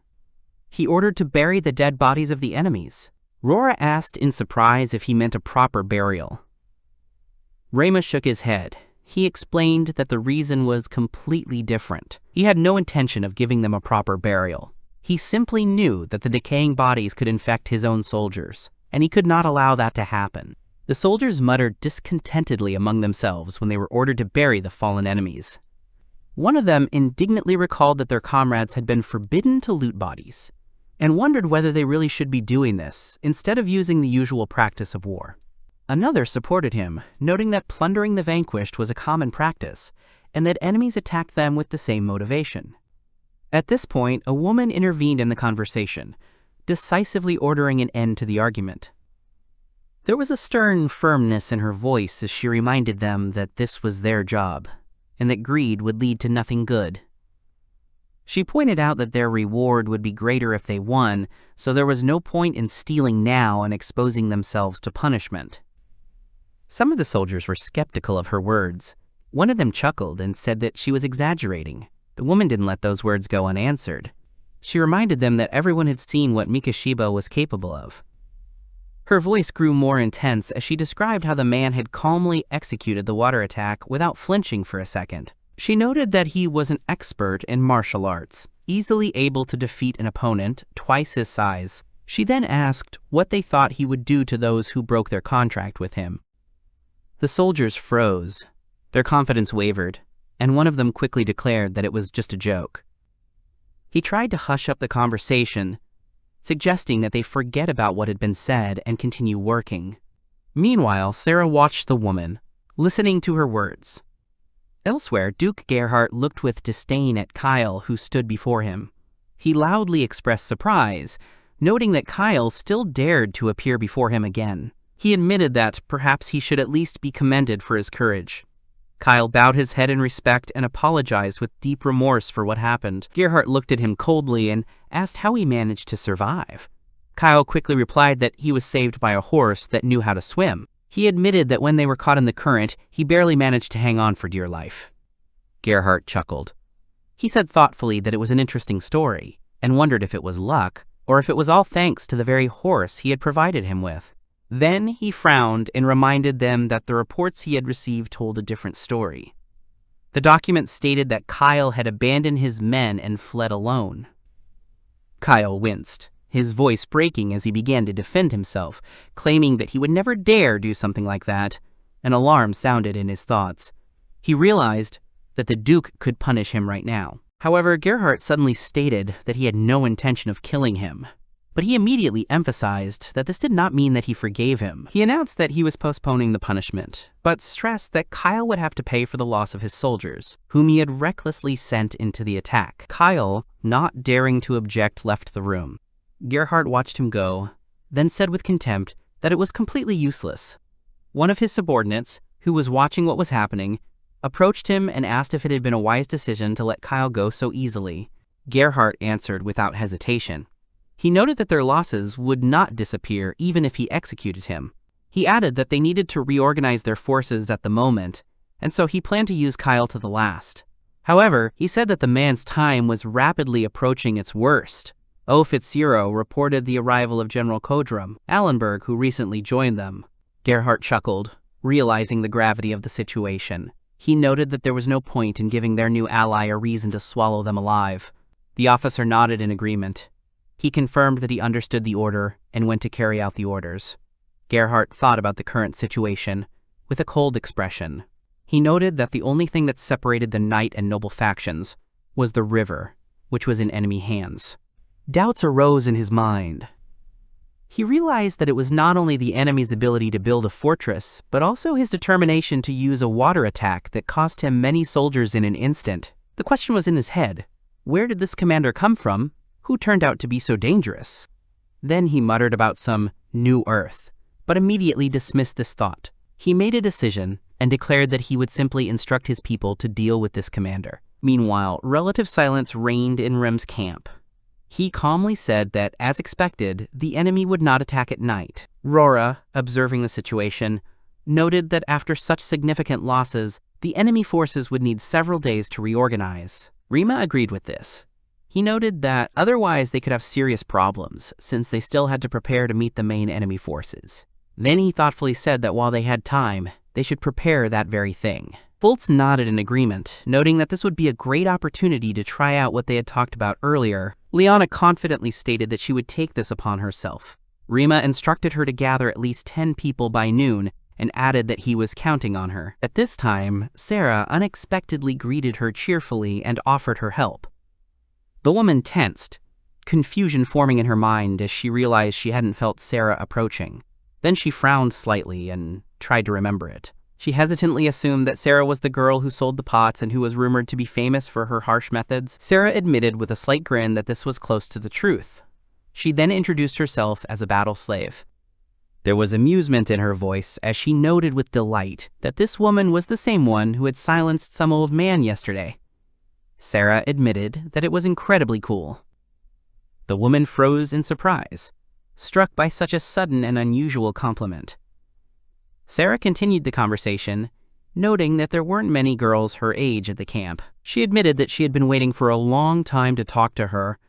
Her interlocutor tried to answer but hesitated, not knowing how to react. Doubts began to creep into her thoughts. She began to suspect that this might be some kind of trick or trap. Despite this, she still questioned whether Sarah was truly Master Mikashiba's slave. She then expressed doubt that it was normal for a slave to wander around aimlessly like that. There was a hint of mockery in her voice as she suggested that perhaps her master was simply tired of her. Sarah suddenly slumped, a hint of sadness in her voice as she wondered why they were so different. She wondered if she had withdrawn too deeply into herself, or if it was because of their different living conditions. The woman immediately realized that her words had hurt her interlocutor and hurried to justify herself. She excitedly declared that it was just a joke and asked not to take her words seriously. Sarah sighed with relief and smiled. She said that everything was fine. The woman relaxed a little. She said that she was just about to take a break after finishing her work and offered to help Sarah. If Sarah agreed, she wouldn't mind chatting a little. Sarah happily accepted the offer. She cheerfully declared that she had finally hooked her. However, realizing how that sounded, she fell silent, embarrassed.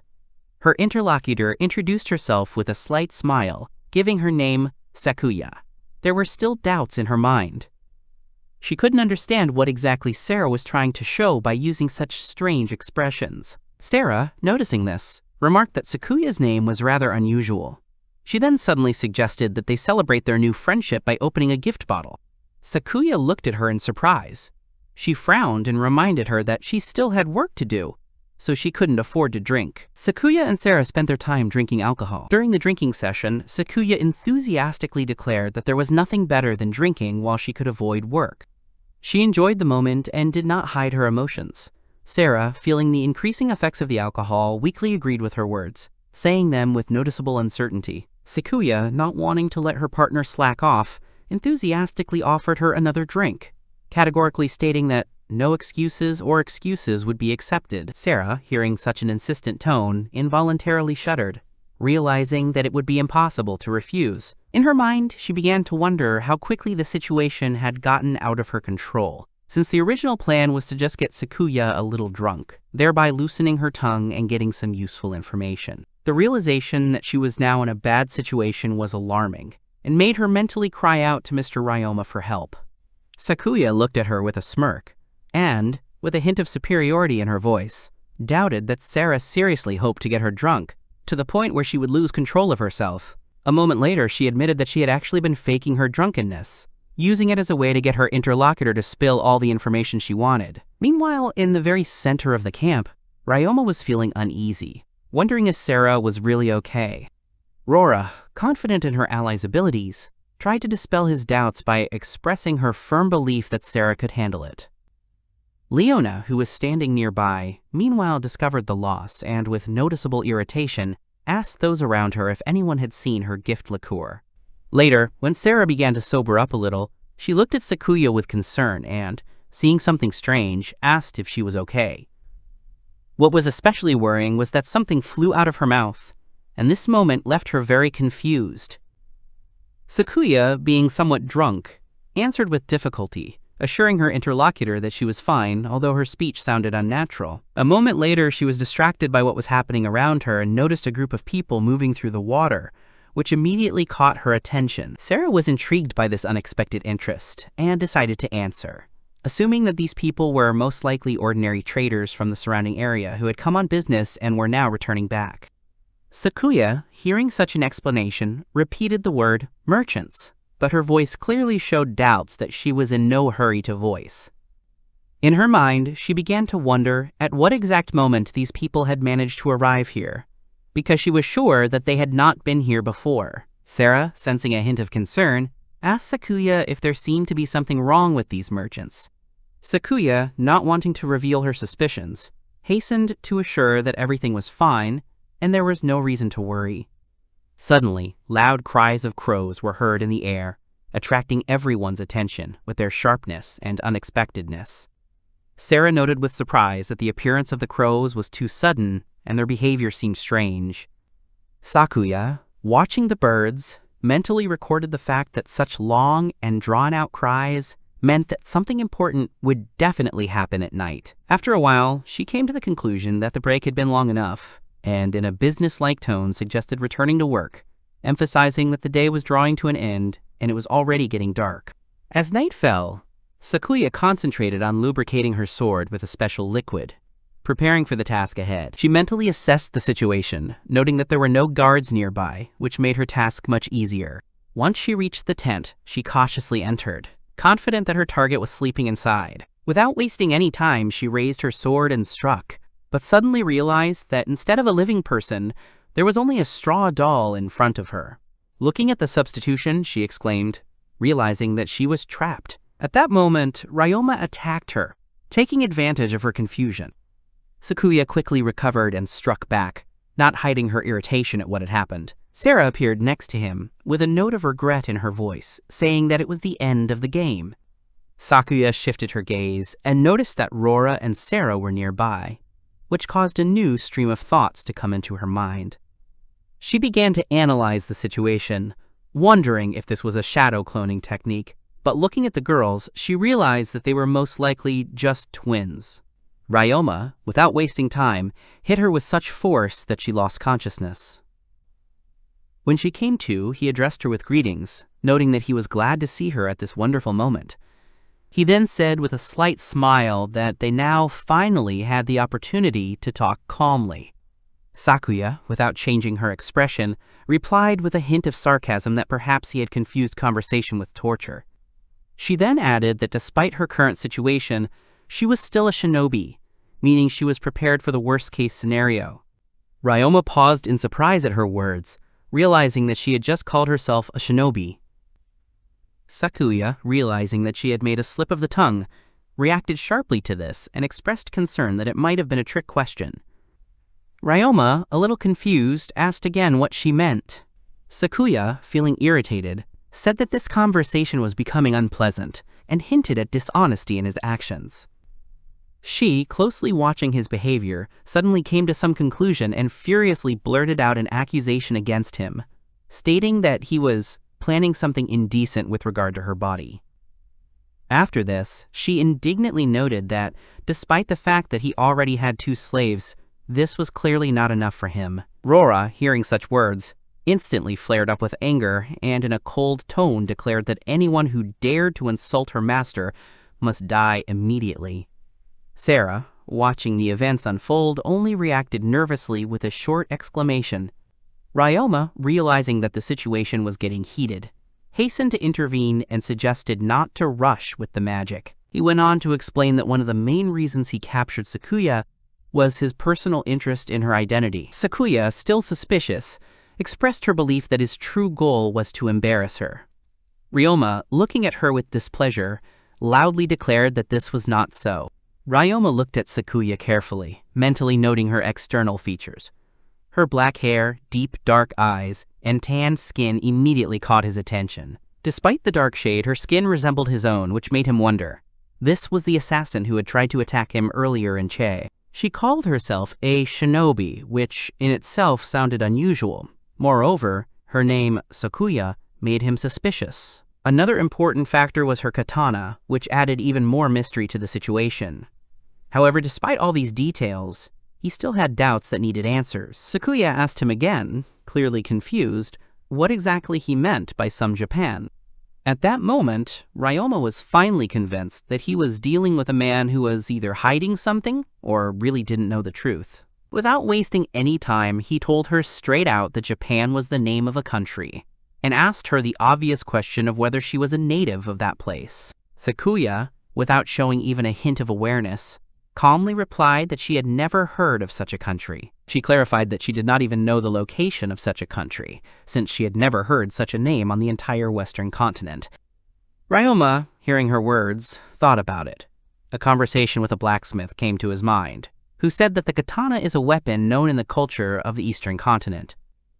Having decided to test this version, he turned his attention to another continent and asked her a new question, without being completely sure of his assumption. Sakuya, hearing this, noted with a slight grin that their clan had never set foot outside the Western continent, as far as she knew. This answer left Ryoma with another puzzle. He wondered where she had gotten that blade from then.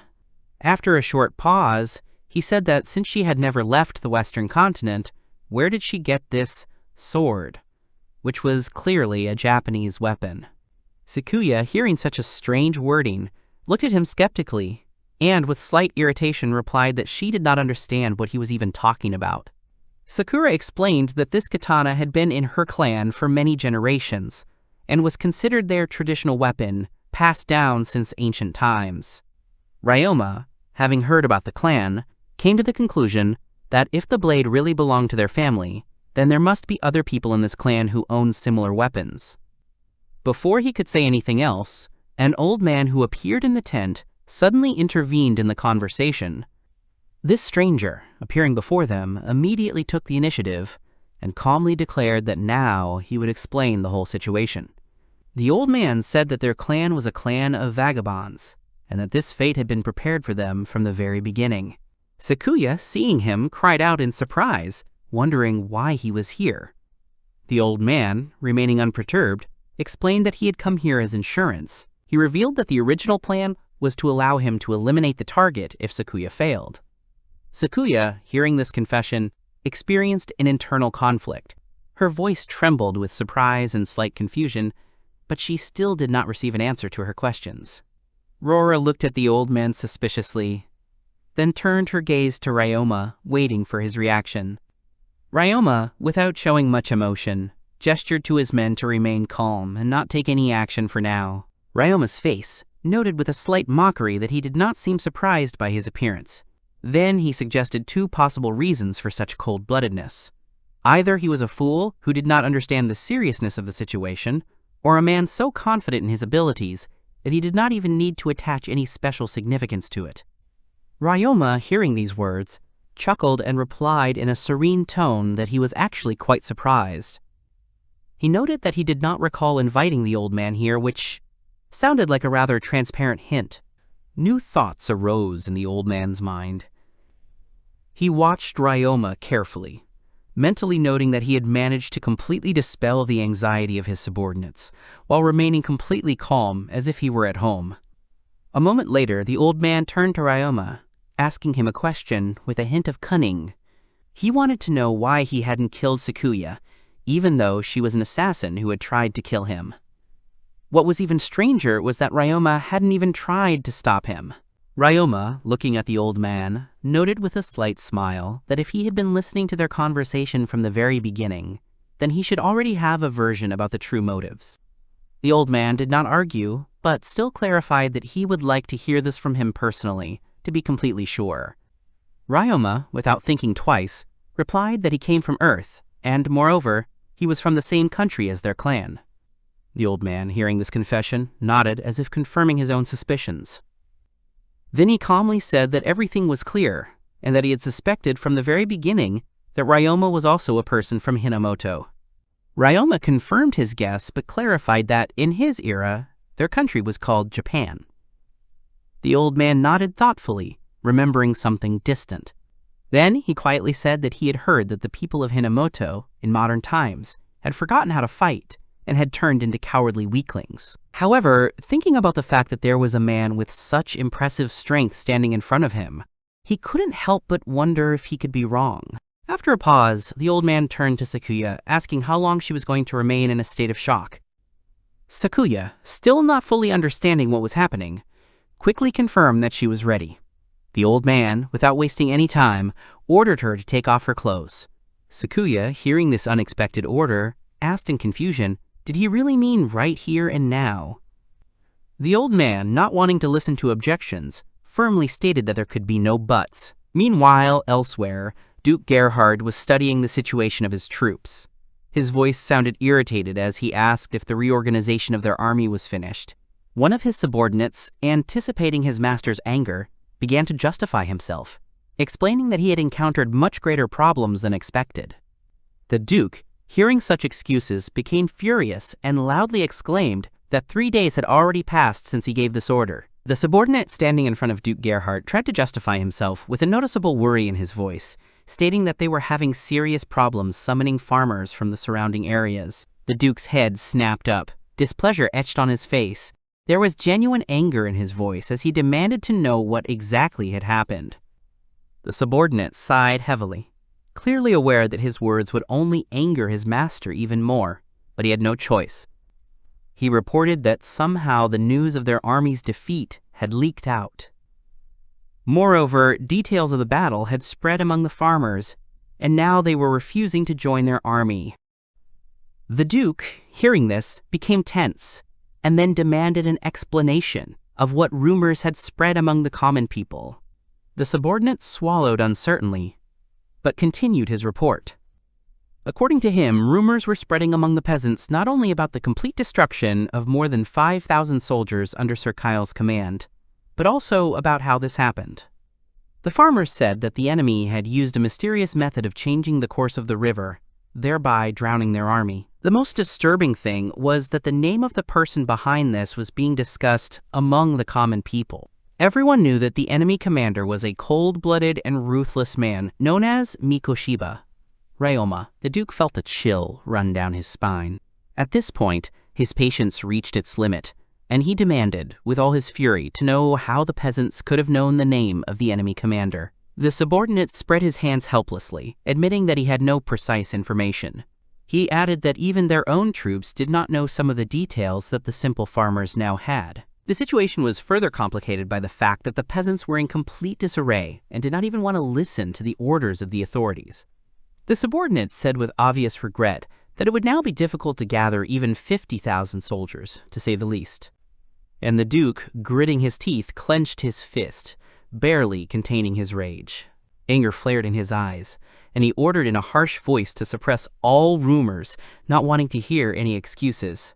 His thoughts were full of anger and despair. Everything was going wrong, one misfortune followed another, and he could not understand why fate was treating him so cruelly. The thought flashed through his mind that perhaps the devil himself or some demonic force was fighting on the side of his enemy. Meanwhile, inside the tent, the old man standing in front of Sakuya cut through her clothes with lightning speed, using a technique of incredible precision.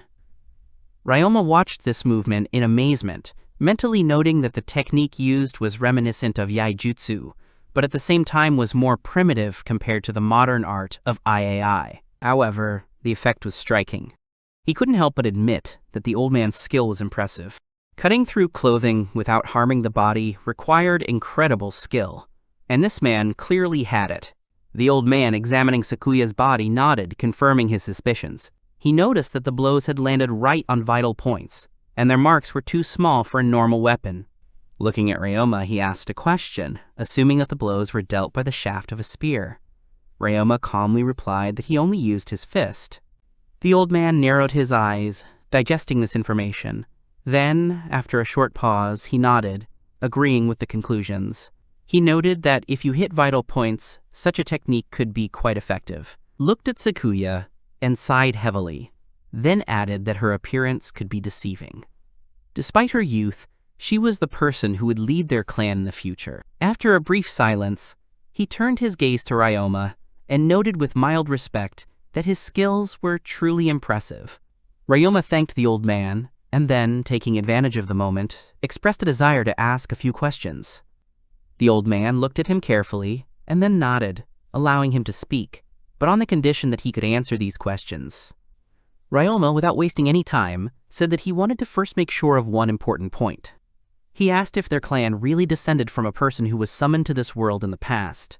The old man did not deny the obvious and calmly confirmed that their ancestor was told that he was called into this world approximately 500 years ago.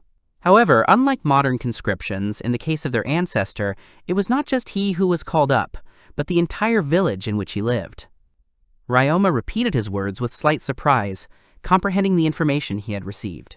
The old man continued, explaining that such large conscriptions were no longer practiced these days. He had heard that only a few people could be called up each year. Ryoma thought about it, mentally calculating the probability of being summoned. He came to the conclusion that the chance of being transported to this world was about 1 in 750 million. He thought with a slight grin that he must have been incredibly unlucky to be among those few. Another name flashed through his mind. He wondered if there might be other Japanese people who had ended up in this world and how they were surviving now. His thoughts returned to the old man's clan, and he asked a new question, asking why their clan had chosen the path of the assassins. The old man looked at him carefully, and then calmly replied that every member of their clan was a rappa. Ryoma instantly realized the meaning of what was said. The word was an old version of the term ninja. Continuing to ponder, he asked why their clan was a wandering one, since, in his memories, ninja usually served at court. The old man narrowed his eyes and then asked sharply why he was even interested in this. Ryoma realized that he had been too curious and quickly apologized, admitting that his question had been rude. The old man studied him carefully for a few moments, then grinned. With approval in his voice, he noted that the young man turned out to be very smart. After that, he introduced himself by giving his name Igisaki Jino. Jino looked at Ryoma and, smiling slightly, made an unexpected proposal. He stated that from now on they should unite. Ryoma tensed up a little, not fully understanding what he meant. Jino laughed as if he found this reaction funny, and then explained his point with obvious enthusiasm. He speculated that the reason Ryoma left Sakuya alive was because he wanted to make her his personal rappa. After this, he confidently stated that, being her grandfather, he would also join him. Sakuya looked at her grandfather with genuine bewilderment, not understanding what he was talking about. Jino, not paying attention to her confusion, sternly asked if she had any objections. There was a firm conviction in his voice, as if the decision had already been made and was not subject to discussion. He reminded his granddaughter that the fate of a rappa who failed a mission usually boils down to one thing: inevitable death. The old man calmly pointed out that Mikashiba Ryoma had put a lot of effort into keeping her alive, which is why he thought it would be logical to dedicate his remaining years to serving this man. Gino suddenly changed his tone. The usual imperturbability disappeared from his face, and with unexpected animation, he asked if she didn't like it. Sakuya, unexpectedly for herself, also began to rush from side to side, as if too many thoughts were popping into her head at once. She muttered that she had been taught since childhood that under no circumstances should she abandon the work that had been assigned to her, no matter how difficult the situation. Gino nodded and calmly confirmed that this was exactly what he had taught her, that this principle was one of the fundamental ones for their clan. Sakuya paused for a moment, breathing heavily as she looked at him carefully. There was a hint of doubt in her voice as she asked if he really agreed with this.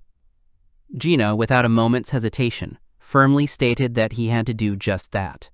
He then added that, although it was only a possibility, there was a possibility that their clan's days as vagabonds would soon be over. A week has passed. Rora, watching what was happening, could not hide her doubts. She turned to Ryoma, expressing her concern about whether these people could really be trusted. Ryoma, without looking up from his work, carefully wiped the katana, watching the reflection of the light play on the blade. He casually asked her again, meaning Gino and his granddaughter. Then, admiring the perfect polish of the sword, he noted that its shine was truly amazing. Rora frowned slightly, her voice tense as she turned to him again. Ryoma, slightly surprised by her reaction, looked at her and asked if she was really unhappy with this decision. Rora, without hiding her emotions, loudly declared that, of course, she was not delighted. She reminded him that these people were assassins who had recently tried to take his life. With indignation in her voice, she emphasized that no one could know when they would decide to betray them. Ryoma listened to her calmly, then nodded slightly. He admitted that her fears were well-founded since he had thought about it himself. However, he continued, explaining that he had intended to give them freedom from the very beginning. He admitted that although this changed his plans a little, overall it was not a big problem. Rora narrowed her eyes as she listened to him, suspicion creeping into her voice as she suggested that the katana he had received from them had played a major role in his decision. Ryoma looked at her with a slight smile and did not deny the obvious. He admitted that, of course, the katana was part of that agreement. They gave it to him as proof of their friendship, and that in itself was a gesture worthy of attention. After a pause, he added that in any case he believed that they could be trusted more than knights. Rora, hearing such a statement, cautiously asked why he thought so. Ryoma thought about it, remembering the words of some people he had encountered in the past. Words spoken in the past flashed before his eyes, first about the queen's honor, and then filled with anger, calling the traitor a vile bastard. He also recalled someone asking him if he finally saw justice in his actions. Ryoma sighed slightly, and then, not wanting to go into further explanations, simply replied that this was the reality. He added that there was really no need to think too much about it. Rora frowned, stating that with such an explanation, she would hardly be able to understand him. In his mind, Ryoma noted that if Boltz and the others were here, then this explanation would be quite sufficient. Rora suddenly gasped, then narrowed her eyes, suddenly making a new guess. She asked with obvious suspicion if his decision was connected with the fact that along with the katana, he was also given a cross-shaped spear. Ryoma blinked, and then, after examining the spear, admitted that it was indeed very good. But then he stopped abruptly, realizing that he had fallen into her trap, and hastily declared that this was not the case at all. Rora looked at him intently, then took a deep breath. She carefully, but with a slight mockery, asked if he really liked that assassin girl so much. Ryoma immediately flared up with indignation, and sharply declared that this was not the issue at all. With a loud cry, he even swore by God that his reasons were completely different. He explained that he needed skilled people who understood espionage, and Sakuya and her grandfather were ideal for this. Rora was silent for a moment, and then, with a sigh, admitted that if he had truly thought it through carefully, she would follow him as she always did. But despite this, she reminded him once again not to let his guard down. Ryoma chuckled quietly as he listened to her. Rora threw up her hands in irritation and declared that he should take her words seriously. At that moment, Ryoma felt a strange sense of nostalgia. Leona's voice was heard loudly announcing that the Knights of Rhodosaria had finally arrived. Soon after, Elena appeared. She walked confidently towards them, and then with a slight smile, said words of apology for the delay. After that, she turned to Ryoma, looking him straight in the eyes. Duke Gerhard could not believe his ears, and repeated what he had heard with disbelief, turning to Mr. Kodrum. He felt as if he was demanding that he hand over all military powers to him, and he wanted to make sure that he understood him correctly. Kodrum did not hesitate to confirm that this was what he had meant. He expressed the idea that, briefly explained, this was the case. He recalled that in the previous battle, it had become clear that if the command were left in the hands of the Duke, their army would suffer defeats, even in battles that should have been easy for them. The Duke was furious. He called Kodrum a scoundrel and did not hold back his anger. He demanded to know who he thought he was. He reminded him that before him was only a deserter general who had no right to such claims. Gerhardt's mind was a storm of anger. He saw Kodrum as a rat who dared to challenge him. Remembering why he had invited him to the War Council in the first place made him even angrier. He had only done so because he had heard of his tactical abilities. But now this man dared to bring up his defeat in the last skirmish right at the start of the council. At this point, Kodrum was thinking differently. All his life, he had followed the simple principle that it was better to attack first when you expected to be attacked. He had no intention of delaying, and his thoughts turned to the Duke, commanding him to be a good boy and let him teach him a lesson. The Duke was still trying to figure out what this upstart was planning. He knew that Kodrum had only 2,000 men under his command, while even after the reorganization, he himself still had 20,000 soldiers. Most of his army consisted of conscripted peasants, but it was worth remembering that he also had cavalry. He knew that if he wanted, he could drive out Kodrum by force, and this thought gave him confidence. Unexpectedly, Kyle intervened in the conversation and decided to express his opinion. He allowed himself to note that he fully supported General Kodrum's point of view. He noted that perhaps he had not expressed himself clearly enough. So, he suggested that he rephrase his thought. In his opinion, the transfer of powers of the Commander-in-Chief to General Kodrum was indeed necessary. He turned to the Duke and reminded him that he was currently the one entrusted with command of the army. He admitted that he had failed the Duke. He reasoned that the only logical solution in this situation would be to hand over the leadership to a stronger and more capable leader who could lead their troops to victory. The Duke was shocked by what he heard.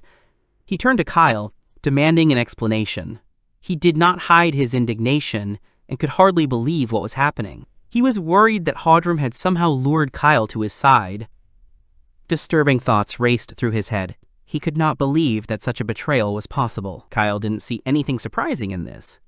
He recalled that he suffered a crushing defeat in the last fight. He was prepared to take full responsibility for his failures. However, he was not going to stand idly by and watch his knighthood be disgraced. The Duke was indignant. He repeated Kyle's words with irritation, as if he did not believe in their meaning. It seemed to him that he was speaking utter nonsense. Kyle, ignoring his indignation, continued speaking. He accused the Duke of being incapable of leading their army. He noted that he was not even a true knight, but merely a man who preferred to sit in his chair and dishonor those who fought for him. He reproached him for not showing the slightest interest in military affairs and only playing with the lives of his soldiers. In his opinion, such an attitude was the greatest dishonor towards them. The Duke was furious. He raised his voice, reminding them that it was he who had provided his men with everything they needed. He had given them horses, weapons, an army, the opportunity to serve. He could not understand how Kyle could dare to say such things after that. Kyle calmly admitted that the Duke was absolutely right in his words. However, it was for this very reason that he sought a better path to victory. The conversation was suddenly interrupted by an unknown man who, apparently, had long since lost his patience. He demanded that she stop wasting his time and express herself more directly, without unnecessary arguments. Kyle wasn't going to beat around the bush any longer. He stated flatly that he couldn't serve a man who didn't even understand the basics of warfare. He would rather die than obey such a commander. Kodrum burst into loud laughter. He was amused by this statement. He admitted that it was a great honor for him to know that Kyle valued him so much. The same man who had interrupted their argument earlier agreed with Kyle's position, noting that if the proposed option was the best way to win, then he had no choice but to support it. The Duke was shocked by what was happening. He could not believe that even this man was speaking out against him. Kodrum, seeing his confusion, assured him that there was no reason to worry. He explained that everyone present wanted the same thing: victory. He vowed that if he were entrusted with command of the army, he would squeeze the soldiers to the maximum of their capabilities. He reminded them that with this approach, they would have a chance to crush the Lupus faction. The rest of the council, except Gerhardt, enthusiastically supported his words. They loudly approved of his statement. They expressed their agreement, claiming that they were counting on General Kodrum. They called on him to return victory to their camp. Duke Gerhardt was in his office after the meeting, deep in thought. He was trying to figure out where he had gone wrong. His thoughts rushed from one question to another. At first, he tried to justify himself, but then he realized that he was completely alone. He couldn't understand why there was not a single ally on his side. He remembered that his family had always been famous for its pride, nobility, and outstanding position in society. He was tormented by the knowledge that he was now surrounded only by a crowd of traitors. He was particularly bitter at how easily the other nobles had followed those he considered scheming snakes. As he reflected on what had happened, he was beginning to see it as a coup d'etat. Suddenly his thoughts were interrupted by an unknown man asking him to raise his head. The Duke recognized him and, suddenly realizing his utter loneliness, almost in despair, begged for help. He confessed that he had no one left except this man. The stranger sighed inwardly, thinking about his situation. He understood that his country had entrusted him with prolonging the civil war for at least 6 months. However, he increasingly felt that current events did not bode well. However, he tried to encourage the Duke and confidently stated that he had a plan. Gerhard, clinging to his last hope, demanded clarification. He could not believe that there really was a way to somehow change the situation. The stranger calmly acknowledged that he would, of course, be able to influence what was happening. However, he acknowledged that their actions would be limited by the influence of Kodrum. The Duke cut him off abruptly, declaring that he did not wish to listen to reminders of Kodrum as if salt were being sprinkled on his wounds. The stranger was not offended and asked to hear him out to the end. He emphasized that one should not underestimate the enemy commander. He recalled that not only did he defeat Kyle using a water attack, but he also showed impeccable skill in controlling the spread of rumors after his victory. The Duke suddenly seized on this remark and asked again whether he was referring to the rumors about a certain demon of Heracleon. The stranger confirmed his guess. He explained that when such rumors reach critical mass and penetrate into the hearts of people, their fear becomes almost ineradicable. This indicated that their enemy was not only strong, but also extremely smart. He also suggested that everything that was happening could be a trap prepared for them. The Duke tensed, realizing the gravity of the situation. He frantically considered what to do next. He expressed concern, asking if Kodrum should be warned about this. The stranger flatly rejected the idea. He explained that such a move would not bring them any benefit. Instead, he suggested using the rumor itself to their advantage. Meanwhile, Rora reported on the situation. She informed her superior, Mr. Rama, that there were no signs of further enemy attack on the fortress. She suggested that perhaps the enemy was planning a clash with them on the plain to settle old scores. Rama thoughtfully commented on the possible developments. He mused that a decisive battle in the wheat fields would ultimately lead to the exhaustion of the kingdom's resources. He thought that this could have a big impact on tax collection next year. He wondered if the enemy understood this, but reminded them that they had already allowed their troops to rob their own citizens, which meant they could decide on such a risky step. He also noted that thanks to the rumors being spread, the enemy troops are now most likely demoralized. He especially emphasized that most of them are mobilized peasants. He recalled that they now had the Princess of the Royal Knights joining them, which gave them an advantage in both leaders and the overall level of training of the army. He was convinced that in open combat this would play a decisive role, and concluded that their victory was inevitable. Sarah, hearing his words, was delighted and remarked that this was excellent news. Rama, although he agreed with her, still felt a strange uneasiness. He felt that something was wrong, but he could not understand what exactly was bothering him. At that moment, Elena turned to him. Rama recognized her and looked in her direction in surprise. Elena handed her sword to Chris without further ado, asking her to hold it for a moment. Chris, having taken the weapon, did not even have time to realize what was happening. Unexpectedly, Elena, without wasting time, jumped down, jumping from the fortress wall. Chris screamed in amazement, not understanding what she was doing. Elena, landing on the ground, loudly announced her presence. She proclaimed herself the Knight of Darkness, the one who would send this world into the abyss, and who would eventually return to it himself. Rima, watching this, mentally wondered what was going on here. He asked incredulously if Elena was too excited, remembering that in the royal capital, she was always sullen. He noted to himself that women sometimes really did scare him. Elena enjoyed the air of the front line. She praised the fortress, admiring how quickly it had been built. Rima mentally noted that she completely ignored his words. He muttered that there was nothing particularly surprising about this fortress. Elena immediately reproached him for being too modest. She reminded him that excessive modesty was often a sign of arrogance. She was sure that Her Highness would be amazed too when she arrived. Rima explained what happened briefly. She asked warily if Mikhail was involved in this. Rima confirmed that they had. He explained that Mikhail had led an attack on the enemy, although his task was merely to reconnoiter the area. Now he was listed as missing in action. Elena took it as a real nightmare. She condemned his actions, believing that, whatever the reason, he had clearly violated military regulations. She reminded him that he was the one who should have commanded Rima on this mission. Rima admitted that he already understood this. Elena was horrified. She tried to comprehend all the consequences of this event. Rima was most worried that Princess Lupus might now doubt his loyalty. Elena countered, explaining that the princess was not so prone to doubts. However, she reminded him that Michael had been her faithful knight since childhood. She was sure that the princess knew him better than anyone else. Later, Elena reported everything to Princess Lupus. Lupus listened silently and finally replied weakly that she understood. Meltina, watching her, was worried about her condition. Lupus thanked Elena for her report and asked Meltina to leave her alone. Meltina tried to object, but Lupus insistently repeated her request. Left alone, the princess mentally prayed for Mikhail to survive. At that moment, an unknown voice was heard, who noted that she seemed to be in deep sadness. Lupus glared at the stranger who had dared to enter her chambers. She could hardly contain her anger, realizing how cold and calm he was. She demanded an explanation, not believing what was happening.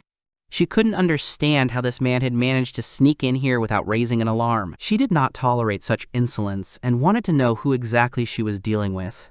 The stranger, not at all embarrassed by her indignation, calmly introduced himself. He called himself Pseudo. Aikitaki suggested that he be considered as a modest liaison for one person. He pretended to be talking about nothing important, but soon mentioned the name of the commander of this army, Mikoshiba. Pseudo noted that this man was truly talented. Then, as if by chance, he complained about the difficulties of his journey, saying that because of him, the old man had been forced to swim upstream for a long time. He laughed heartily, comparing himself to a fish swimming against the current, and continued to joke, saying that his old back was very tense from such an ordeal. Lupus watched him closely, trying to figure out what this man was up to. She couldn't believe he had actually crossed the river on his own. There should have been patrols on the water. An alarming thought flashed through her mind that this man was too dangerous to pull off such a thing. Unwilling to tolerate his joking tone any longer, the princess sharply demanded an explanation from him. She ordered him to stop fooling around and get straight to the point. Pseudo, seemingly unaware of her irritation, continued speaking in his casual tone. He admitted that he worked for the Duke, though he quickly added that things were a little different than they seemed. Then, with a tired sigh, he asked if there would be any objection if he borrowed a chair. He complained that his legs were shaking from fatigue. He noted that age was taking its toll, adding that people could not fight the passage of time forever. Then he finally got to the point. He said that Duke Gerhardt was thinking about swearing allegiance to her. Lupus did not believe his words. She repeated his statement with cold mockery, clarifying that he was talking about loyalty. She reminded them that the Duke wanted them to surrender, rather than offer them an alliance. Pseudo, remaining unperturbed, tried to continue, but the princess was no longer going to tolerate this absurdity. She cut him off sharply, demanding to know if he even understood the situation. She saw no reason to accept the Duke after all that had happened. She reminded him that he had started this riot because she had carried out the king's last will and brought a nameless child to the capital. Now, after all these events, he wants to swear allegiance to her, and at the same time expects her to forget about everything. She did not want to listen to any more excuses and spoke very clearly. She said that the Duke deserved the death penalty. Pseudo, without showing any emotion, noted that despite this, the princess valued Mikhail's life very much. Then, with a calm smile, he asked her a question that made her tense up. He wondered if she could trust people no matter what.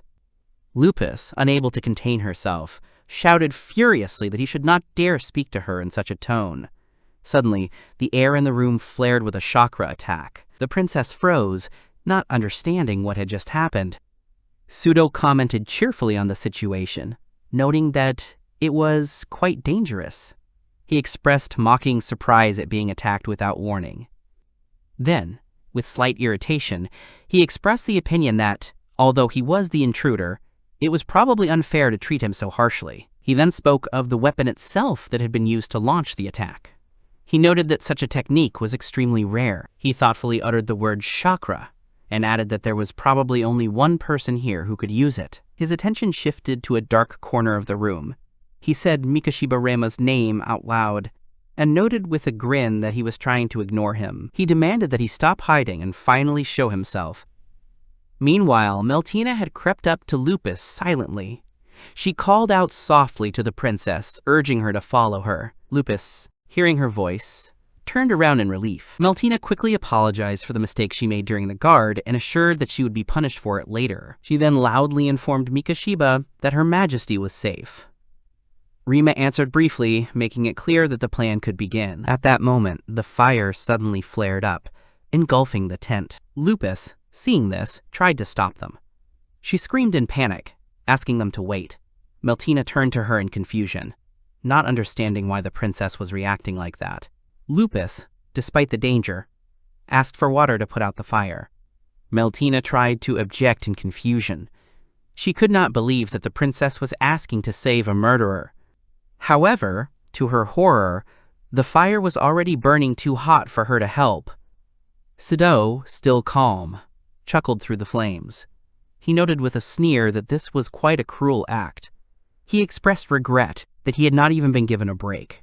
He then looked down at his charred clothes and lamented that they were his best. Rema watched him closely before finally asking if he was human. Pseudo responded cheerfully, as if he was enjoying the conversation. He noted with mock surprise that finally someone had decided to talk to him. Then, with exaggerated seriousness, he asked a counter-question, calling Rema a sociopath. He mockingly emphasized that he was still silent and ignoring him again. Unable to bear it any longer, Rema rushed into the attack. Pseudo dodged, chuckling. He loudly complained, addressing Mikashiba as if he were an old friend. He joked about the fact that their weapons were too different in quality, and suggested postponing the battle until later. He then sighed in mock despair and noticed that he was being completely ignored. At one point, he became wary when he noticed Rema using a firefighting stance. He thoughtfully noted that this could be quite unpleasant. Pseudo smirked and muttered quietly that the situation was starting to get bad. He knew that the situation was becoming extremely unfavorable. The realization flashed through his mind that he couldn't afford to die here. Lupus took a step forward and begged Mikashiba to stop. Rima, holding his sword at the ready, calmly replied that he had no reason to wait. The princess insisted, promising to explain her point of view, and again asked him to release the weapon. Pseudo sighed heavily at this point, mentally cursing his fate. He saw that Mikashiba Rema was an extremely problematic person, difficult to have a dialogue with. Despite this, he continued his speech. He stated that Duke Gerdhart had decided to swear allegiance to Princess Lupus. As proof of his sincerity, he was prepared to return Michael, who was currently imprisoned in the Heraclean refuge. However, he noted that all this depended on one condition, his own safe return. Lupus paused, considering what she had heard. She admitted that she wanted to hear the opinion of her close associates on this matter. Rima watched her closely. He understood perfectly well that she had already decided everything for herself, but still wanted to hear support from the outside. The realization flashed through his mind that the princess was truly kind. However, he also understood that even good intentions could lead to disaster. Sudo continued to insist on his position. He claimed that they were only acting on the king's orders and never had any desire to start a rebellion. He claimed that everything was planned by Kodrum, and that he alone was the true culprit of what happened. Rima mentally grimaced in response. He could see that Sudo was simply trying to shift all the responsibility onto Hudrum in order to save himself and his people. It seemed like a pathetic excuse. He also noticed that none of his companions said a word. Even Meltina, who was usually not shy about speaking out, remained silent. However, he understood the reason for her silence. She was too close to the princess and did not want to say anything that could hurt her feelings. Rima was about to speak, but before he could, Elena intervened. She confidently stated that Rima could not act impulsively. He had too many important things to do ahead of him, and there was no need to spoil his relationship with the princess now. Rima looked at her in surprise. Elena turned to the princess and firmly stated that she should not accept the duke's oath. She explained that such a move would result in a second princess appearing in the country, who could lay claim to the throne. This would provide a pretext for a second rebellion, which would lead the kingdom of Rhodoseria into chaos. She also recalled that, despite her closeness with Mikhail in childhood, he was, first and foremost, an army general. He understood perfectly well what happens to commanders on the losing side. She then turned to Sudo and said his name with a cold expression. Sudo answered in the affirmative. Elena, without a shadow of a doubt, ordered that a message be conveyed to Mikhail to commit suicide immediately. Sudo froze in place, realizing the ruthlessness of the woman standing before him. The thought flashed through his mind that this was exactly what the White Goddess of War of Rhodoseria, General Elena Steiner, must be like. Rima mentally admired her determination. He expected exactly this answer from Elena. However, Lupus suddenly spoke again. She raised her head and said unexpected words. She suggested that perhaps Michael should become king, in which case saving him would be the highest priority. Meltina looked at her in horror. She exclaimed that even hypothetically discussing such a scenario was too much. Lupus, hearing her voice, realized what she was saying. She sheepishly admitted that it was a stupid thought and asked her to forget everything she had just said. Then she turned to Elena and thanked her for her advice. She admitted that from the knight's point of view, it was the right decision. However, she still could not get rid of her doubts. She looked at her comrades and admitted that Michael was one of those knights she could trust unconditionally. She explained that losing such a loyal ally would be a huge problem for the future of Rhodoseria. She offered a compromise solution. Mikhail could be interrogated in the future for the violation, but since he could be saved, they should do it. She also noted that their agreement with the Duke would avoid a bloody war. They would not have to fight Gerdhant's troops, which would significantly reduce the losses on both sides. She asked worriedly if I was being too naive in my reasoning. Rema, hearing her arguments, raised his head and confidently said that he considered accepting the Duke's oath a good idea. Lupus thanked him. However, Rema added one important condition. He proposed that the Duke not only swear allegiance, but also give up his title and pay compensation. He also noted that he should be banned from holding any position at the royal court for several years, a price he called quite low compared to the fact that his life would be spared. Sudo nodded with a slight grin. He agreed to the terms. After some time, Leona, Rema, and their allies gathered at headquarters. Leona studied the situation and reported the latest news. She said that only 2,500 knights remained under Hadram's command. However, she also warned that if they continued to fight, they would lose the granary. On the other hand, if they stop the war, power in the kingdom will be divided, which will create a threat of invasion from other countries. Rema confirmed that this is exactly the essence of the situation. Bolts reflected thoughtfully that they were caught between a rock and a hard place. Remas, despite the difficult situation, noted that at least their main goal had been achieved. He confidently declared that now was the time to attack Heracleon. He noted that this battle would be the last. Morning came. Meltina stood in front of Princess Lupus and awaited orders.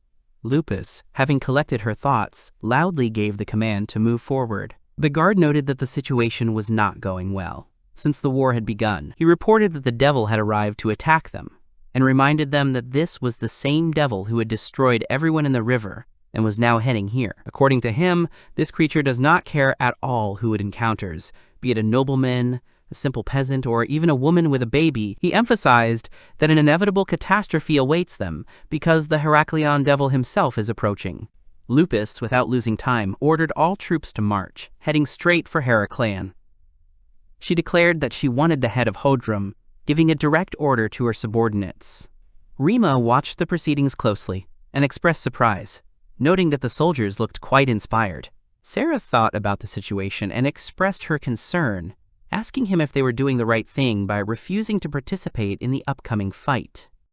Rima nodded affirmatively, making it clear that he had no doubts about his decision. He explained that their army had the advantage in numbers, so there was no need for them to intervene and support the attack on Heraklion. He then reminded them that due to the recent news of Gerhard joining them, many feudal lords left the alliance, which significantly weakened the enemy forces. As a result, only subordinates loyal to Hodrum remained in Heraklion, as well as those who simply did not manage to leave the city in time. Rora said curiously that she would like to know who this man everyone was talking about was. Rema, remaining calm, stated that the answer to this question will be known very soon. He expressed confidence that the princess would be able to handle Heraklion on her own, so the situation remained under control. After that, he turned to Gina, checking if he was nearby. Gina immediately responded and reported that Mikashiba's prediction had been correct, confirming the accuracy of his conclusions. Sarah watched his reaction carefully and mentally noted that this old man really knew his stuff. Jenna, relying on information received from a merchant who arrived from Kodrum's residence, said that Kodrum had purchased a large quantity of clothing and title documents, which indicated his intention to go into hiding. He also stressed that gold coins were used for payments, which could indicate haste. Leona, hearing this information, concluded that Kodrum was seeking to convert his money into more easily transportable assets as quickly as possible, which confirmed his plans to escape. Bolts, based on the data obtained, suggested that Kodrum, realizing his inevitable defeat, deliberately increases his natural capital, preparing in advance for a possible escape. Sakuya added another important fact to the discussion, noting that Kodrum also seemed to have purchased a significant amount of food that had a long shelf life. Among his purchases were pickles and other food items that could last a long time. Rima listened to her carefully and expressed doubt, suggesting that such provisions could be part of the standard rations of his soldiers. Sakuya calmly countered, explaining that it was highly unlikely in this situation, as such supplies were unlikely to be intended for the army. Rima concluded that Kodrum was a real villain, fully corresponding to the description that Elena had previously given. Sarah, interested in his words, asked him to explain what he meant so that she could better understand what was happening. Rima took his time explaining the situation, explaining that under normal circumstances, the army was supplied by a special detachment responsible for food supplies. He mentioned that the commander should not purchase provisions on his own, as this was the responsibility of specially appointed people. However, in this situation, Kodrum personally exchanged some of his money for long-lasting food, indicating his intention to leave the country without the knowledge of his army. Elena, joining the conversation, added that there was a high probability that Kodrum would try to escape during their attack on Heraklion, taking advantage of the chaos of the battle. Leona, hearing these words, contemptuously called him a scoundrel, emphasizing her attitude towards him. Elena, without a shadow of surprise, noted that such an action was entirely consistent with his character, reminding him that he had always acted in exactly this way. Then she turned to Rima, asking whether he agreed with this opinion. Rema, noticing her presence, asked in surprise why she was here, and not accompanying Princess Lupus on her military campaign. Elena calmly explained that she had not intended to go with the others from the very beginning, as she had made this decision in advance. She noted that if she had left after the march had begun, it would have had a negative effect on the soldiers' morale, which could have created additional difficulties. She also admitted that in such a case, she would have felt guilty before Her Majesty, considering it a betrayal. Rema, having thought about her words, wanted to understand how she had ended up here without leaving Lupus's army. Elena suddenly announced that she was feeling unwell, showing signs of illness. Rema, immediately noticing the trick, became indignant, pointing out that she was clearly pretending. He expressed bewilderment as to whether she was really allowed to act like that in such a serious situation. Elena, not showing any embarrassment, simply joked, stating that such behavior was the privilege of an old lady to which she had every right. Rima snorted, waving her away in disbelief, but she calmly assured him that everything was actually fine. She mentioned that even Meltina had comforted her in her tears, which she thought was a sign of the importance of the moment. Rima concluded that this was not surprising, since the morale of the army depended largely on people like Helena. He then admitted that he was truly amazed at how quickly she had managed to understand the situation inside Herakleon. Elena noted with a slight smile that veterans should not be underestimated, but then admitted that the credit for this actually goes to her wonderful subordinates who did all the main work. Boltz, switching to a discussion of future steps, addressed Elena with an important question about possible escape routes for Kodrum. He noted that in this case he was left with only 4 directions: southeast, south, southwest, and west, which significantly narrowed the search circle. Leona noted that within the kingdom, Kodrum had no places to hide, so he would have to look for other options. Sakuya made the assumption that, with a significant amount of money in his possession, he would probably try to leave the country to recuperate his strength and rehabilitate the army. Elena agreed with this logic and expressed confidence that his path lay precisely to the west, since this option seemed the most likely. Rima, having listened to the arguments, began to think about whether Kodrum would really go there. Elena explained without hesitation that Kodrum was seeking to flee to a neighboring country because his wife was a noblewoman of the kingdom of Zaruda, which could grant him certain privileges and shelter. Meanwhile, Kodrum, being in the cart, wanted to make sure that there were no pursuers behind them, and asked his companion about this. Kyle, who was keeping an eye on the situation, assured him that he had not spotted any enemies at the moment, which meant that the path remained safe for now. Kodrum noted with satisfaction that his decision to follow Kyle's advice and retreat at that moment had been the right one, since it seemed no one had even realized that he was already on the run. Kyle, upon hearing the praise, gratefully thanked him for his kind words, expressing his loyalty. Kodrum, despite the temporary respite, was not going to put up with what was happening. He promised that he would not forget this humiliation and would certainly take revenge on everyone who dared to treat him like a fool. He mentally listed his enemies, among whom he named Lupus, Gerhard, and especially Helena, whom he considered a traitor. He remembered that he had once, out of pity, allowed her to live after she had promised to quietly step aside, but now he realized that she had turned the weapon against him, which he took as a monstrous insult. Kyle, analyzing the situation, came to the conclusion that even if the opponents attacked Herakleon at this moment, they would only encounter empty streets. He explained that, thanks to the panic raised by the peasants over rumors of the Herakleon devil, the city was practically deserted, meaning there was no serious resistance. Kodrum, hearing this, could not help but admire such a situation. He noted ironically that if everyone around him was as prudent as he was, no one would have panicked, which would have allowed control of the city to be maintained. Kyle also wanted to check on the condition of Kodrum's family, asking if they had any problems along the way. He assured that everything possible was being done to ensure that their journey was comfortable. Kodrum, fully understanding the importance of his family, ordered that they be taken care of, believing that they were his last trump card. He particularly emphasized the importance of his daughter, noting that she would play a key role in his plans by marrying the Prince of Zaruda. He enthusiastically declared that by seizing power as the father of the heir to the throne, he would be able to achieve favorable conditions for himself and his people. He promised Kyle and his men that in the future they would be rewarded in full and given honorable positions as royal guards. The guards, hearing such bold promises, responded with devotion, expressing their readiness to follow him.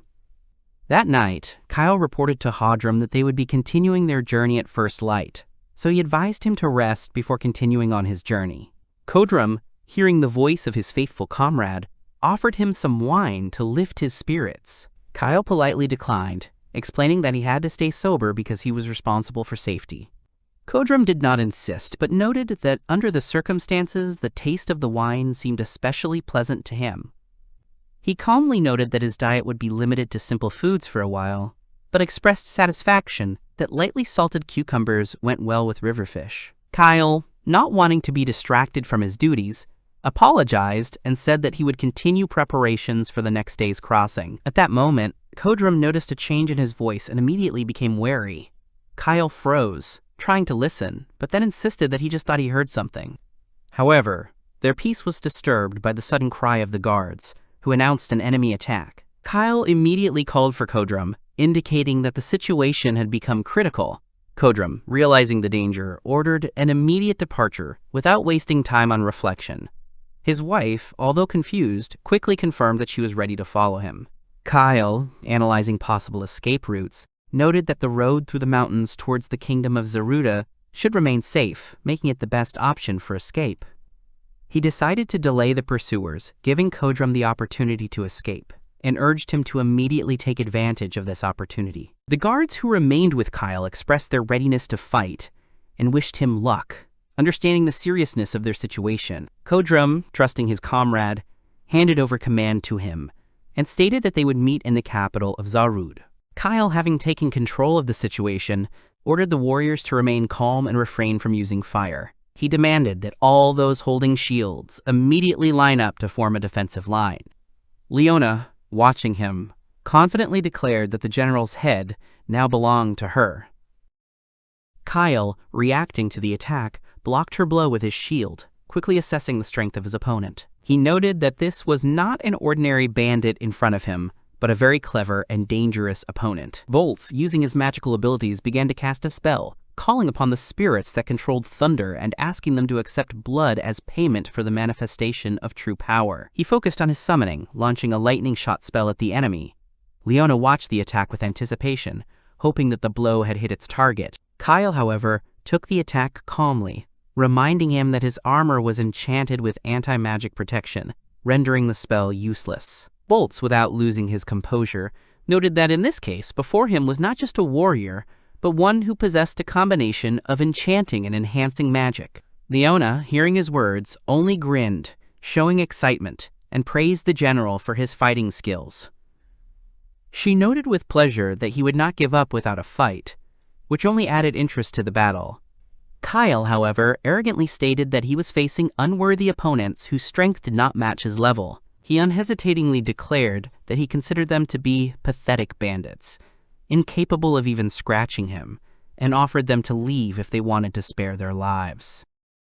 Rima, appearing before him, stated with undisguised confidence that they couldn't just turn around and leave, since this time it was Kyle's turn to say goodbye to life. Kyle, recognizing him, was amazed and realized that the commander of the fortress himself was standing in front of him. Boltz, seeing the general's reaction, turned to Rema, confirming that this was the same young master in front of them. Kyle, without hiding his emotions, admitted with grim determination that he was the one behind the events all this time. He realized that the Heraklion devil himself stood before him, and he knew that he would now have to face an opponent whose name inspired fear. Rema, remaining calm, stated his name, introducing himself as Mikashiba Rema, and expressed his pleasure at their meeting, making it clear that this fight was inevitable. Leona looked at the situation with admiration, but did not allow herself to be distracted by her emotions. Rema, watching her closely, asked if she was in a condition to continue the fight. Leona answered in the affirmative, although she admitted that she had twisted her ankle a little. Rema wasted no time in ordering her to head towards Rora to destroy the remaining enemies, emphasizing that no one should be spared. Leona, having accepted the order, agreed to carry it out without hesitation. Boltz, without missing a beat, warned Rema that Kyle uses both enhancement magic and durability magic at the same time, making him an extremely dangerous opponent. One of the guards tried to warn Kyle of the impending danger and urged him to flee immediately. Gina, not giving the enemy a chance, mercilessly killed this guard, depriving Kyle of another protector. He calmly explained that he could not allow anyone to stand in the way of his master, so he urged Rema to leave the battle to him. Rema understood his ally's intentions and did not object, allowing him to take on part of the fight. Gina, realizing the importance of the moment, asked Rema to put an end to this civil war, entrusting him with this responsible task. Rema, without doubting his decision, promised to carry out this mission to the end. Deep down, he wondered if even for Kyle, this battle might have been too much of a gamble, one from which there was now no turning back. Kyle, irritated by what was happening, shouted that the magic strengthening his tower shield was so strong that it could be compared to heavenly. He mockingly stated that Rema's small sword would not be able to penetrate his defense, ordering him to get out of his sight, along with his paper knife. Rema, watching his movements closely, noted to himself that despite the weight of his armor, Kyle moved with astonishing speed. He came to the conclusion that the strengthening magic was indeed not a simple trick, but that was not the only danger. In addition to the strength of his armor, Kyle demonstrated outstanding swordsmanship, following old-school swordsmanship techniques, giving him an advantage in one-on-one combat. However, Rima did not believe in the absolute superiority of anyone in this world, and knew that under this strong armor there was a weak spot. The words of his grandfather, who had once taught him the art of swordsmanship, came back to him. He reminded himself that the blade was not just a weapon, but an extension of his own hands, so he needed to forget about everything unnecessary and focus on cutting the target in front of him. Kyle, confident in his advantage, called on Rima to attack, preparing to counter the blow. He devised a strategy, intending to block the blow with his shield and then deliver a powerful counterattack. Rima, not giving in to tricks, concentrated all his strength on the point that he had previously identified as the weak point of the defense.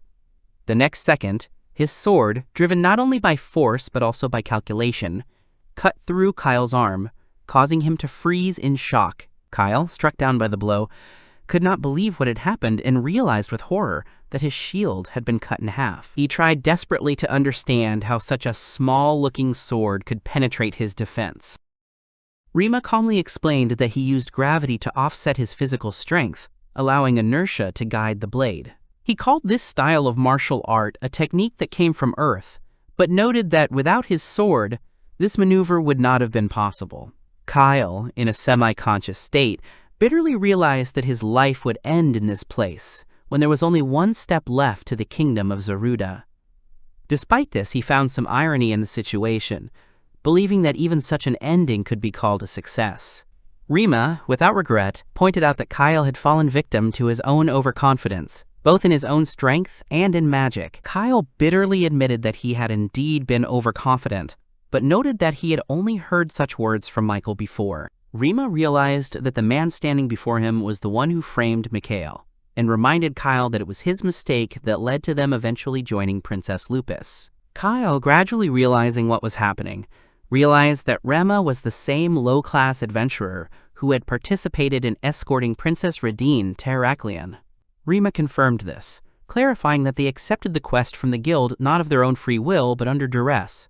He recalled that the presence of a man with silver hair among them made them an ideal target for Mikhail, and turned the situation itself into a fatal trap. Kyle chuckled and admitted that he had set a trap for a mouse but had ended up catching a tiger, ironically summing up the incident. Rima agreed with this conclusion, but stressed that if luck had not been on his side, he would not have survived.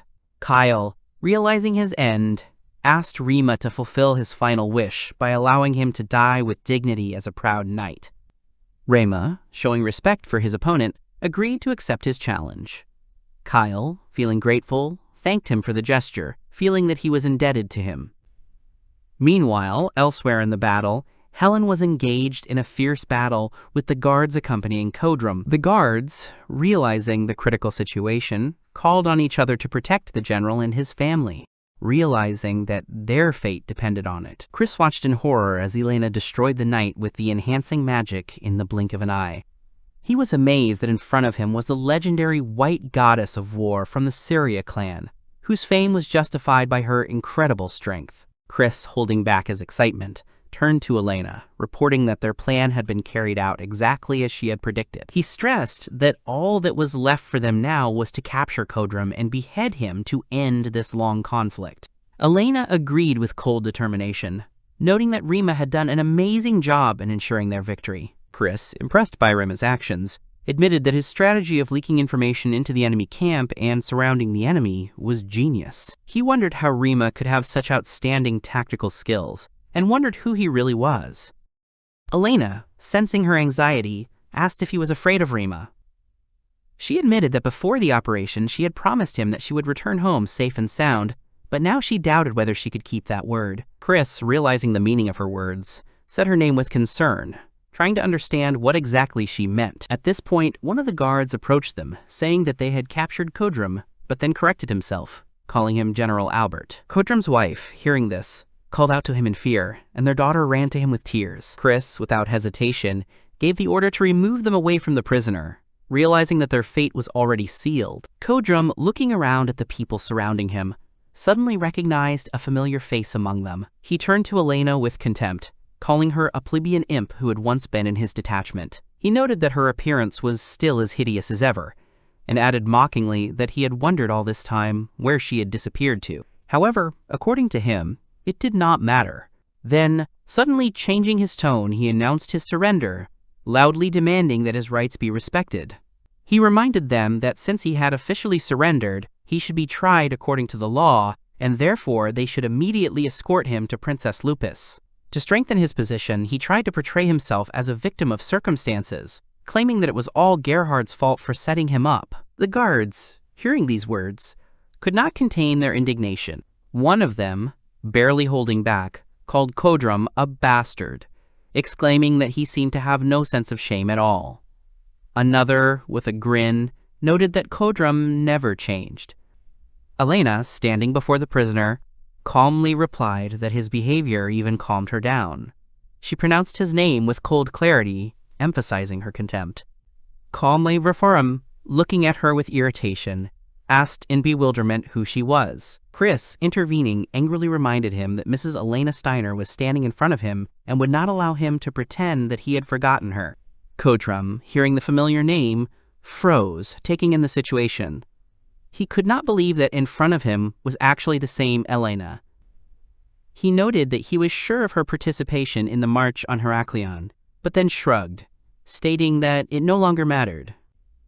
He remarked with undisguised contempt that time had not been too kind to her. He remembered that she had once been more beautiful than any maid he could afford, but that she had changed greatly. He then pointed out with a sneer that many of his soldiers had joined her in this war, including one particularly brazen upstart. However, despite this, he expressed confidence that Elena was still popular only among the scum. He concluded his speech by calling her a low-born whore. One of the guards could not stand it any longer and took a step forward, clearly ready to deal with the prisoner right on the spot. Elena, without batting an eyelid, told him to stand down, not letting her emotions get the better of her. She then turned to Kodrum, ordering him to stand up. Kodrum, without showing an ounce of remorse, irritably reminded that he had already announced his surrender, which meant that he should simply be exiled from the kingdom, or something similar. Inwardly, Elena seethed with rage. She realized that Kodrum had been counting on his high birth all along, knowing that the trial would prolong his life. She wondered how much filth could be hidden within one man. However, maintaining her outward calm, she stepped forward and loudly declared that General Kodrum had demonstrated remarkable determination. She emphasized that even after being surrounded, he had not lost his honor and challenged her to a duel. Then, as if to sum up his story, she stated that in the end he died as a true knight, upholding a code of honor. She turned to Chris, asking if he agreed with that statement. Chris, understanding her plan, confidently confirmed that everything was exactly like that. Kodrum, realizing what was going on, cried out in horror that Elena had gone mad. Elena, ignoring his indignation, silently took out her sword and handed it to the prisoner. With icy calm, she stated that she was lending him this blade as a token of gratitude for the fact that he had once not killed her. Kodrum, feeling fear, screamed hysterically, calling her a dirty whore. He demanded in panic whether she really dared to break the law of the kingdom. Elena chuckled, tilting her head slightly. She found it incredibly funny that a man who had spent his entire life breaking laws, exploiting his status, and mercilessly trampling his subordinates was now clinging to the law in his final moments, hoping for salvation. However, she assured him that he would not be alone. She promised that his daughter and wife would follow him, and then added that she would join them herself after she had finished with him. Chris, watching her, shuddered inwardly. She realized that Elena intended to commit suicide. Kodrum, realizing that he could no longer wriggle out of this, began to frantically beg for mercy. He cried out in fear that she should at least spare his wife and daughter. However, his pleas were interrupted by a sudden movement of the sword. Elena cut off Kodrum's head with one precise blow, ending his life in an instant. The last thoughts flashed through her mind. She realized with bitterness that it was finally over.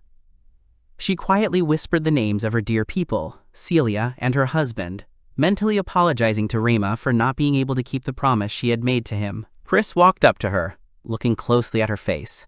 Elena, without taking her eyes off the dead Kodrum, turned to her. Chris said in a level voice that it was all over. She said that she had already dealt with Kodrum's wife and daughter, as she considered it her burden to bear herself. She praised Elena for her determination and expressed gratitude for not turning away from the true path as Hadram had. She then coldly concluded that Hadram's family had met their fate the moment his men attacked the knights who were pursuing them. She emphasized that they had simply been unlucky, nothing more.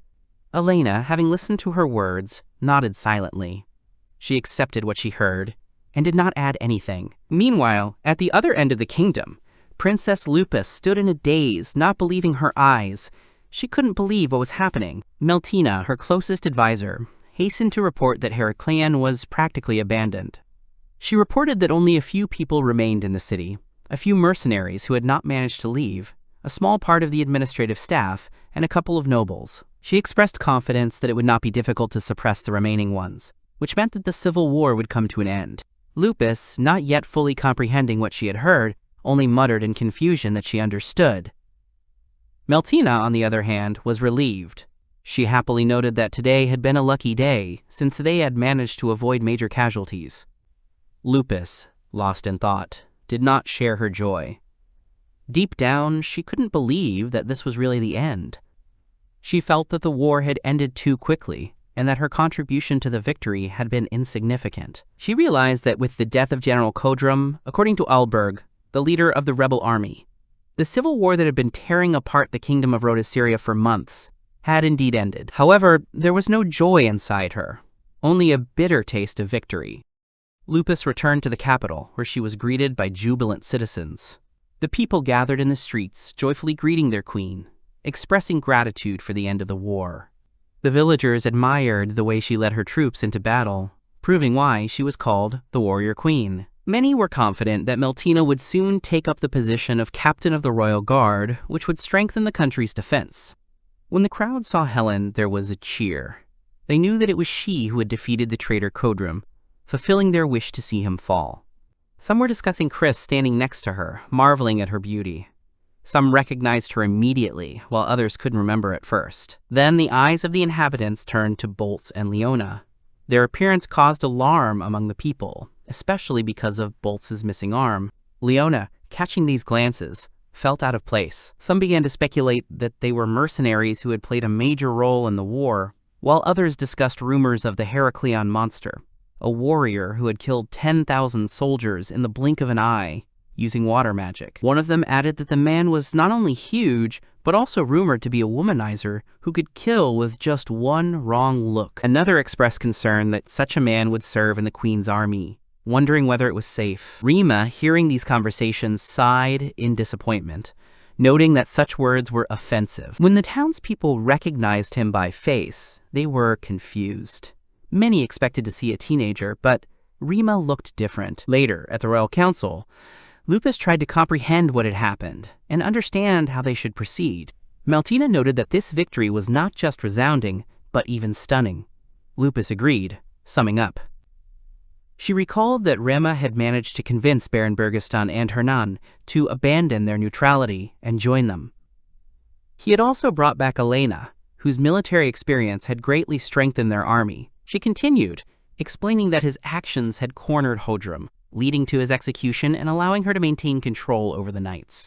Lupus recalled that when Hodrum had fled to meet Baron Gerhard, Rema had been at the right place on the river and had managed to build a fortress before the enemies could combine their forces. She then emphasized that in the Battle of the Tebe River, he managed to defeat superior enemy forces by drowning them. She added that not only did he thwart Hodrum's attempt to escape the country, but he also helped their army successfully storm Heracleon, getting rid of Kyle. Lupus admitted that all these achievements were incredible. Meltina developed this idea, emphasizing that Rima not only increased their forces without unnecessary expenses, but also defeated an army of 20,000 with a much smaller detachment. She recalled that he had brought them the heads of 2 generals at once, which made his contribution to the war unprecedented. Alan noted that rumors about Mikashiba had already spread across the country, inspiring both respect and fear. He supposed that he might not like it, but added that it was better to be known for such outstanding feats than to remain in the shadows. He expressed the opinion that if they continued to use the image of the Heraclean demon, It would significantly strengthen their position. Lupus considered, agreeing that many would want to recruit Rima into their ranks. She reminded him that he had fulfilled his promise and brought them victory, and in return they had hired the guild to clear his name. Now he was a free man. However, she regretfully admitted that they had failed to prove Vore's involvement. Alan said he was currently being held on suspicion of profiteering from post-war conditions, but would likely eventually leave the country. He then switched to another important matter and asked how the process of registering Meltina as a knight was progressing. Meltina said that making her a squad captain would not be difficult, but it did not correspond to her level of merit. She offered to reward her with honors, but expressed doubt that the commoners and nobles would approve of such a move towards Mikoshiba. Meltina noted that if Mikhail were on their side, he could pacify the opposition, but now he was under house arrest, which made his influence inaccessible. Lupus sighed and admitted that in that case, he wouldn't be of any help to them. Alan wondered who he could appoint as Secretary of Defense. He noted that if a person without noble origins were appointed to this position, it would affect other vacant positions in the country's governance that remained after the war. He also recalled that Mikoshiba did not swear allegiance to the state, but only to the queen herself. He expressed concern that even if they found a way to keep him in the country, it would be an extremely difficult task. Lupus shook her head, admitting she wasn't sure if that was even possible. She stressed that she did not think she would be able to maintain control over him, as he had already used his strength and charisma to form a small army of mercenaries and assassins. She admitted that his presence on their side was extremely beneficial, but if he suddenly decided to stage a coup, they would have no way to stop him. Meltina disagreed, believing that Rima would not even think about such a thing. Alan, however, countered that he might not be a threat now, but anything could happen in the future. Meltina, after some hesitation, suggested a possible solution, suggesting that if they asked one specific person to kill Mikoshiba, it might work. Lupus immediately rejected this option, explaining that even if they had such an opportunity, this man still would not agree. Meltina insisted, noting that this man was indeed close to Mikoshiba and had his trust, and therefore was able to find a way to eliminate him. Lupus considered this too risky a step. She explained that if this man decided to side with Rima, they would have two powerful enemies at once. In that case, the only option left will be war with them, which will lead to an even greater catastrophe.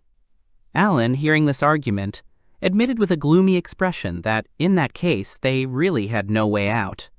The maid apologetically informed them that a certain man, who introduced himself as Pseudo, had arrived with the intention of seeing them. Lupus, hearing an unfamiliar name, asked again whether he had understood correctly who exactly was expected in the hall.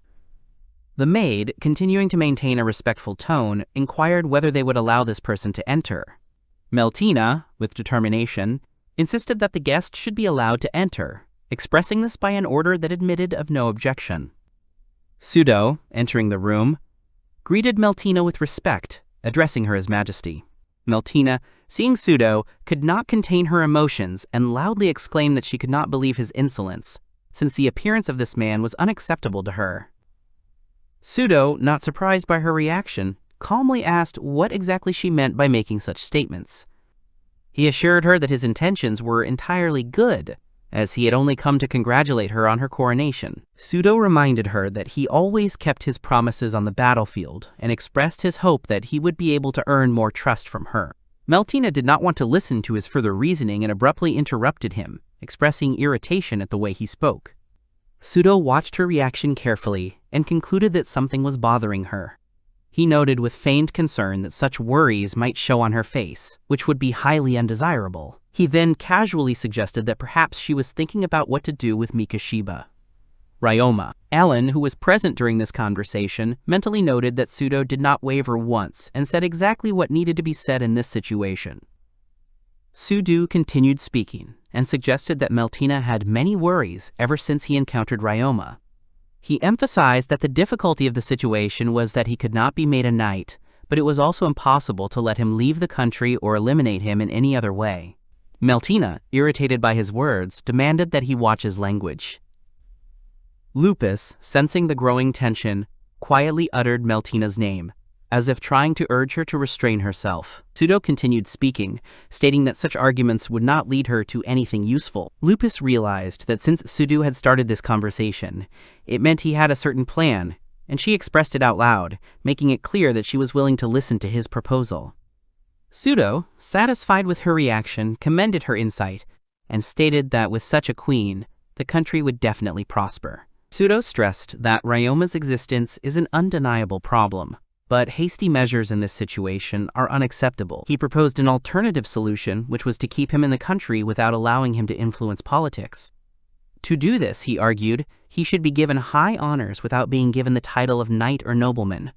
Pseudo also pointed out that the only place that met these conditions was within the state itself, making his proposal even more reasonable. Lupus, having weighed all that had been said, made a decision and officially announced that in the name of the kingdom of Rodseria, she would grant Mikashiba Rome title of Baron. Thus, she decreed that from now on, Ryoma would be the ruler of the Vortenia Peninsula, which meant a radical change in his status. Ryoma was completely shocked to realize that he was now a nobleman, and his thoughts were racing with surprise. The people present were also shocked, as they could not believe that a mercenary had been elevated to the rank of Baron.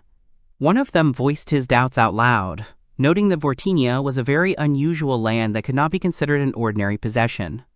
Lupus continued speaking and explained that his military service had been highly appreciated. She emphasized that his loyalty and actions had exceeded the expectations that were placed on a citizen of Rhodesia. Lupus assured that his contribution to the formation of the glory of the kingdom was invaluable, and therefore it was decided to reward him with dignity. She acknowledged that the decision had taken time and apologized for the delay, asking him to accept the well-deserved award. Pseudo, mentally analyzing what was happening, concluded that Ryoma was still a problematic figure, but at the moment, the kingdom needed him to remain in the golden cage for a while. Later, Ryoma reflected on everything that had happened, and realized that the queen had masterfully caught him. Leona expressed her opinion about what was happening in surprise, experiencing mixed feelings.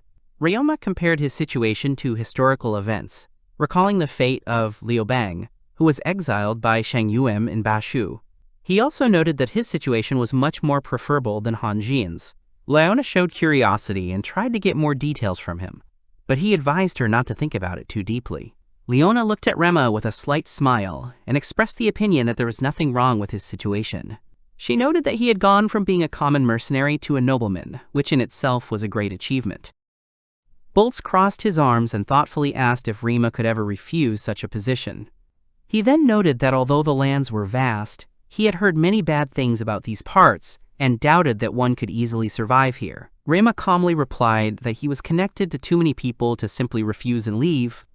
He explained that if the authorities had spoken to the guild, he would no longer be able to accept quests, meaning everything they had done to escape Ultimea would have been in vain. He then added that he did not want to lose face by making hasty decisions.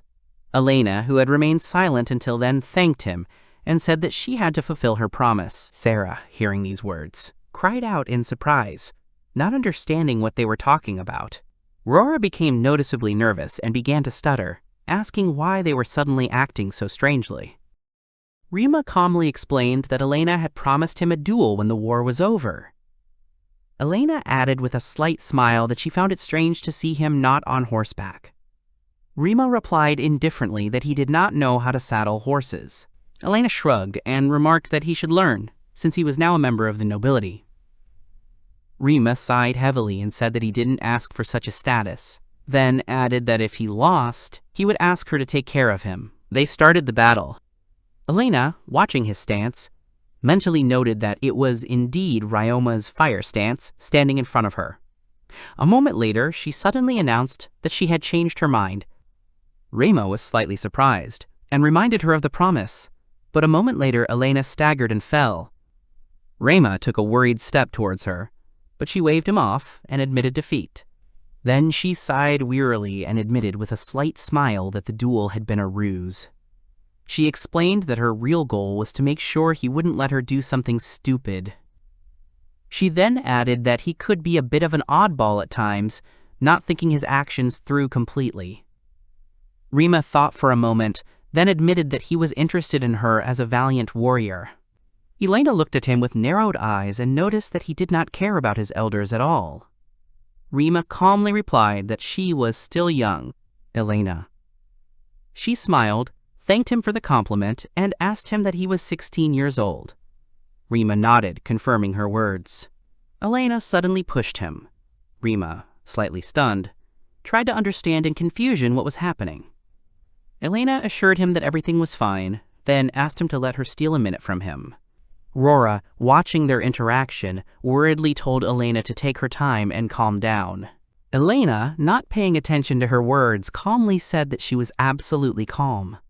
Then she thoughtfully added that she had a dream.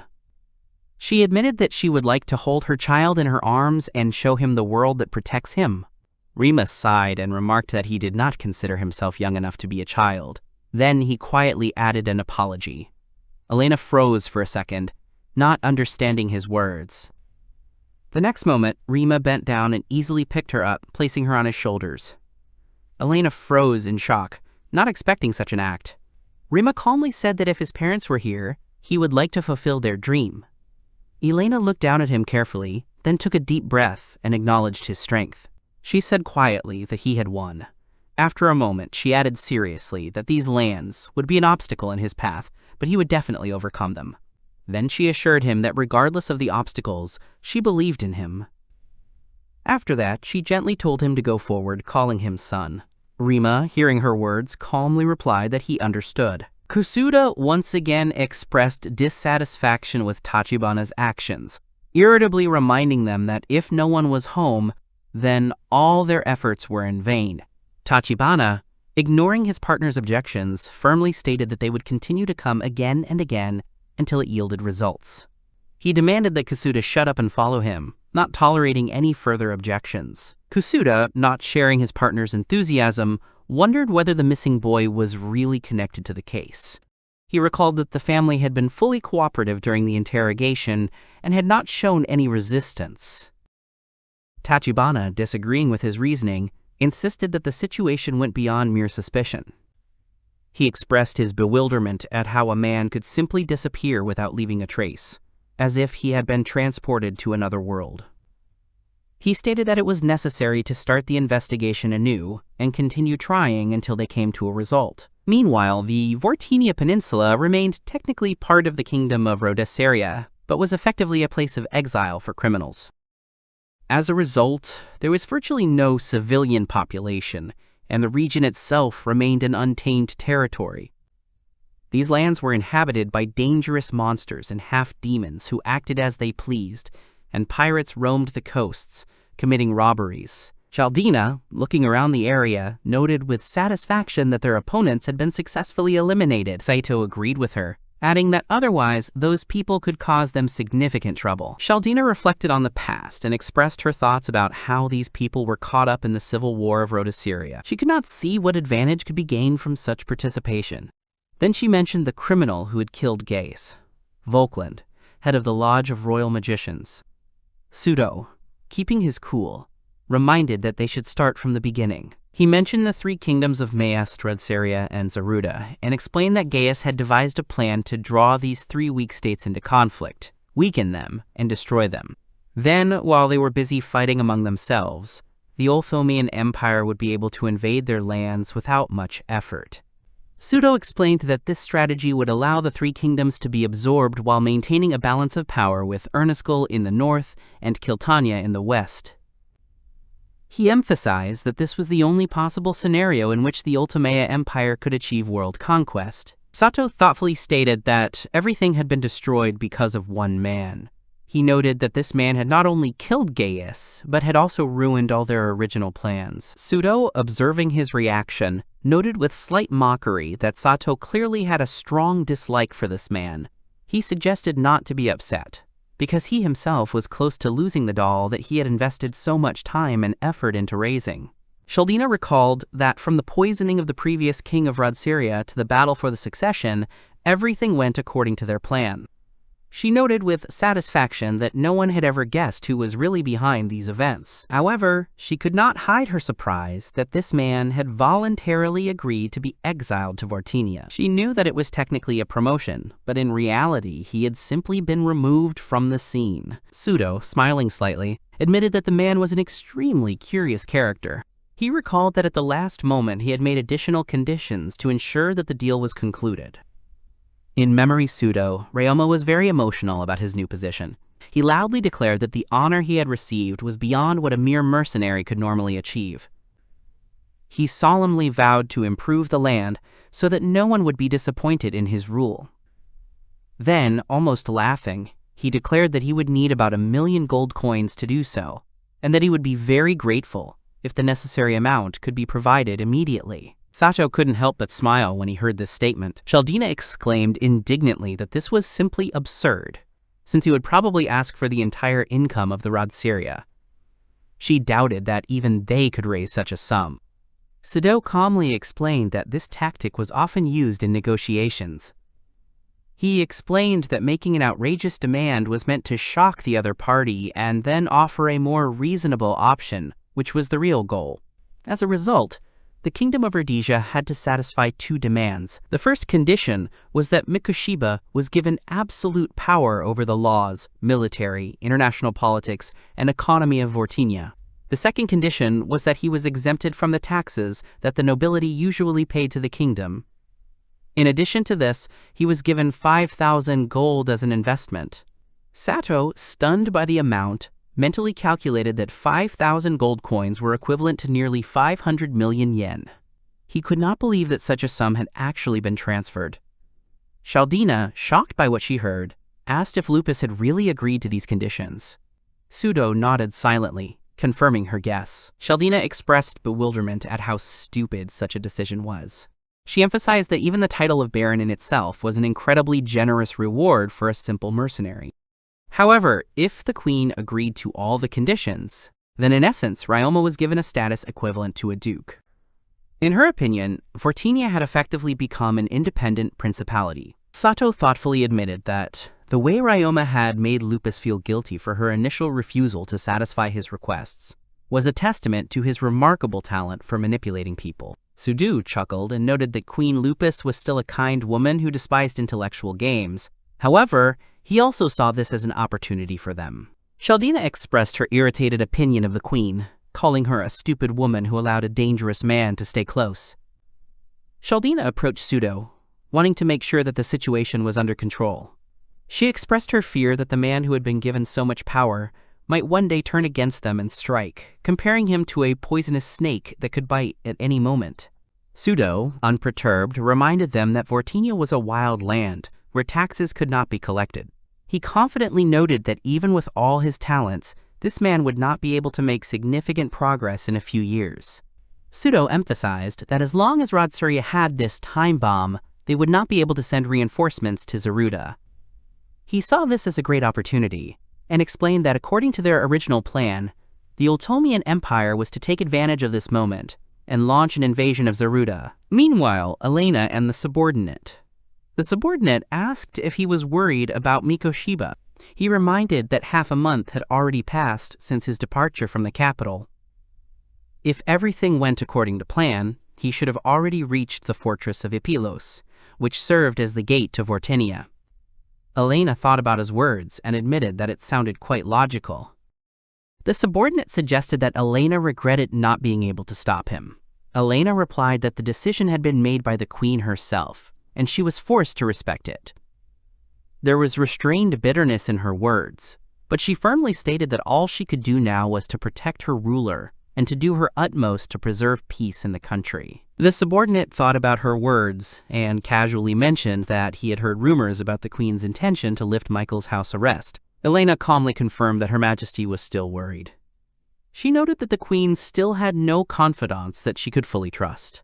She did not want to continue this conversation and made it clear that he should not speak about it further. Anxious thoughts about the situation at court arose in Elena's mind. She reminded herself that Radin had been drawn into the affairs of the royal family, and Gerhard had been demoted from Duke to Viscount. It seemed that all the issues had been settled, but an uneasy feeling did not leave her. She did not feel the situation improving, and even began to suspect that the situation was getting worse. The subordinate, still thinking, suggested that when Mikashiba saw Vortenia with his own eyes, he would surely hate them all. He wondered if the queen had created a new enemy for herself. Elena, smiling with a hint of anticipation, declared that if something interesting was really coming up, she would destroy it. The subordinate looked at her with slight surprise and noted to himself that this was very much in her style. Elena, despite her outward confidence, deep down hoped that if she ever had to meet this man again, the situation would not be so gloomy. Meanwhile, Ryoma, sitting on his horse, suddenly sneezed, which surprised his companions. Leona looked at him with concern and asked if he had caught a cold, advising him to hold out a little longer, since after passing the mountain range they would find themselves in Ipilos. Ryoma, despite all his efforts, complained with irritation that his butt hurt from the long ride. Leona, displeased with his words, immediately hit him, reminding him that he was now a baron and could not allow himself to say such things. She warned that if he continued to speak like that, the family crest created especially for him would be tarnished. Rora, supporting her, explained that the sword on the coat of arms symbolized strength, and the snake personified cunning and knowledge. She added that this coat of arms was created specifically for him, and therefore he must behave with dignity. Ryoma, reluctantly agreeing, said that he understood. Leona, watching their conversation, noted to herself that Rora was taking these changes with surprising seriousness. Rora, to ease the situation a little, promised that when they got to the tavern she would apply a special ointment to his back. Sarah, outraged by this proposal, said that it was unfair, and that Rora could not take away the right to court Mr. Ryoma's butt. Leona sighed, mentally noting that their frivolous behavior had only gotten worse. Bolts, observing what was happening, suggested that it would be more convenient for Ryoma to travel by carriage. Ryoma categorically rejected the idea, stating that it would not look good, especially in front of the Red Lion soldiers who followed him through these wild lands. Ryoma reminded them that the fortress of Ipilos was the closest city to the Vortenia Peninsula, and therefore it was here that they should receive all the necessary information about the situation in the region. He insisted that this place was ideal for rest and preparation. Sarah, hearing this, asked hopefully if she could take a bath. Bolt, smiling, confirmed that this was possible. Ryoma, looking at the massive fortifications of the city, could not hide his admiration. He admitted that the walls of the fortress were impressive, because this is a border city that vitally needs strong protection.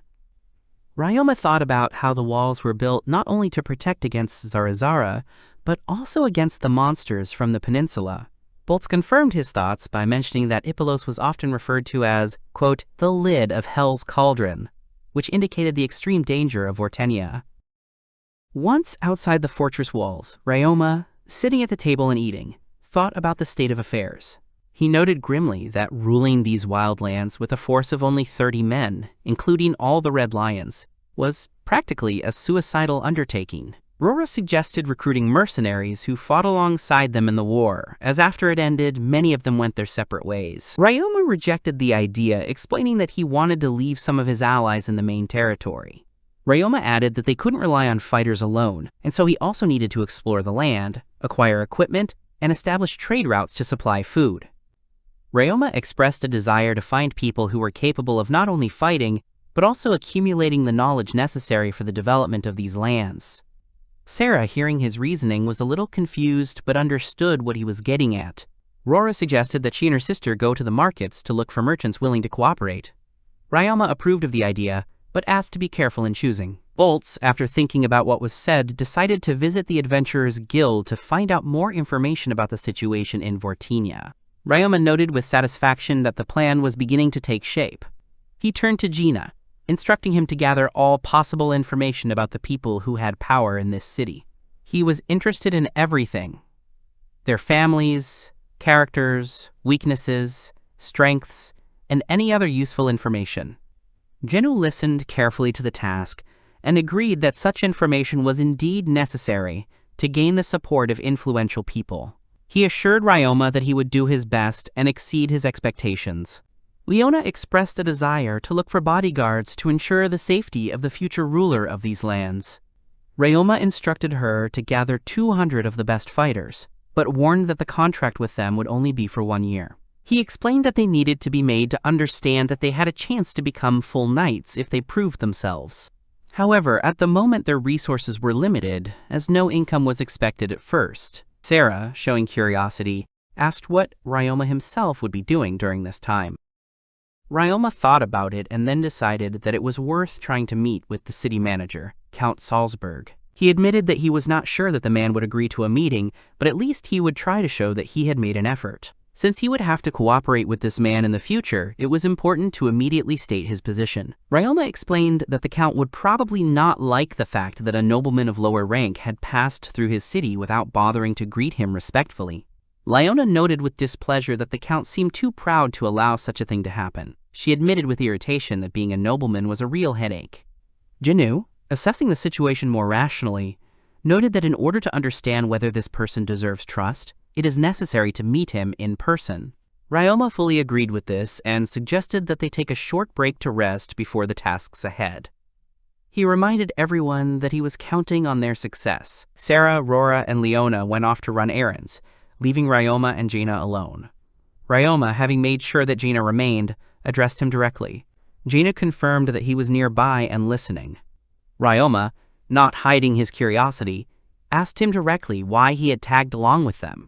He noted that he had the right to know the reason, since they had been testing each other for too long. Ryoma expressed his understanding that Gina may have his own reasons, but now it was time to stop the hidden game. He reminded them that he had a job he wanted to hire Gina's clan for, and asked if they were currently available. Genu confirmed without hesitation that his clan was ready to carry out the task, but assumed that it was about murder. Ryoma, without hiding his intentions, answered that he wanted to get rid of one important person. He specified how much it might cost. Genu suddenly stated that money was not necessary in this case. He offered an alternative option to fulfill their request in exchange for a favor. Ryoma, interested, agreed to exchange pleasantries and offered to discuss the details. Genu, watching Ryoma, mentally noted how impudent he was. He couldn't believe that this man could achieve so much. Meanwhile, in another world, the old man was talking with Kasuda and Tachibana. Asuka, watching them from the side, wondered how long this conversation had been going on. She hoped that they would be able to find out at least some information, since more than half a year had passed since the disappearance. Her thoughts returned to Ryoma. The old man called out to her, causing her to be distracted from her thoughts. Asuka, a little confused, asked what he wanted. The old man politely asked her to accompany the policeman to the exit. Asuka agreed without objection and invited the guests to follow her. Tachibana apologized for their visit, interrupting her training, and expressed gratitude for her cooperation. The old man assured that there was nothing to worry about. Asuka headed towards the exit, showing the way to the police. Kasuda, assessing the girl to himself, mentally noted that she was very cute. Kasuda, continuing his conversation with his partner, expressed doubt that this was really an ordinary old man. He noted that he was clearly irritated by their visit, and therefore perhaps it was time to stop interrogating him. Kasuda also admitted that it was difficult to classify what was happening as a crime, which made their job more difficult. Tachibana categorically disagreed with Kasuda's opinion. He was sure that this old man was not as simple as he seemed. Kasuda chuckled and noted that perhaps he was simply too calm for a man whose grandson had disappeared. Tachibana explained that this was not the case at all. He admitted that this old man gave him the same feelings as the murderer he once met in Hong Kong. Kasuda reminded him with irritation that Tachibana had told this story many times before. Tachibana, firmly asserting that Kasuda was simply too stupid to understand what was going on, demanded that he start taking the matter more seriously. Asuka, noticing the tense conversation, quietly apologized, not wanting to disturb. Meanwhile, the old man, left alone, was lost in memories of the past. He mentally returned to the time when his son and daughter-in-law disappeared. Remembering that day, he heard his son's voice asking him to take care of Ryoma. Suddenly, he felt something strange. His katanas began to tremble. At that moment, the old man was shocked when he realized that the blade seemed to be crying. A terrible premonition filled his consciousness. He suddenly realized that he could no longer sense the presence of Asuka and the police. A terrible thought flashed through his mind. Was this really possible? He remembered the familiar vibrations he felt when he himself was sucked into another world. The old man tried to deny what was happening, but his intuition told him otherwise. He wondered if this world was now trying to take Asuka away from him. Memories came flooding back. He remembered how he had fought with all his might when he entered that world. Only by a miracle had he managed to return, after suffering countless casualties. However, he was never able to find any of his comrades in arms. They either remained in that world or disappeared forever. Decades later, he lost both his son and his wife. Now he realized that Ryoma had not escaped. Most likely, he had been transported to that world, and now the same threat looms over Asuka. The old man suddenly remembered his duty to his son. When he was taken away, he taught Ryoma everything he knew about martial arts, so that if he were to end up in this world, he could survive. But Asuka was different. She was an ordinary girl. Deep down, he begged for forgiveness for his helplessness in the face of this fate. Now he swore that he would protect Asuka at any cost. Asuka, Kasuda, and Tachibana were transported to another world, completely unaware of what happened. Asuka looked around, realizing that she was in an unfamiliar place, and tried to comprehend what was happening. She felt confused and tense inside, trying to figure out where she was now. The woman standing before them turned to the strangers, greeted them with great politeness, and said that they had received the most sincere and cordial greeting that one could wish for. She emphasized that this greeting comes from the heart, as if trying to create an impression of goodwill. Asuka's mind flashed with fragmented thoughts, and she noticed the woman's unusual appearance. Noticing her light hair and pale skin, she realized that she couldn't be Japanese. She then looked at her clothes, which looked unfamiliar and different from anything she had seen before. However, despite the obvious differences, Asuka came to the conclusion that they could somehow understand each other. Tachibana, without wasting any time, took out his police ID and showed it, hoping to gain the trust of those around him. He calmly and confidently stated that he was a Japanese police officer, and then turned to the woman, asking if she spoke Japanese. Realizing that the situation might be more complicated than it seemed at first glance, Tachibana switched to English and said in that language that they represented the Japanese police. After that, he demanded an explanation in a firm voice, specifying who was in front of them and where exactly they were. Kasuda looked at the strangers with a gloomy expression on his face and mentally wondered who these people really were and what all this meant. The woman looked carefully at the three guests, then slightly bowed her head in thought and concluded that the standardization of the language was carried out only for the girl. Asuka tensed up internally when she heard the strange word standardization and couldn't immediately understand its meaning. The woman continued speaking and noted that the boys were not yet able to understand their language, but their physical form indicated that they knew how to fight. Based on this, she concluded that they would make excellent pawns at their disposal. Kasuda felt irritated once again and mentally called the woman's speech meaningless gibberish. His thoughts were racing between different guesses, and he suddenly realized that they were standing at the entrance to an unfamiliar house. His mind was trying to find an explanation for where exactly these people came from. Kasuda's irritation only increased, and he loudly addressed the woman, demanding that she look at his identification. He then raised his voice and sternly ordered her to answer his questions, not intending to tolerate any more uncertainty. The knights standing nearby tensed up and assumed fighting stances, demonstrating their readiness to attack at any moment. Kasuda, without looking away, coldly ordered them to lower their weapons, then expressed doubt as to whether they were filming some kind of performance or planning something else. Asuka looked at him with concern and tried to warn him, telling him that there was a real weapon in front of them and that the danger was real. Kasuda reacted to her words with surprise and asked again, trying to comprehend what he had heard. Before he could do anything, the knights rushed forward, and Kasuda, along with Tachibana, were captured. Asuka screamed in horror and called out to the detective, hoping that he would be able to get out. The woman, observing the situation, noted with slight mockery that the men were mediocre, but the girl was observant. After that, she declared that when the connection was completed, the girl would serve His Majesty. Tachibana, despite his position, furiously shouted out a protest and demanded that she not be touched. The woman, ignoring his shout, calmly assured him that there was nothing to be afraid of. She explained that His Majesty was generous and kind-hearted, and therefore would treat her well. However, she then added that this would only last until he lost interest in his new toy. Asuka, hearing these words, felt a cold fear, realizing that they were going to do something terrible to her. The woman raised her hand and began the ritual, calling upon Menelaus, the god of light, and demanding that he fulfill the ancient contract that would bind Asuka's soul to their world. Continuing to speak calmly, she added that it was just a small, cursed seal that would only cause minor pain. Asuka tried to call for help in a panic, mentally praying for salvation. Realizing that no one was rushing to help her, she screamed and desperately called out to someone named Rama. At that moment, an elderly man suddenly appeared. The old man stepped forward, looking at what was happening with icy contempt, and ordered that no one dare touch his granddaughter with dirty hands. Asuka looked at him in amazement and muttered quietly, realizing who was standing in front of her.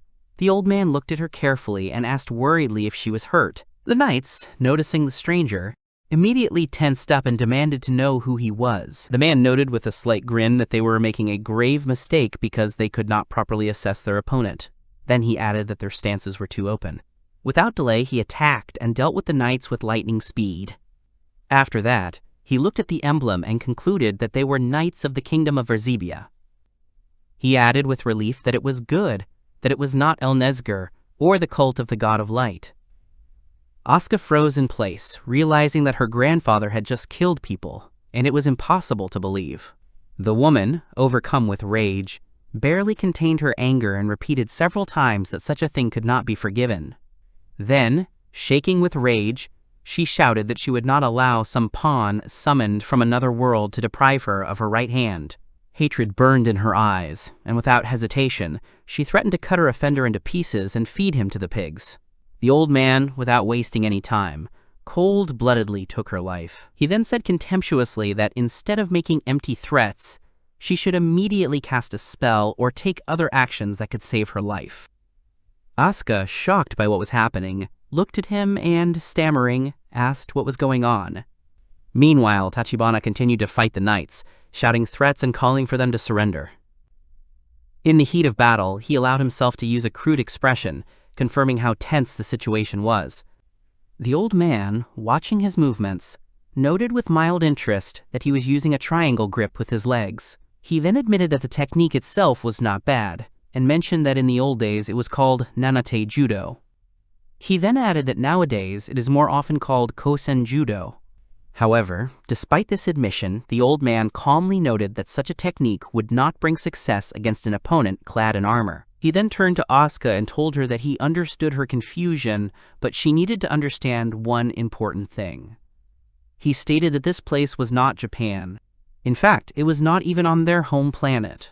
Tachibana, hearing his words, shouted in complete shock, trying to comprehend what he had heard. The old man briefly confirmed that they had indeed been transported to another world.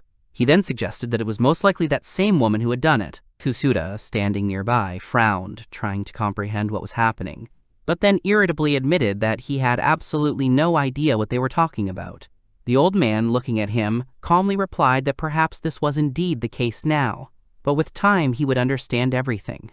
Tachibana, without calming down, asked the next logical question, demanding to know why they were summoned to this world. The old man, without thinking twice, replied that it was just an accident, and that he could not say anything else. Tachibana, hearing this answer, was clearly taken aback and tried to get clarification. The old man, without giving it much importance, informed them that they were now in the kingdom of Verzibia, which was their version of Earth. He then explained that this kingdom was located in the very south of the western continent. Having finished his explanation, he calmly added that they were called here for the sole purpose of making slaves. Kusuda stared at the scene in a daze, struggling to find the words to express his emotions. He was so shocked that he could only manage to squeeze out the words that this was some kind of hell.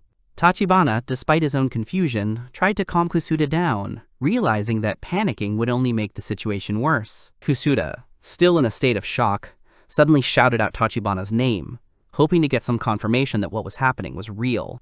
Tachibana, frowning, sharply replied that he wasn't happy with the situation either, but they needed to get out of here together. He added with exaggerated calm that this was their top priority. In an attempt to find a way out, he turned to the eldest of those present and asked if there was a place they could escape to. Tariq, without hesitation, replied that they needed to leave this country and head north to the capital of El Nasquera. He then added that this was possible if they managed to get there alive. Tachibana, hearing this answer, looked at the man suspiciously and asked where he got such information. The old man paused for a moment, then suddenly tensed up, as if he sensed something. His gaze flickered with worry, and he said he sensed someone else's presence. He then explained that he felt a breeze coming from the left corridor. Asuka, noticing his reaction, panicked and quickly asked what they should do now, should they go back. The old man turned to her and said in a confident voice that she should take Oak with her. Asuka, hearing an unfamiliar name, asked again in confusion, not understanding who was being talked about. The old man continued to explain, stating that it was a katana that was paired with another sword called kikuka. He then added that even if they were separated, they would definitely meet again. After this, he calmly ordered the others to leave the matter to him and leave the castle immediately. Assuring them of his confidence, he said that he would follow them later. Asuka gripped the hilt of her sword, but then shook her head and replied in a firm voice that she couldn't just leave her grandfather and run away. Kusuda, realizing that delay could cost them their lives, resolutely pulled her hand and ordered her to go with him, declaring that they would only hinder the old man. Tachibana nodded with a serious expression and said that he wanted to hear all the details of what happened later. He then emphasized that the most important thing for him was survival and asked to meet them again. The old man, looking at them, briefly replied that if they wanted to survive, they had to get out of here at all costs. Then he added that he trusted Asuka to them and ordered them to move forward. Asuka made a promise inside herself that they would definitely survive, no matter what. Meanwhile, elsewhere, the maids stood waiting and bowed their heads in respect as they greeted the new arrival. They announced that they had been expecting his visit, addressing him as Baron Mikashiba. Lord Salzburg stepped forward and smiled, thanking him for his arrival, declaring that he welcomed his guest with open arms. Reima, remaining polite, expressed his deepest gratitude for the warm welcome and emphasized that he had not expected such a generous agreement to accept his visit. He mentioned his youth and inexperience, after which he expressed the hope that they could begin cooperation today. The Lord's wife, with a slight bow, expressed her gratitude for the visit and noted that the journey from the capital must have been long and tiring. She then suggested that they rest in their home, adding that after arriving on the peninsula, there would be no more towns or villages. Lord Salzburg, looking at the guest, made a remark that before restoring order, they would have to replenish supplies in Ipilos. He then added that since they had become neighbors, he wanted to get to know him better and lay a solid foundation for their relationship. Reima thanked him for his kindness and expressed his desire to learn from him. The Lord, with a slight nod, acknowledged his words and informed him that their arrival had been expected. He then added that he had ordered the best chef to prepare the most exquisite dishes. Reima, looking at the food served, confessed that such luxurious food seemed too great an honor for a man of such low origin as he. The Lord laughed and advised him to stop being too modest, since he had heard that he enjoyed the confidence of the queen herself. The Lord's wife, noticing that the conversations were dragging on, suggested with a gentle smile that they leave the conversations for a while. Then she reproached her husband, noting that he was forcing his guest to eat cold food. The Lord admitted she was right and apologized for it. Then he ordered the servants to fill the Baron's glass. The maid silently stepped forward, and with a graceful movement, filled the cup. Reima nodded to her in gratitude. The Lord raised his glass and solemnly proposed a toast to their family and Lord Mikashiba. Reima, later in his room, looked thoughtfully at the decoration of the room. His thoughts were occupied with reflections on the Lord and his wife. He came to the conclusion that they gave the impression of decent and sincere people. There was nothing in their behavior that indicated ulterior motives or deception. Then he turned his attention to the food that was served. He was surprised by the variety of dishes and the abundance of spices. A doubt crept into his mind as to whether such wealth could be afforded only through taxes collected from his own land. He also noted that the local cook was clearly superior to the chefs from the capital. Perhaps he had special supplies available only in his lands. His thoughts were interrupted by a thought about salt, and he wondered if it was worth investigating further. Suddenly, a quiet voice was heard at the door, and the maid, standing outside the threshold, addressed him, calling him Baron Mikoshiba and asking permission to enter. Rima, frowning, asked if she had any reason for her visit. Then he added that the door was not locked. The maid stepped inside cautiously and apologized for the intrusion. Rima looked at her carefully, frowned thoughtfully, and then asked if the Lord had sent her here. The maid shook her head slowly and said that she had been instructed by the lady. Then she stated outright that she had been instructed to spend the night with him. Meanwhile, the Lord frowned in irritation at his wife's decision and muttered with annoyance that he had been eyeing this servant for a long time. He was overcome with discontent and sharply asked why she had given her to this upstart. The Lord's wife waved him off indifferently, calmly remarking that it was of no importance at all. She then reminded him that he had plenty of other maids to choose from, adding that he threw them away like useless things anyway after he had played enough. The Lord, enraged, slammed his fist down on the table, his face contorted with anger. In an explosion of emotion, he shouted that, of course, he had the right to throw away unnecessary things, because they were his property. Then he angrily added that he could not stand it when he had to give something to someone else. After a few seconds, he took a deep breath, trying to pull himself together, and said sullenly that, in the end, this upstart should justify the attention they had shown him. The Lord's wife shrugged and noted with a slight smile that men were more willing to reveal their secrets if they had common interests. Then she explained that she had given the maid to Rima precisely in order to introduce him into their circle and gradually win his trust. Rima sighed heavily, thinking about the situation he found himself in. He looked closely at the trembling girl in front of him and quietly asked if it would be a problem if he refused to take part in this plan. The maid, holding back her tears, began to speak with difficulty, stumbling and stammering. Her voice trembled, and she confessed with despair that she would do everything to make her master happy. She then pleaded that he must let her do her duty, otherwise things could end very badly for her. She slumped, her shoulders shaking with fear, and she bowed her head and whispered a request, hoping that he would accept her sacrifice. Rima looked at her silently, and then mentally noted that, most likely, if he sent her away empty-handed, she would actually end up thrown out of the house. Then he thought that this idea seemed to have been deeply implanted in her head. He thought about how cruel and merciless the mistress of this house was, despite her outward gentleness and prettiness. The maid, still with a trembling voice, tried to continue, timidly admitting that she would try her best. Rima sighed quietly and slowly approached her. Then he silently took the blanket and covered her, causing the girl to freeze in surprise. The maid's eyes widened, unable to believe what had just happened. Rima angrily asked her not to look at him as if the world was ending, as it was depressing him. She still remained motionless, unable to comprehend the situation. Rima, softening, calmly said that she could stay here for the night. The next morning, Mike, seeing him, looked critically at his appearance and shook his head discontentedly. Rima, not immediately understanding what was going on, looked at him in confusion. Mike reminded him that the job wasn't done until he got home. He then added that he shouldn't forget to say goodbye and, most importantly, remember to smile. Rima took a deep breath and announced in an even voice that it was time for him to leave. The Lord, standing at the entrance, nodded reservedly, expressing satisfaction. Rima, with an official expression on his face, expressed words of gratitude, emphasizing that he was looking forward to the opportunity to work together with Lord Salzburg. The Lord smiled broadly and loudly declared that, of course, Baron Mikoshiba would be able to develop these lands in complete safety with his support. As Rima left the estate, the Lord turned sharply to his wife and swore under his breath. He then angrily stated that they had been unable to extract any useful information from him. He then added thoughtfully that he was not sure whether he was really related to the queen. The wife, remaining calm, asked him to be patient, noting that for now that was enough. Then she informed him that in a few days she would ask him to take the maid.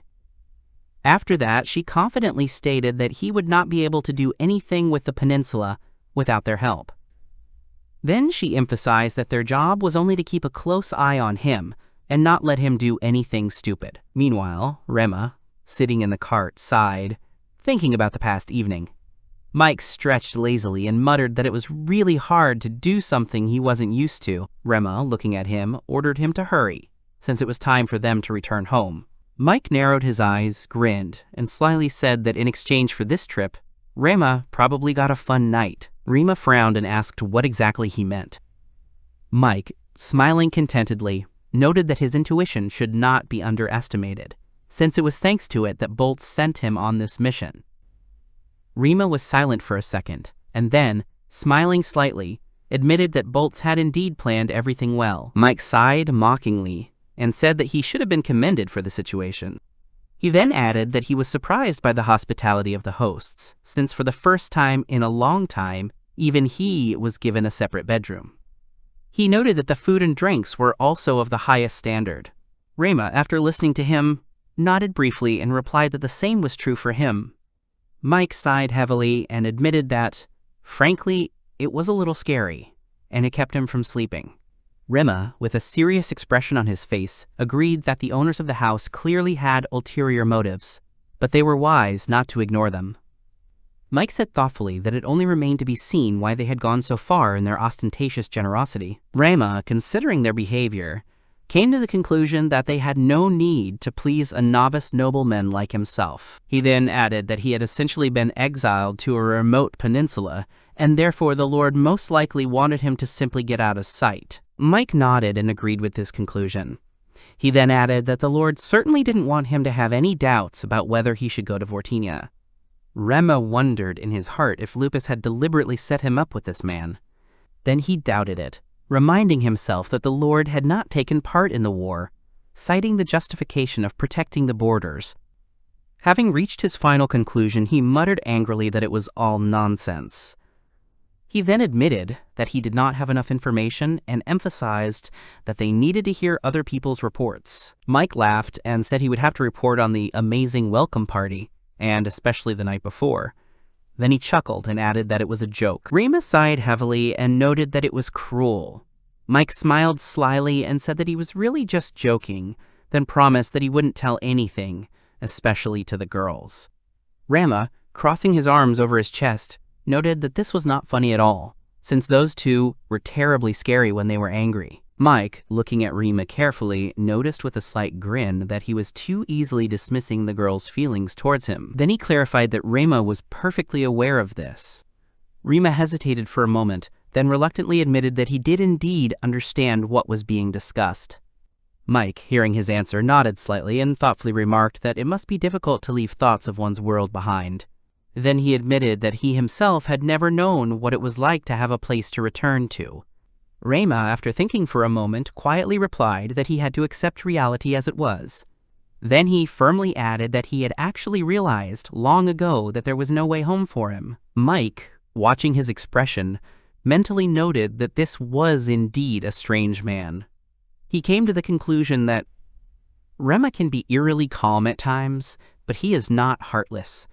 He then noted that even now he worries about dragging everyone into dangerous situations. Mike, changing his tone, suddenly thanked him with a slight smile.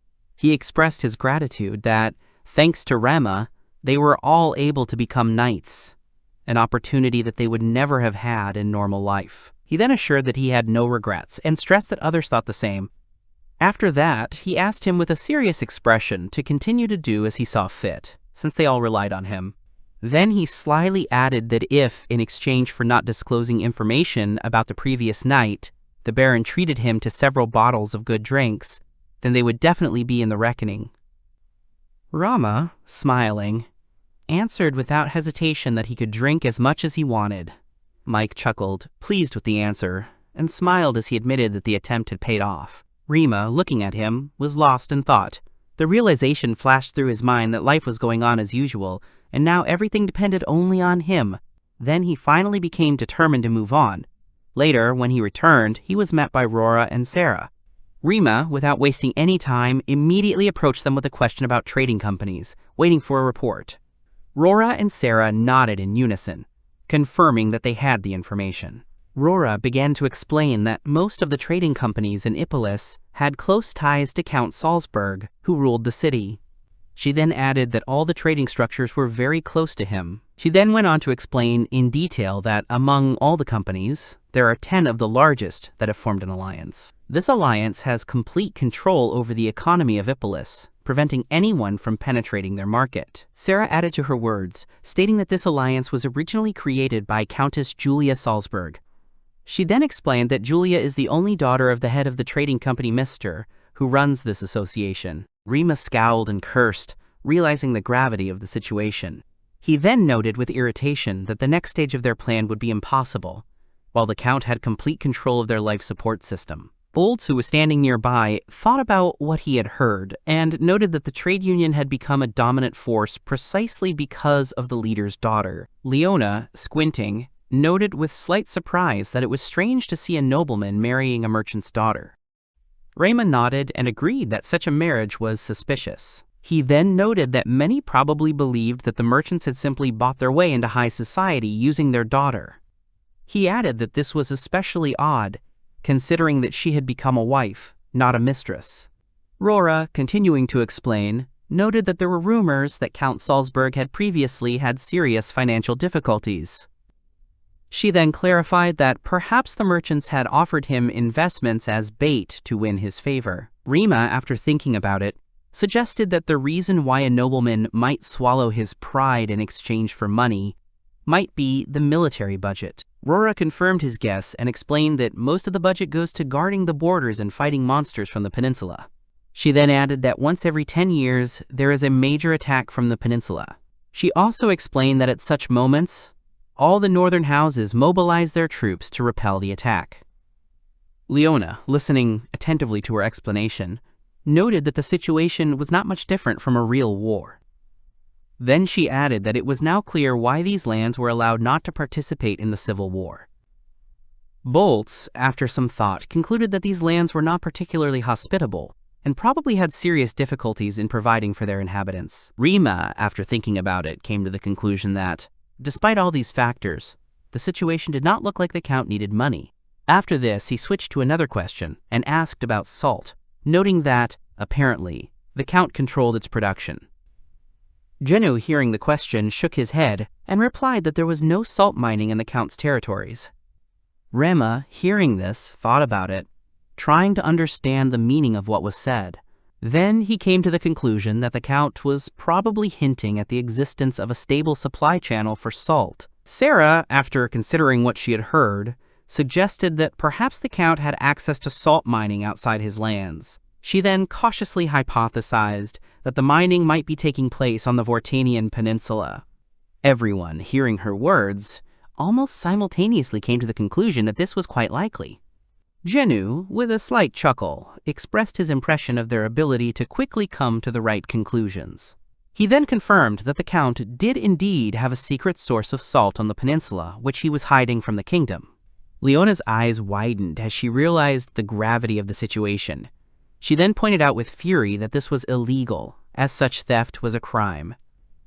She also added that, even if the kingdom forgot about the Count's territories, if the whole truth was revealed, he and his family would be executed. Sakuya expressed surprise at the level of his greed. Genu unfolded the map and pointed to the mountain range that separated the two territories. He then explained that salt mining was taking place on the peninsula, but on the side that formerly belonged to Tipalos. Rema, having carefully studied the map, understood why the Count had received him with such cordiality. Then he realized that it was to the Count's advantage to send him to the peninsula in a good mood, so that he would not notice their activities. He then exclaimed that he had not expected to find salt mining in such a hidden place. Rora, looking at the map, concluded that, from the direction of Vortania, the mining was indeed taking place on the dark side of the mountains. She then noted that if they had simply passed by without suspicion, they would never have known about it. Genu, with cold determination, stated what they were going to do. He then proposed a radical solution, noting that Sakuya and he could kill the Count and take the salt mining rights for Rema. Sarah, hearing this plan, sharply objected, expressing her protest. She confidently stated that if they did this now, they would lose in the long run. Genu, a little surprised by her disagreement, narrowed his eyes and asked if she could explain her point of view. Sakuya, watching what was happening, mentally noted that Sarah was against killing, which surprised her a little. Leona, listening with interest to their dialogue, thought about how she expected a completely different reaction from Sarah. It flashed through her mind that she rather expected Sarah to be the first to suggest going and dealing with the bastards. Sarah paused, then calmly and firmly explained her position. She explained that their ultimate goal was to develop the peninsula, which meant that Ipalos must not fall. She then laid out the situation point by point, noting that even if they managed to carry out a successful assassination attempt, the queen was still watching them. There was a high probability that she would simply appoint a new manager who would be completely loyal to her. She continued by adding that if they made the matter public, other countries might find out about the salt mining and start a war against them. She then pointedly noted that in that case, they would definitely lose. Leona and Sakuya looked at each other, impressed by her reasoning. Genu, after thinking about it, admitted that Sarah's arguments did have some merit. Then he added that his idea had probably been hasty. Rima, supporting her opinion, added that they don't even have trade channels yet, which makes any drastic actions useless. Sakuya agreed and added that the trade union was so closely tied to the Count that they would simply refuse to trade with them if he disappeared. Rora offered an alternative, asking cautiously what if they simply allowed the Count to continue mining salt. Bolz frowned and expressed doubt, reminding them that technically these lands belonged to Vortinia. Rora nodded and explained her thought. She suggested that they should make it look like they had been softened by the Count's warm welcome, causing them to let down their guard. She then explained that as a token of gratitude, they would supposedly give him the mining rights in exchange for help in development. She also added that with his financial support, they would be able to improve many things, and after some time, when the right moment presented itself and the queen could not interfere, they would be able to take these places back. Rema, after considering her suggestion, decided that it sounded reasonable. He then noted that they might have to put on another show, but it would probably help achieve their goal. Bolz agreed thoughtfully, then added that they needed to find a trading company they could trust. He then stressed that they could not allow the Count to remain their only source of food. Leona frowned and reminded him that most companies supported the Count, so they needed to look for someone special. Sarah, after some hesitation, admitted that there was only one company with which they might have a chance of negotiating. Rora continued her thought and explained that it was about a company that the union's leader, Mr. Tor, had previously driven out of the market and brought to ruin. She then named it Kristoff Trading Company. Rima, along with Rora and Sarah, went to this company. Arriving at the place, he looked around and noted that for a trading company, it was rather deserted. Rora confirmed his observations and explained that the company had suffered greatly due to the isolation imposed by Miss Tor. Soon, a woman appeared before them, bowing her head gracefully and thanking Baron Mikashiba for gracing them with his attention. She then introduced herself, stating that she was the temporary leader of the Kristoff Trading Company, Simone Kristoff. Rima looked at her carefully and noted to himself that there was something bewitching in her manners and appearance. A comparison with a lily flashed through his thoughts. Beautiful, but concealing a hidden danger. Simone Kristoff turned to him with a soft smile, noting that, although they were meeting for the first time, she had heard his name before. Rema raised his eyebrows slightly and asked if that was really the case. It flashed through his mind that she would probably call him the devil or something like that now. Simone, maintaining a mysterious smile, calmly explained that she had seen the same name on the list of registered adventurers in the Ultomea Empire about a year ago. She then emphasized that the name matched his current title. 8 months ago, Mikashiba Rema joined a guild located in the Ultomea Empire as an adventurer. Kristoff, having carefully studied his past, expressed doubt as to whether she had made a mistake in her conclusions regarding his personality. Rima, hearing her words, demanded to explain what exactly she meant, since he did not understand the reason for her doubts. Kristoff explained that she had conducted a thorough research into his background, and had determined that he was the lord of the Vortinia Peninsula. However, even after a detailed analysis of his past, there were still things she couldn't figure out, and this made her uneasy. Among all the evidence that confirmed his noble origins, the first clue was the entry for joining the Ultorme Guild, which was dated about 8 months ago. However, she was sure that this was not enough to fully understand his past. Kristoff added that even if her company cannot obtain certain data on its own, they can always rely on their extensive network of informants, which allows them to obtain information even in the most difficult cases. Rima, reflecting on her words, noted to himself that this woman possessed outstanding analytical abilities and incredible insight. Kristoff continued to speculate, stating that if it was about the details of a royal child's illegitimate birth, her people would be able to access that data. Despite this, his past remained a mystery, which only further piqued her interest. Reima, analyzing the situation, briefly considered whether he should eliminate her to avoid possible problems. However, after weighing all the circumstances, he decided to abandon this idea. Kristoff shifted the conversation to another aspect, noting that the resourcefulness with which he led Queen Lupus to victory was something unheard of. In her understanding, only a few people in this world had the ability to hone their skills so skillfully, which suggested that he had an unconventional origin. She went on to express her belief that he was not a native of this world, and that his presence in the Ultramarine Empire was due to him being summoned here from another dimension. Reima, hearing her guess, admitted that her information network was indeed exceptionally efficient. Kristoff, watching his reaction closely, assumed that he was not going to refute her words. Reima realized that, given her level of knowledge, any further attempts to hide the truth were pointless. That's why he confirmed that he saw no reason to continue pretending that nothing was happening. Kristoff, anticipating such a response, explained that her openness in this conversation was solely due to the fact that she valued her informants highly. She also assured him that she had no intention of becoming his enemy and wanted him to realize this. Reima, without losing his vigilance, noted that a strong sense of hostility was coming from the next room, hinting at the presence of another person. Kristoff, hearing his remark, confirmed without surprise that he was her close comrade and bodyguard. She explained that since birth he had been surrounded by a murderous aura, an integral part of his nature. It was thanks to this that he repeatedly saved her from all sorts of dangers and ill-wishers. Reima, having assessed her words, realized that she was telling the truth and decided to continue the discussion of more pressing issues. He made it clear that he realized her true intentions and was ready to reciprocate her feelings in this matter. Kristoff, upon hearing his answer, made it clear that she was ready to develop this dialogue further. Reima, without delay, suggested moving on to more practical matters while trying the tea and noting its pleasant taste. Kristoff, noticing his reaction, asked if he knew much about tea. Reima admitted that his knowledge in this area is limited, and he can only determine whether he likes a drink or not. However, given that his family paid special attention to this issue, he often heard conversations on this topic.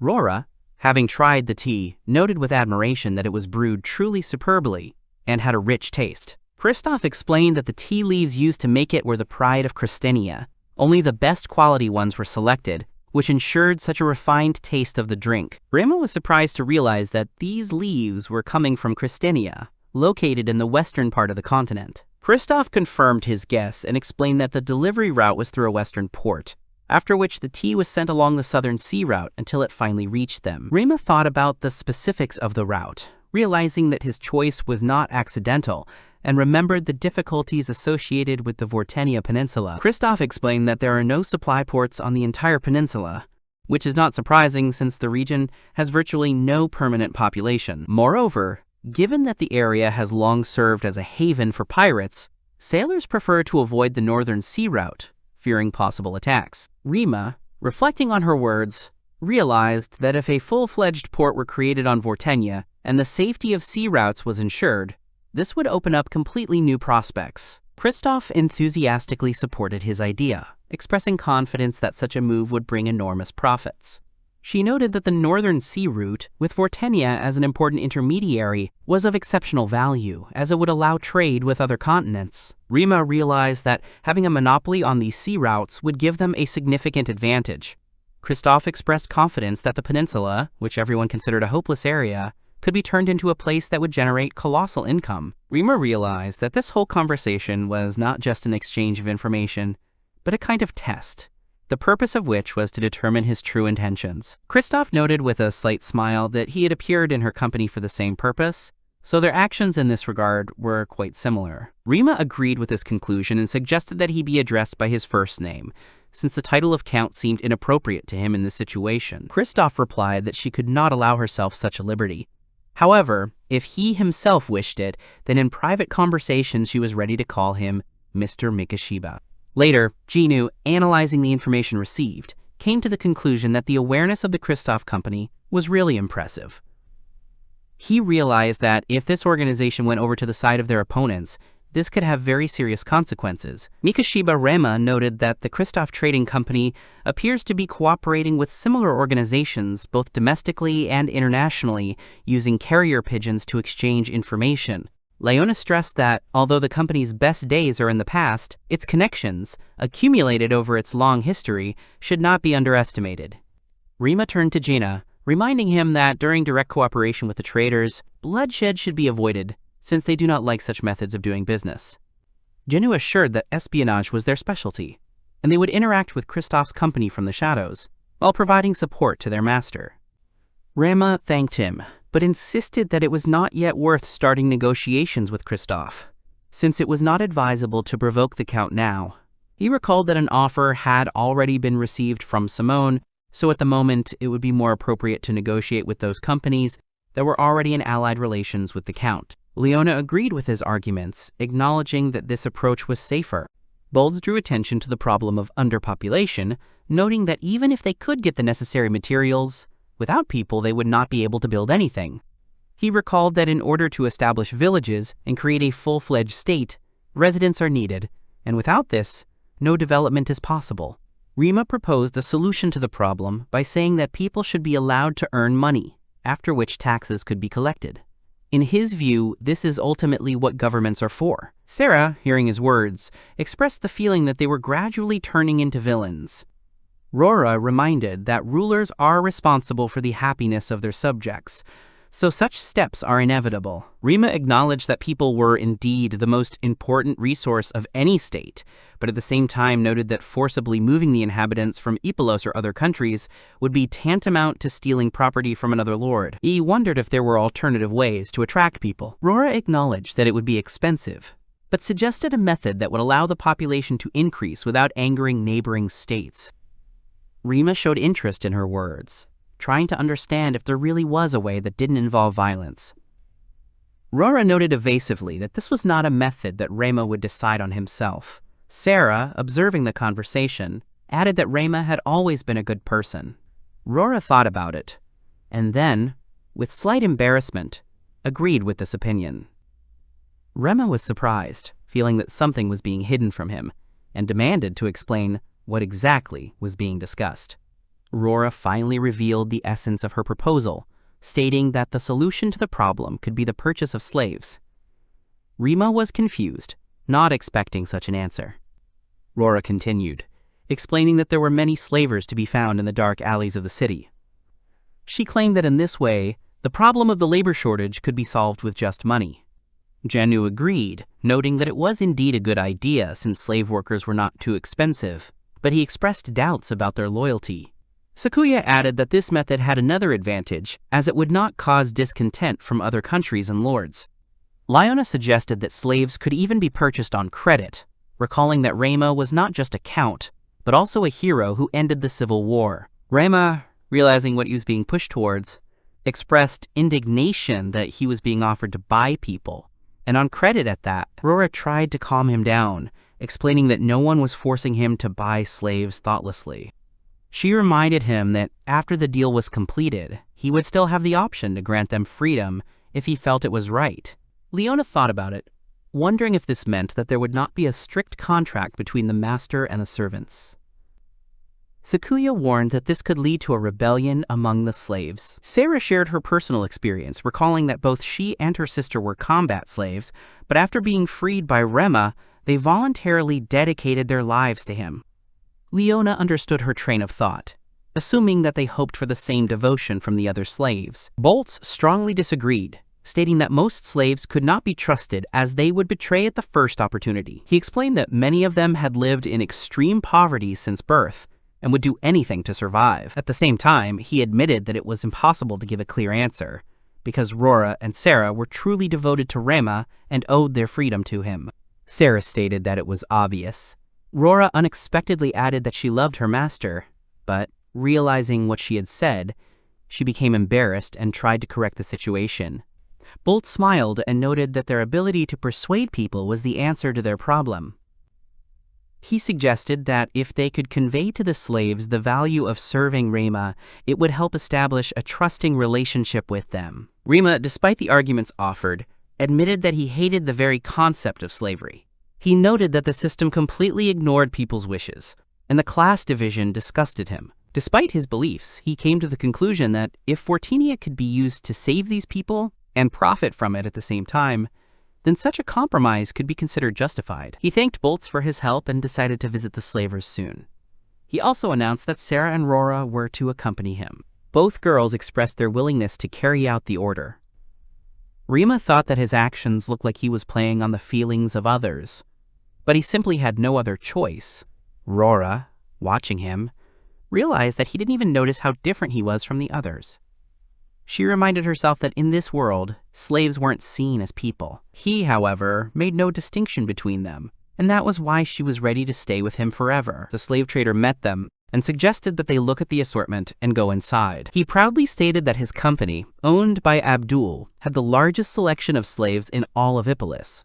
Rima, without wasting any time, announced that he required a large number of slaves. The slave trader specified how large this quantity should be, noting that the supply of combat slaves was currently limited.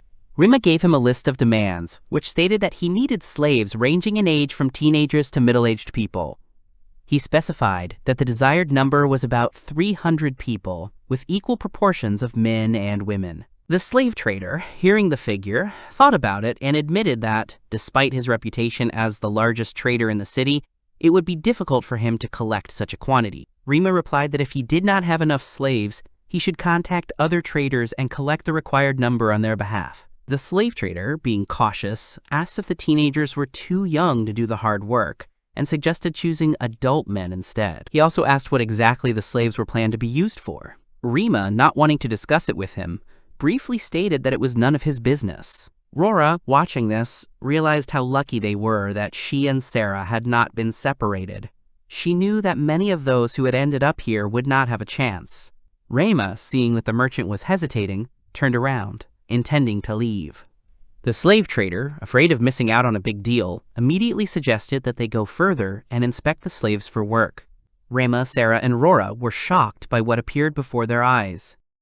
Asuka desperately called for help as she rushed towards where Tachibana was. Kusuda followed her, urging her to hurry as the injured man's condition was rapidly deteriorating. A troubling question flashed through her mind about how much time had passed since she had been injured. Seeing Mr. Tachibana bleeding heavily, she knew they didn't have much time. Kusuda insisted that they move faster. Asuka suddenly stopped, realizing that if they didn't take care of his wounds right now, he might not last. Kusuda, looking at her, reminded her that they were in a completely different world and did not know if this place was safe.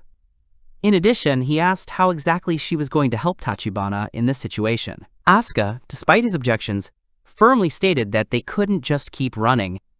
Even if her abilities weren't enough, she would at least have to give him a chance to catch his breath. Kusuda, realizing that she was right, apologized for his haste and agreed to her proposal. He said that he would go in search of water and food and asked her to stay where she was and be on the alert. Holding only a club in his hands, he felt extremely insecure, but the circumstances forced him to act quickly. Before leaving, he asked Asuka to take care of Tachibana. Asuka, noticing the movement of the katana, flinched in surprise. The thought flashed through her mind that Uka had suddenly started singing. Tachibana, gradually regaining consciousness, spoke with difficulty, trying to understand what had happened to him.